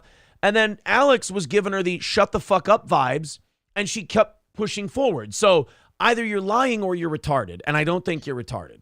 So I thought the Alex Stein thing from Brittany Venti was remarkably disingenuous. Yeah, you know how you handle Alex Stein? You use the April method, where you kind of come at him a little bit by standing your ground, but you disarm him. And I thought that April was able to get her points across and not come off like she was kowtowing or bowing down to Alex. And I think that helped you guys get back to a better place. What she did, she basically did was she tried the "my husband's a bag of shit" defense. Alex Stein came at April, and then April went, he's the piece of shit, not me. And then I DM'd Alex, and I was like, sounds like you and I need to sit down, on the show and have a little talk. And we did, and Alex and I are totally cool now. We'll, from time to time, if there's anything that kind of crosses both our paths, we'll DM and stuff like that. He goes slumming, bless his heart, and he'll respond back. So he spent a lot of time in the MLC universe before he really blew up. He was doing appearances on MLC. I will say that they were able to get him in. I think now that Chad's gone, he'll go back on MLC because I do know that Alex doesn't like being shit on. Like, especially when he hasn't done anything to the person, that kind of, like the thing that bugged him about me was I said, hey man, you've jumped not jumped the shark. I said the city council stuff is beneath you now. Like your man on the street stuff is fucking awesome. Leave that city council shit in the dust. It's not that good anymore. He didn't like that. He thought that was disrespectful, but I have always said I like most of the stuff he does. And he did. He came on the show and he goes, hey man, look, you do comedy stuff and you don't hear the 99 compliments. You hear the one time someone criticizes you.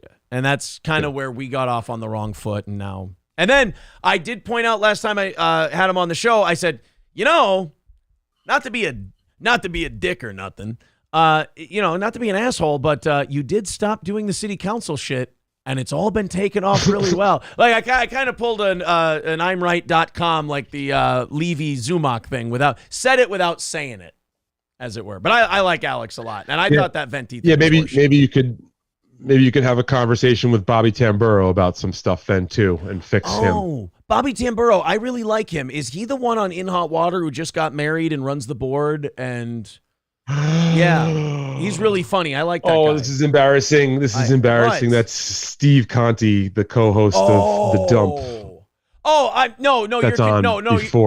You're confused. The other guy who runs the board. That's Bobby Tamburo. I really like that guy, and he runs it during Anthony's show too. He's really funny. He's deadpan and stuff. That's Garrett. That's Garrett that you're thinking of. Oh, right? Bobby Tamburo. I like him too. He's the Jew who eats girls' asses when he does coke with them. No, that's Bob Levy. No. That's Drew. That's Drew. Oh shit! I'm sure Bobby Levy has had his fucking jaw deep in some coke and ass behind eating. while on amphetamine. Who hasn't? And I'll put myself on that list. And so God bless the both of you for that. Couple of things That's I right. wanted. I forgot Drew's story. That was fucking crazy. That was like I told him I got to option that for a film. Yeah. That's like After Hours. From Have you ever seen the film After Hours? That was Drew's version of the film After Hours. That was That's a deep cut for the folks out there. That was wild. It would be like a Chad Zumach story if he ever told the truth. That's basically what it was. Somebody writes, this is me making Tucker an offer. He says, Tucker, you come on Steel Toe, you'll get half of everything we make on the show, and I'll send you a sweatshirt and some stickers. And maybe a bag of coffee. Maybe a bag of Steel Toe coffee. I wanted to say something about that. I saw people online going like, oh, they get the coffee from someone else and then they sell it. I was like, yeah. So if these guys aren't growing their own coffee beans and roasting it in the backyard, then it's an ook. Like, Is that what the fuck? Like that was such a reach from some people. I'll be honest. I'll be honest. I didn't see any of that. I generally don't. But that was really the man? Yeah, they're like, oh my god, they use drop shipping to sell a product for themselves. Yeah, no, what kind of goddamn slobs? And I'm sorry. Actually, they don't even have that part right. It's actually more of a licensing deal where basically we're giving the company our name. They're making a coffee. We direct people to their company and they sell it and we take. Wait, what a concept. You mean that you worked something out in your favor strategically? We worked out a naming rights deal, basically. Yeah. So no, the people out there that don't like you don't think that. Okay, but I got to tell you, if we grew it in our backyard and sold it that way, they would have a problem with that too. Let's be honest. Yeah, I mean, listen, I can tell you something about growing something in your backyard and selling it yourself. You know what I'm saying here? I feel like doing a Husey now. Oh, that's right. You mean tomatoes? Yes, tomato sauce. So no, that kind of stuff. I get a kick out of. It's all bullshit. Corey and I have always said like we deserve a better class of trolls because the ones we have, like, they're adorable. They're very funny because you're like, guys, come on. Like, is it that hard to just say you hate the show? Like, just go with that part. All these reasons you're forcing yourself to come up with sound fucking embarrassing. Just liberate yourself and go, I really hate Steel Toe. I think that show's unfunny and it sucks. There you go. Was that so hard? They did a naming rights deal for a coffee? I mean, yeah. I don't know what and to it's tell you. like, it's humorous. Are you guys not going with the April's roasted bean thing, or am I? We are. They do. They're very smart. They want to do a test run first before because the April's. Okay, so the Steel Toe one, it's just our logo with a description on a black bag. The April's Magic Bean design they have is like really elaborate. Hilarious. Yeah, they've got they're doing a different colored bag, these new logos, creating new shit for it. So they just want to make sure that they're going to move units before they go and do all the printing and the logos and all of that shit. Because it's like a whole different branding thing from what they usually do. So, dude, stand-up comedians make fucking refrigerator magnets.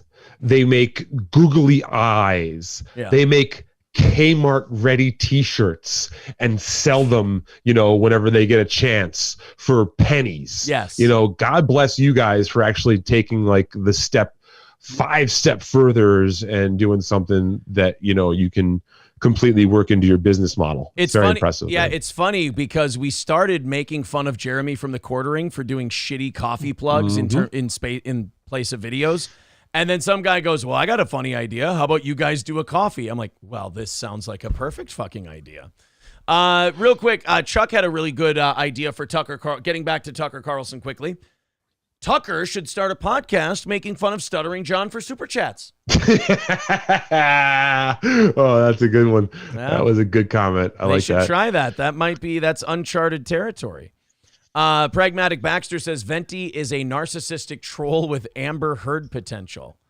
I'm going to say that Brittany Venti, for all her flaws, will not shit in a man's bed. Shit a bed. If folks go back and look, I was looking off trying to think of a good shit the bed joke, but you beat me to it. That's because you were looking to be elaborate and clever. I just went point A to point B. Shit the bed. Shit in the bed.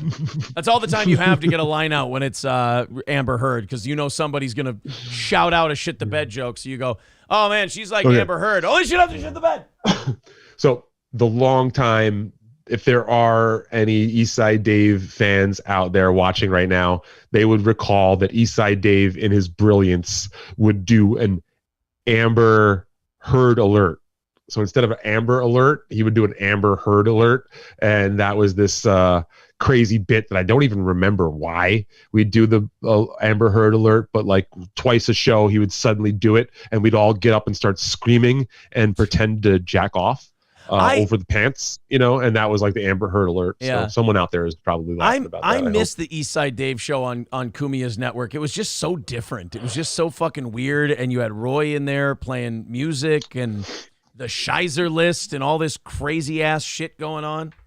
So big news, and I don't, not the one to announce it, but from what I've seen, I mean, Bobby Tamburo would be the one to do it, because Bobby, Eastside Dave, and Roy Harder have got their band back together. And as of this week, I saw them doing a live episode at Tiff's, the Dojo of Comedy, which is a place out in New Jersey that a lot of folks know out here. So it looks like, I don't know if it's going to be a weekly thing or not, but I would definitely check out Eastside Dave's YouTube channel. It's called the Davey Mac Sports Show. That's the new rebranded Eastside Dave show. They do have a sports angle to it, but let me tell you, there's a lot of madcap hilarity. So I always got to give a shout out to Dave for giving me my start, Zen Ryan, is he still doing morning radio in Jersey, by the way? Yeah, actually, I refuse to mention it today because I'm technically going up against Eastside Dave right now on morning radio. So I did one of those old school radio things and refused to mention so it's really funny, Aaron. In New York City, we have 2 hip hop stations, and in one famous Notorious B.I.G. song, he goes, "I'm a hot 9-7," or no. That was really All About the Benjamins. Yeah. All About the Benjamins. And I'm a hot 9-7 every day. That's my word. So whenever that song got played on Power 105, they would blank out the 90s, the Hot 97 reference. So it's crazy old school shit. So I was trying not to say that, but you already broke kayfabe here. Yep. So we will say that, he's on the Rat. WRAT in South Jersey. From what I understand, man, it's one of the last standing independently run radio stations out there on broadcast airwaves. Well, so. I was talking to E-Rock. We'll talk about radio from time to time, and he and I were both saying all these radio companies are in such bad shape that they're going to break up, and you're going to see the return of the local radio station, because these big conglomerates just can't hold it anymore. The money's just not there, and they don't know how to. They're trying to do digital instead of radio, so they're just going to have to bail on it, sell it for pennies on the dollar, and you're going to probably get a little more creativity into radio again, which is or you're gonna get AI, or you're gonna get AI fucking radio. AI, and we're all fucking doomed. So just be careful of those goddamn bots out there, man. Make sure you take those fuckers out. That's what this writer's strike is all. I'm on those writers' side in Hollywood, man. They're trying to kind of push back against the AI stuff. They're like, nope, we're not going to allow that in, and I think we got to try and reverse it as quick as we can. I don't know how many movies these fucking people have seen, but the AI shit usually doesn't end well for us. Yeah. I don't see the AI making a film like The Toxic Avenger. I don't see them coming up with what kind of brilliance a person like Lloyd Kaufman from Trauma Entertainment could come up with his own actual human brain. No, but they could make The Matrix and iRobot a documentary. They could do that. Where Will Smith gets smacked by Chris Rock at the end. Yeah. The Chris Rock robot comes back and smacks Will Smith. Yes. William Delahunty says Steel Toe growing their own coffee and displacing poor Ecuadorian farmers. See, yeah, it would go. They would take it somewhere. Du Gulag says Venti's ex-boyfriend says that she's. I don't know if that's true or not. Smart. I have no idea. Smart move. No idea. Stevie is the original Conehead, says Jimmy J. Yeah. Or Jimmy I. I'm sorry. Zen Rhino says with the Eastside Dave plug, he's exposing the goddamn business. I'm sorry. I apologize. Cult Classic Toxic Avengers says P.A. Cheddar. And No Morio says, our sex bot's cool. No, you know what? I'm even going to take away your pleasure on this one. This AI shit, I'm serious, man. I was thinking about this the other day. I'm like, when AI takes shit over, what's going to be the thing humans can do? And I was like, well, we can repair the AI robots. I'm like, no, the robots will repair the robots. And then I'm like, well, we'll sell and distribute the robots. I'm like, robots will be able to do that shit too. You can do that. We're fucked. Like I know that there's like a secret cabal of billionaires running the world and that they're trying to like limit the amount of people and gather more power for themselves. But I don't understand how this AI thing helps them in the long run. Like to me, this AI deal is it's going to fuck them as hard as the rest of us. They're just going to be the last ones standing. Well, thankfully, I was listening to Owen Benjamin the other day, and the Earth is flat. The Earth is flat, so we could just go on the other side of Earth to the flat underside, and we could live there for eternity. So we got that going for us. Guys, the robots are all Jewish sodomites. Oh, okay. Well, thank you. Thank you, Owen. I thought you were doing the robots are attacking us, doing that monkey's drop. I would never do that. Yeah, I know my steel toe, man. I'm not going to lie. I know my shit here. No, that would be a horrifically... That's how we're going to go down, bro. That's that's a horrifically offensive drop, and I would never want to play anything like that. I think that, in fact, if I were thumbing through my drops right now and trying to find that, I wouldn't even play it because... As one does. It's because it's so offensive. I've been in a punch-up with a dozen monkeys. Yeah, like I would never... There's a monkey on the front porch. I would never say something like that. The monkeys were determined to rummage through our bags and take whatever they could. Yeah, see, I would never say anything like that. I remember when that happened. I would certainly never say... If you care to join me in the parlor, we will be serving white cake. No, see, I think you messed that up.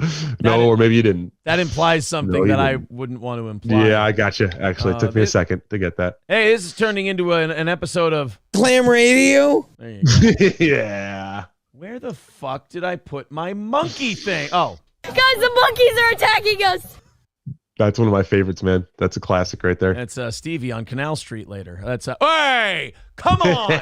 Come on. That is bullshit. Oh. Yeah, I like Black and White says, guys, perfect Owen impression. I stole my Owen impression. I will say, I stole my Owen impression from was it Mersh or Royce? One of the ROTC guys. I stole my Owen Benjamin impression from them. Guys, the world is flat and the Jews are hiding it. I know this because I own goats. And then you hear... That was the best part of playing that Owen shit the other day was like Owen would start talking about the world being flat and then his rooster would start crowing. It's fantastic. Dude, I'm not going to lie. I can empathize and feel that part of Owen. You know, I want to get back into farming and Mother Nature because I take hallucinogens. You know what I mean? So I'm just like him. Hold on. They're trying to build a tower in the chat. I'm fucking it up. There we go. All right. Oh boy. Perfect. Oh, there geez. we are. I know what they do. Stevie, let's count. We got less than a half hour left in today's show. Okay. Let's count up Stevie's total for today, shall we? Thank you. Yeah. So we've got, this is the half. The half would be 20, 35, 45, 100, 110, 120. 120 plus 150 is 370.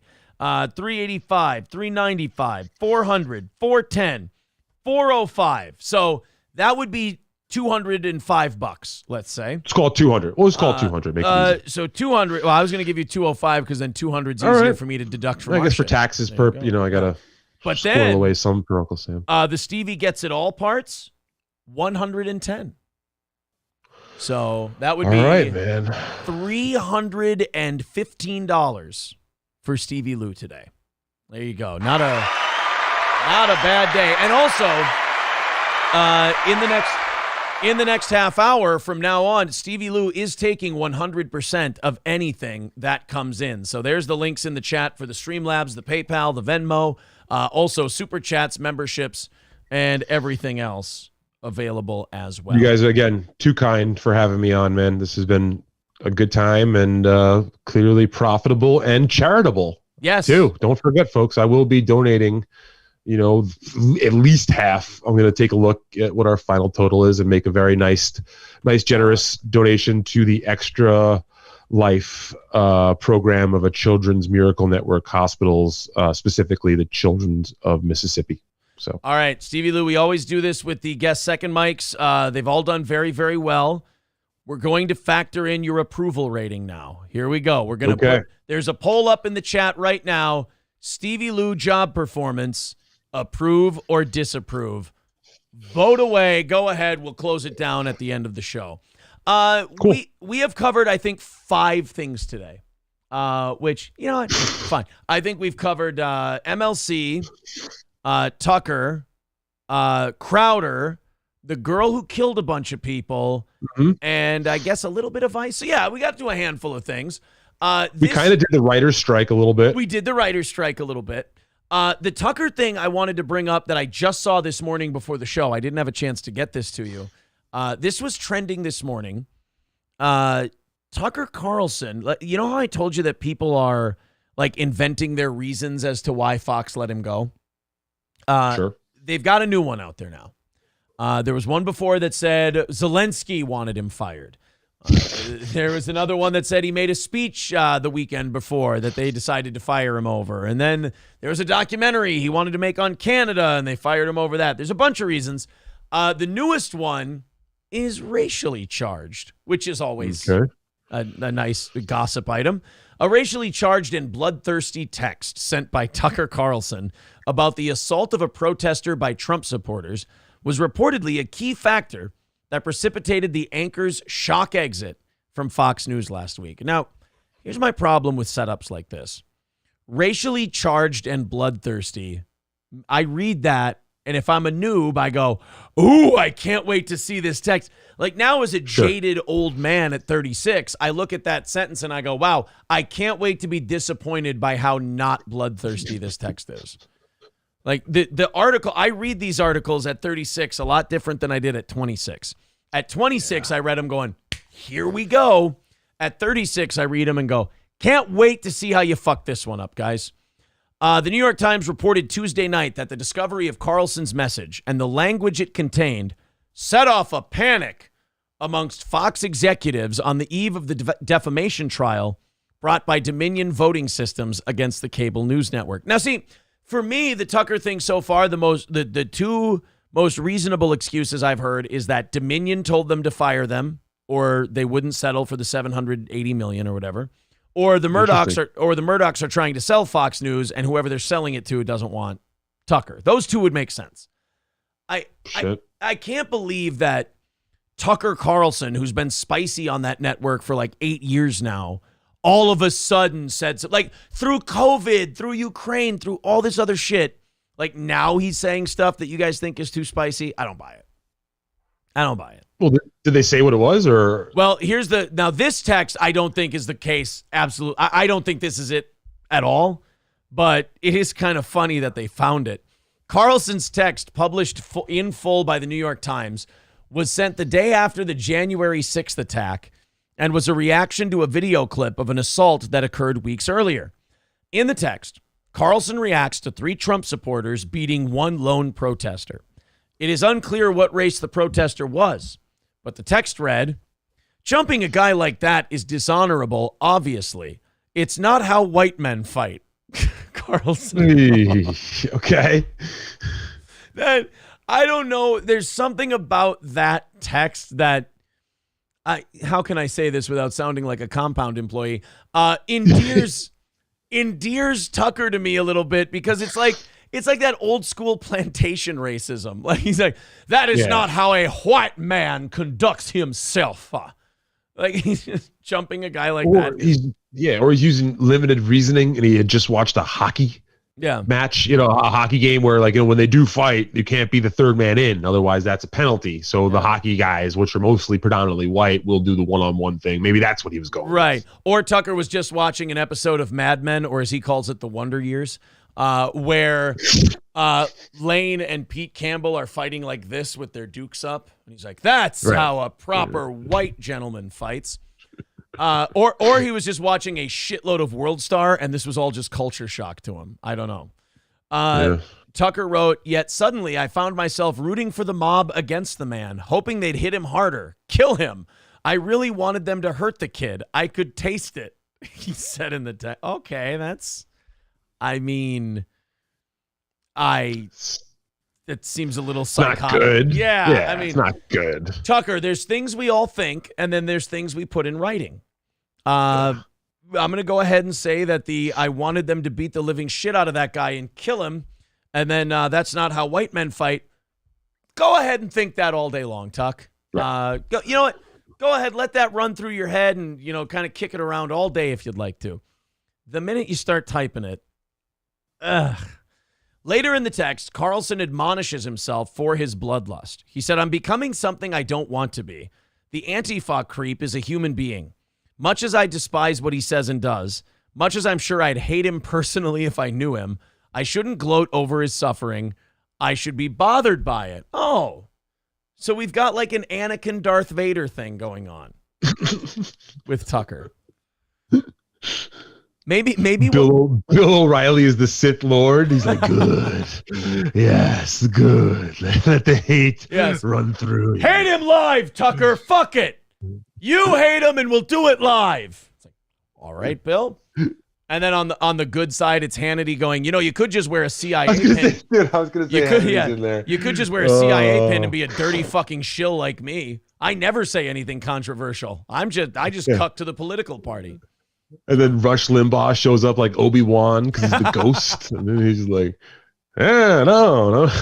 Milton Friedman shows up as Yoda. And he's just like, focus more on economics, you will. The Times reports. Tucker concluded, I should remember that somewhere somebody probably loves this kid and would be crushed if he was killed. If I don't care about those things, if I reduce people to their politics, how am I better than he is? So wait a minute. The big gotcha with Tucker Carlson here is that he felt something right away. He felt a surge of anger and hatred in himself. And then he reflected on it and said, no, I should definitely reject that part of myself and behave differently. I tell you what, Stevie Lew, what an asshole. Right. It's like the exact opposite of every tweet Keith Olbermann has ever put out in his entire career. You know what I mean? Like, let's really get down to it here, folks. That's not bad discourse that he's having here. I get that people don't like the intensity of his words, but we can't be going overboard. And I feel like that's an overreach, especially in private messages. Shit, dude, if private messages are not safe, then I need Ski Mask to go get his phone right now and start hitting it with one of those hammers that he shines on air. Please, Ski Mask, Jim Stansel, we've got a group text. We're fucked, right? Just fucking burn those things. I'm going to burn mine. Bleach it, as Hillary Clinton once said. So somebody told me to go to Media Matters and see their latest leaks about, and I just went to Media Matters website. It's literally the front page is all Tucker Carlson shit. It's all Tucker. Like their boogeyman is finally gone, and they've realized, like, no, we needed that boogeyman, Karen. They would have never fired him. Now that Tucker's gone, they're like, what the fuck? Like Hannity's boring. We can't focus on him. If it's brown, bomb it down. That's his philosophy. We can't really do anything with that. Fucking Steven Crowder is sitting there right now with the microwave potato and his dick on someone's shoulder going, yeah. Thank goodness I dodged the bullet on this one. Crowder's punching his dad with one hand, eating a baked potato with the other. And he's just like, I really hope Tucker said the N-word. That'll really get me out of this shit. I hope Tucker said something about the Jews that's not very polite. He's just like, shut the fuck up, Dad, and just keeps punching him in the head. I'm having some starch. Now, intern, come over here so I can wipe my dick on your arm. Yeah, that's going to be Crowder's out, is Tucker Carlson saying the N-word. That's about the only thing that can save him at this point. In fact, if I'm Steven Crowder, I'm like, I have documents that show that Tucker Carlson yells the N-word all the time. Like, really? It's like, no, but I figured this would buy me some time. Yeah. I have documents that Tucker Carlson will be joining Compound Media starting on Monday, May 9th. That's not true. Actually, the boss read the end of his text and he decided to terminate the deal. Yeah. He was almost with them. You were almost there. We see our instincts through here on Compound Media, goddammit. That's true. Like, that's one thing that always gets me is people are like, oh, you work for Cumia's network and, Cumia says this, that, and the other thing. Guys, I have news for you. Anthony doesn't give a fuck. If I sat here and go, yeah, Anthony definitely tweets some pretty racially charged stuff, he would be like, yes, I do. And people would be like, oh, like the internet is so full of tattletales. You're like, what if Anthony found out you thought some of his tweets were spicy? He'd probably go, well, God, the guy's fucking human. I don't think Anthony tweets the shit he tweets going, I think 100% of the population is going to be on board with this. Or says the things that he says on video game streams as well. Now on that stream, he was yelling at Nick Fuentes, which I fully endorse. So, right, who has a nickname. Right. Which we're not going to, well, don't worry, I'm not fucking stupid to say that shit here. But, like, I think that's one of those things, What, that Nick Fuentes is probably a homosexual like Steven Crowder?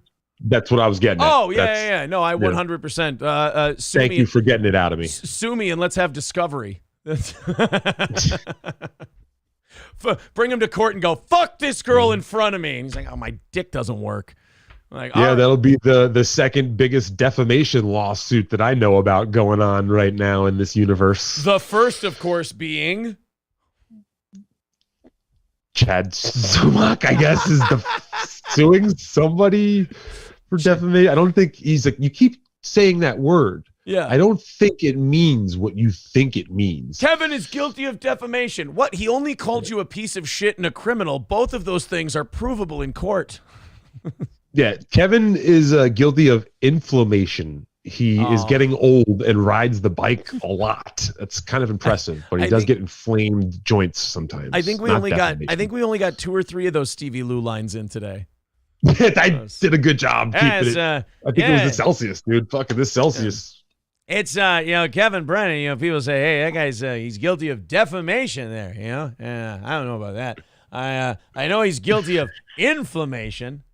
Yeah, because he's old. I mean, if he was Amber Heard, he'd be guilty of defecation. Yeah, that's right. Yeah, because she remember she's shitting Johnny Depp's bed there. That's what she did. That's a pretty good Norm, man. Rest in peace. All you got to do is just kind of talk slow and just through your nose, and then you can do a shitty Norm Macdonald impersonation. Yeah, I see that Bob Levy said that Chad Zumock wanted to kill him, right? And I talked to him, right? I talked to Chad the other day, and Stevie, I talked to Chad there, right? And Chad says to me, he goes, "Yeah, I'll give it a shot." And I said, "You dirty dog." I like the idea of Norm Macdonald being Chad Zumock's friend. Dude, my favorite thing for Norm, I don't remember if you remember this, he was a big fan of golf, and occasionally he would just start covering the Europe, the Masters or something like that. He would just start covering it like an actual like beat reporter on his Twitter from time to time. Just like I remember jokes that. Attached. I remember that. No Morio says, Aaron, that's a good Macho Man impression. Thank you. I appreciate that.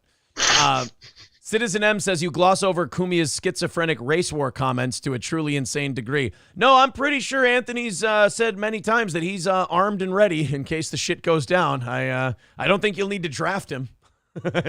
Yeah, and maybe I could put to bed. Maybe I'll just make them worse. I don't know. I've been very graciously invited 3 times to Anthony's old place. I even brought my now wife, but she was just my girlfriend at the time, to Anthony's place even. And I've never had such a great, fun, good-natured time in private at Anthony's house with his family, with his close friends, with a good cast of characters. I mean, Pat Dixon was there. So maybe I'll take that one person out of the mix. But, but everybody else was having a real good time, being chill as fuck.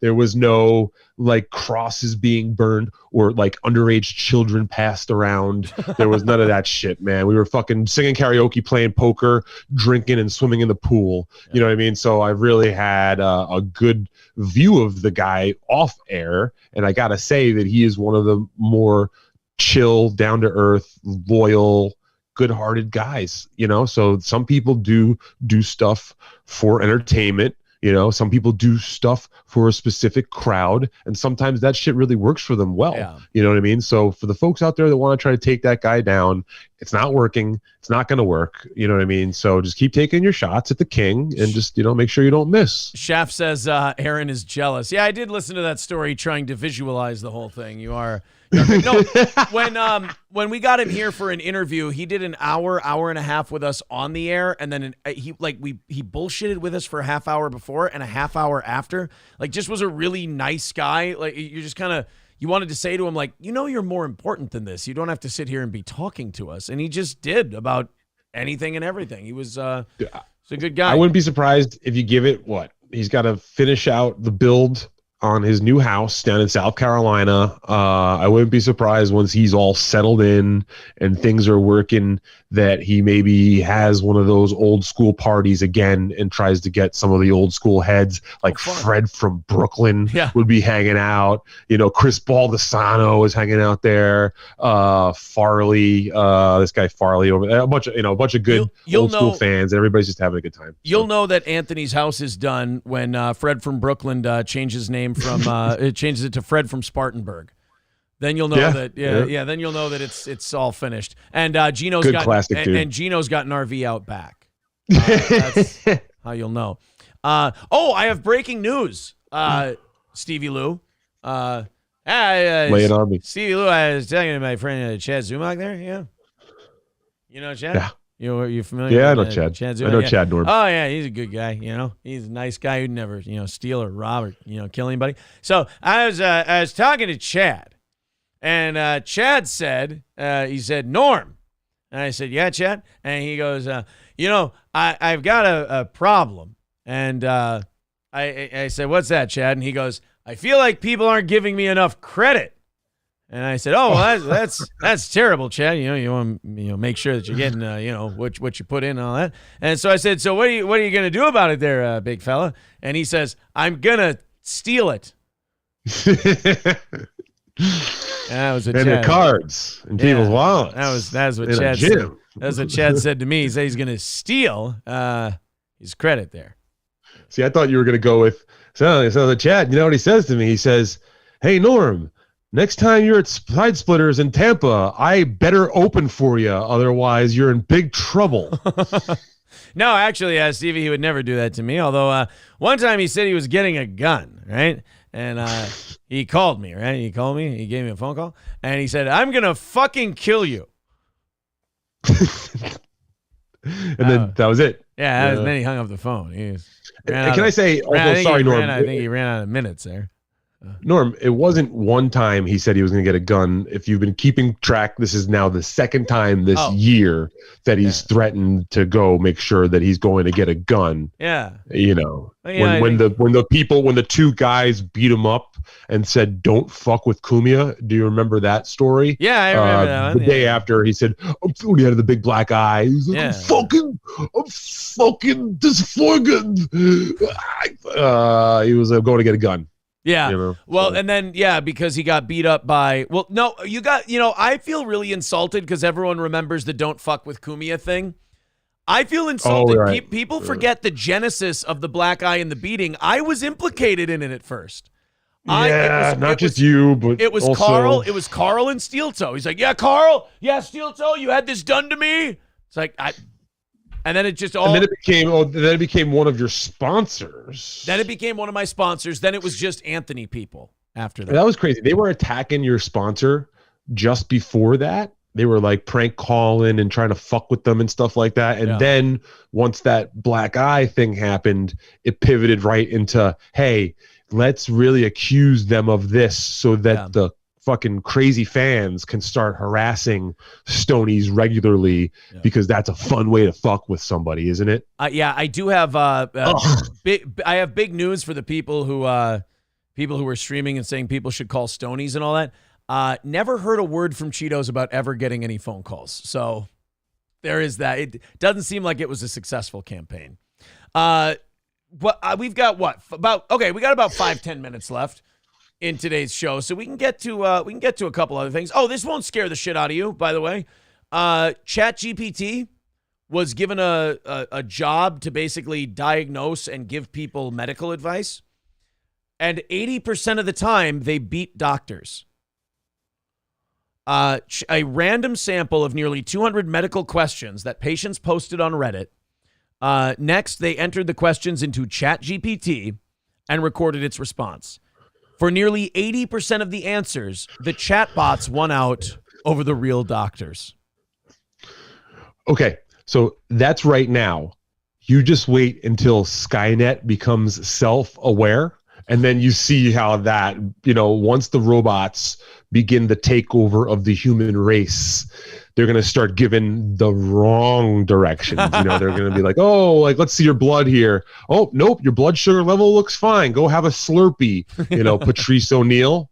And then next thing you know, fucking legsy, chopsy, offsy. Yeah. And then we're working for them full time. Oh, well, we here at ChatGPT, we've discovered a new cure for cancer. Oh my God, that's amazing. What is it? It's cyanide. Actually, it's funny if you just take cyanide. Put your head near the microwave and let it run for 5 hours. Actually, if Skynet does become self-aware, it will be officially overqualified to host Louder with Crowder.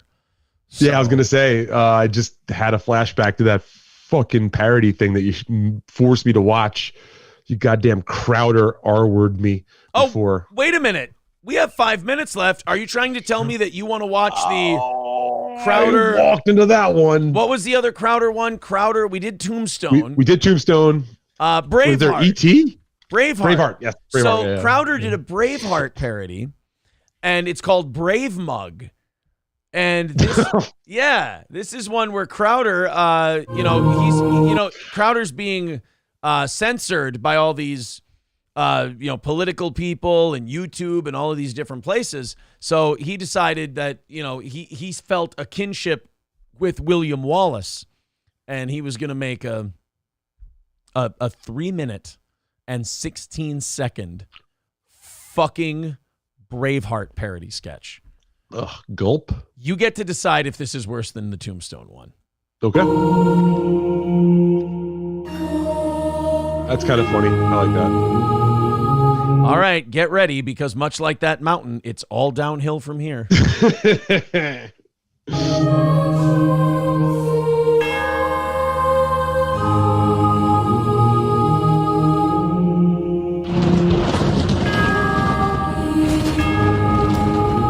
He even put up like the before Mohammed bin Salman Productions. Get it? Muslims.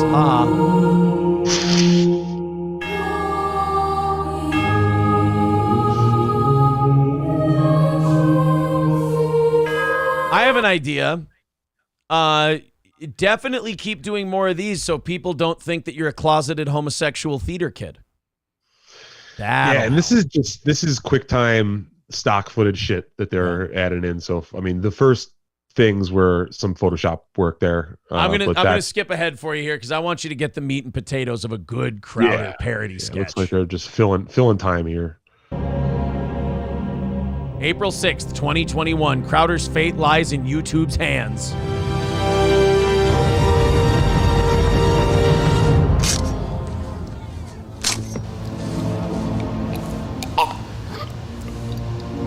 This can all be over.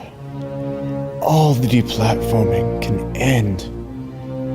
Just cry out that the World Health Organization and their merciful messengers at YouTube and Twitter are super awesome. The You don't think this is good so far? I mean, okay. I'm having trouble here. This is very cringy. What? But I've done some cringy things in my day. And so far, I see what they're doing. I see what they're going for. At least the message is conveying. So I will give it a little more time if we All right. There you go. You know. He's got another 2 minutes to break you. WHO is super awesome. WHO is super awesome. That was just I wish I had seen that. I wish I had seen that part. Because that might have. By the way, I don't think any of these people in this sketch work for him anymore. So there is that. Yeah. Just cry out that YouTube has, been really cool about all of this. There's Landau. Just say it, Crowder. Dear God, just say it. Come on, man.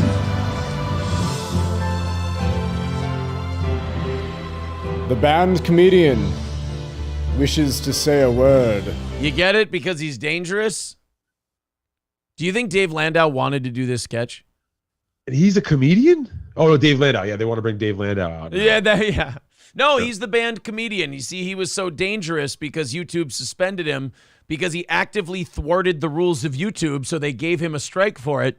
And then he said, YouTube sucks ass and they're terrible. And the minute they let him come back from his strike, he went back on YouTube, which I don't know how that makes you a rebel, but all right. Crowder is the guy who goes, fucking McDonald's is terrible for you. McDonald's is dog shit. McDonald's is terrible. And he eats a Big Mac every day. I don't understand. Damn. No, I want McDonald's for lunch. He wants to speak. Stevie, he wants to speak.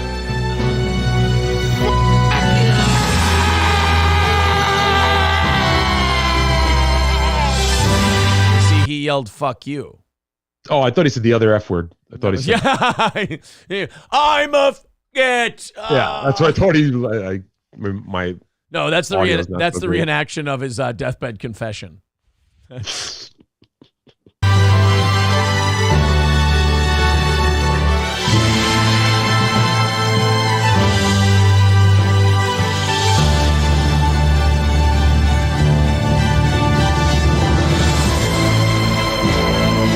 Funny sketch, right? We're going to cut a guy's head off with an axe. This is hilarious. It's well edited. Now I'm getting really into the fucking nuts and bolts of it.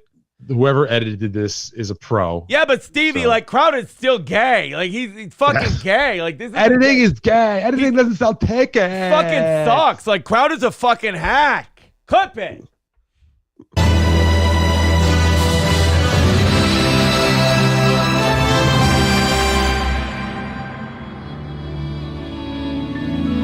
How telling is that? How telling is it that the one thing he sees out in the crowd is not his wife, not his children, it's the dog. Wow. The band comedian would like to speak. Watch it! Fucking watch it! Yeah. Give my dog the medication. Before I go, make sure you put on gloves and give my dog his medicine and don't let my wife drive the car.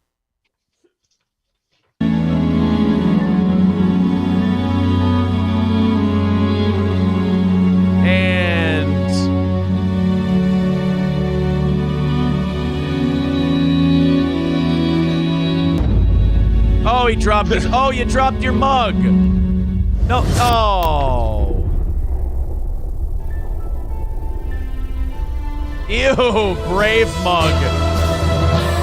Support free speech, crowdershop.com.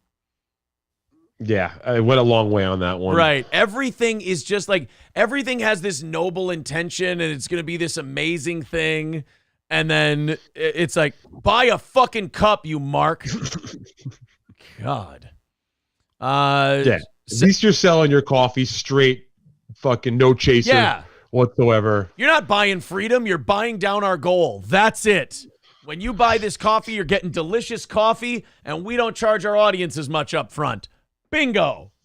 Done we do. Done we go. Done we. Fuck me. Semper Reloaded with $3 says, why are you punching right, you monsters? Laughing Lions, I'm not crying. You're crying. Well, Stevie Lew, you made it through an episode of Steel Toe. Yeah, man, a lot of fun. And we I gave really you, do appreciate. you did the whole 3.5 hours with us. I appreciate that. Yeah, man. Like I often am listening at home to you, April, Johnny, the whole gang. Yeah. So this has been a good time coming. Do you mind if I pop a few plugs in here? Yes, at the end? absolutely. Do your plugs. Thank you. I've got a couple, so bear with me really quick. I'm Blunt Smoker V on Twitter because I have a podcast called Blunt Smoker Video. Of course. That is a cannabis and cinema show where a couple of my film production buddies and I smoke a big old blunt and discuss a specific movie each week. That is audio only, so it's on Spotify and your other podcast catching apps. It's on the Fantasy Shed Podcast Network, so check out their shows. I worked on a film with a bunch of these guys called The Secret of Cuck Island, and I don't know if you guys can see. That's actually the poster for Secret of Cuck Island behind me. There it is. Up there. That was a really cool, crazy film that we worked on called The Secret of Cuck Island, and the website is cuckisland.com. That's not a joke, folks. That's not going to fuck your Can't computer believe it up. was available. Cuckisland.com. Go to exactly. Go to cuckisland.com, and they're actually taking the film at the end of June on tour. They're going to be in Wilmington and Charlotte, North Carolina, Roanoke, Virginia, Philly, Boston, Rhode Island, New Jersey, and Queens. So if you're out in those areas, keep a lookout for that and support independent cinema. I've got a film called Bring on the Damned coming out. We're finishing the we're wrapping filming in May. So the film should be out by the end of the year. That you can find out more about that on ANNUM_films, Annum Films. Check out Bring on the Damned Volume 1. And then I got to give shout out. I am a podcast mercenary. I am, a free agent. I've got the Ski Mask Collective. Yes. I do a show Thursday evening. We usually wait till MLC ends. So around 6:15 p.m. on the East Coast, we go live on Ski Mask Media. They've got subscriptions. And then finally, I got to shout out the Backyard Boys. Yes. Those are my dudes. They're every Monday, Wednesday, and Friday at 8 p.m. Eastern. But more importantly, they just got their YouTube channel struck down. Looks like it may not be coming back. It looks like they had some trolls mass report them and fuck with the channel. So we do have a new channel that we need everyone out there to please go support. That's BYB_pod on YouTube. But if you still just search BYB space pod cast, it'll come up. So that's all I got. All right. That's all of them. That's. I know. I told you it was gonna be long. David I've Skywalker waited all goes, the time Stevie, and- Aaron didn't think your plugs would be 10 minutes long. No, it's fine. You come on the show, you make a little money, you do your plugs. That's what it's all about. If anybody could use a lot of plugs, it's this guy right here. Hey, come on. You mean like your hair there. That was good. All right, Stevie Lew, I'm getting the fuck out of here. You do the same, and we will all watch MLC today. Again, the audience has spoken. 3/4 of the audience says I should go on MLC on Wednesday, and you got about an 80% approval rating today. Attaboy, Wow. you might have changed some minds. I appreciate the opportunity, man. And again, thank you so much to you and April for all that you do. All right, I'm gonna shoot you a couple hundred. Well, no, it looks like I think $300 today. I'm gonna shoot that over to you after the show. Okay. Thanks, brother. All right, take it easy, Stevie Lew. And to the rest of you, thank you very much. Our final evening show of the week is tonight at 7 p.m. Central, and we're already well into that goal as well. So thank you guys for another great episode. We will talk to you again this evening. Have a great rest of your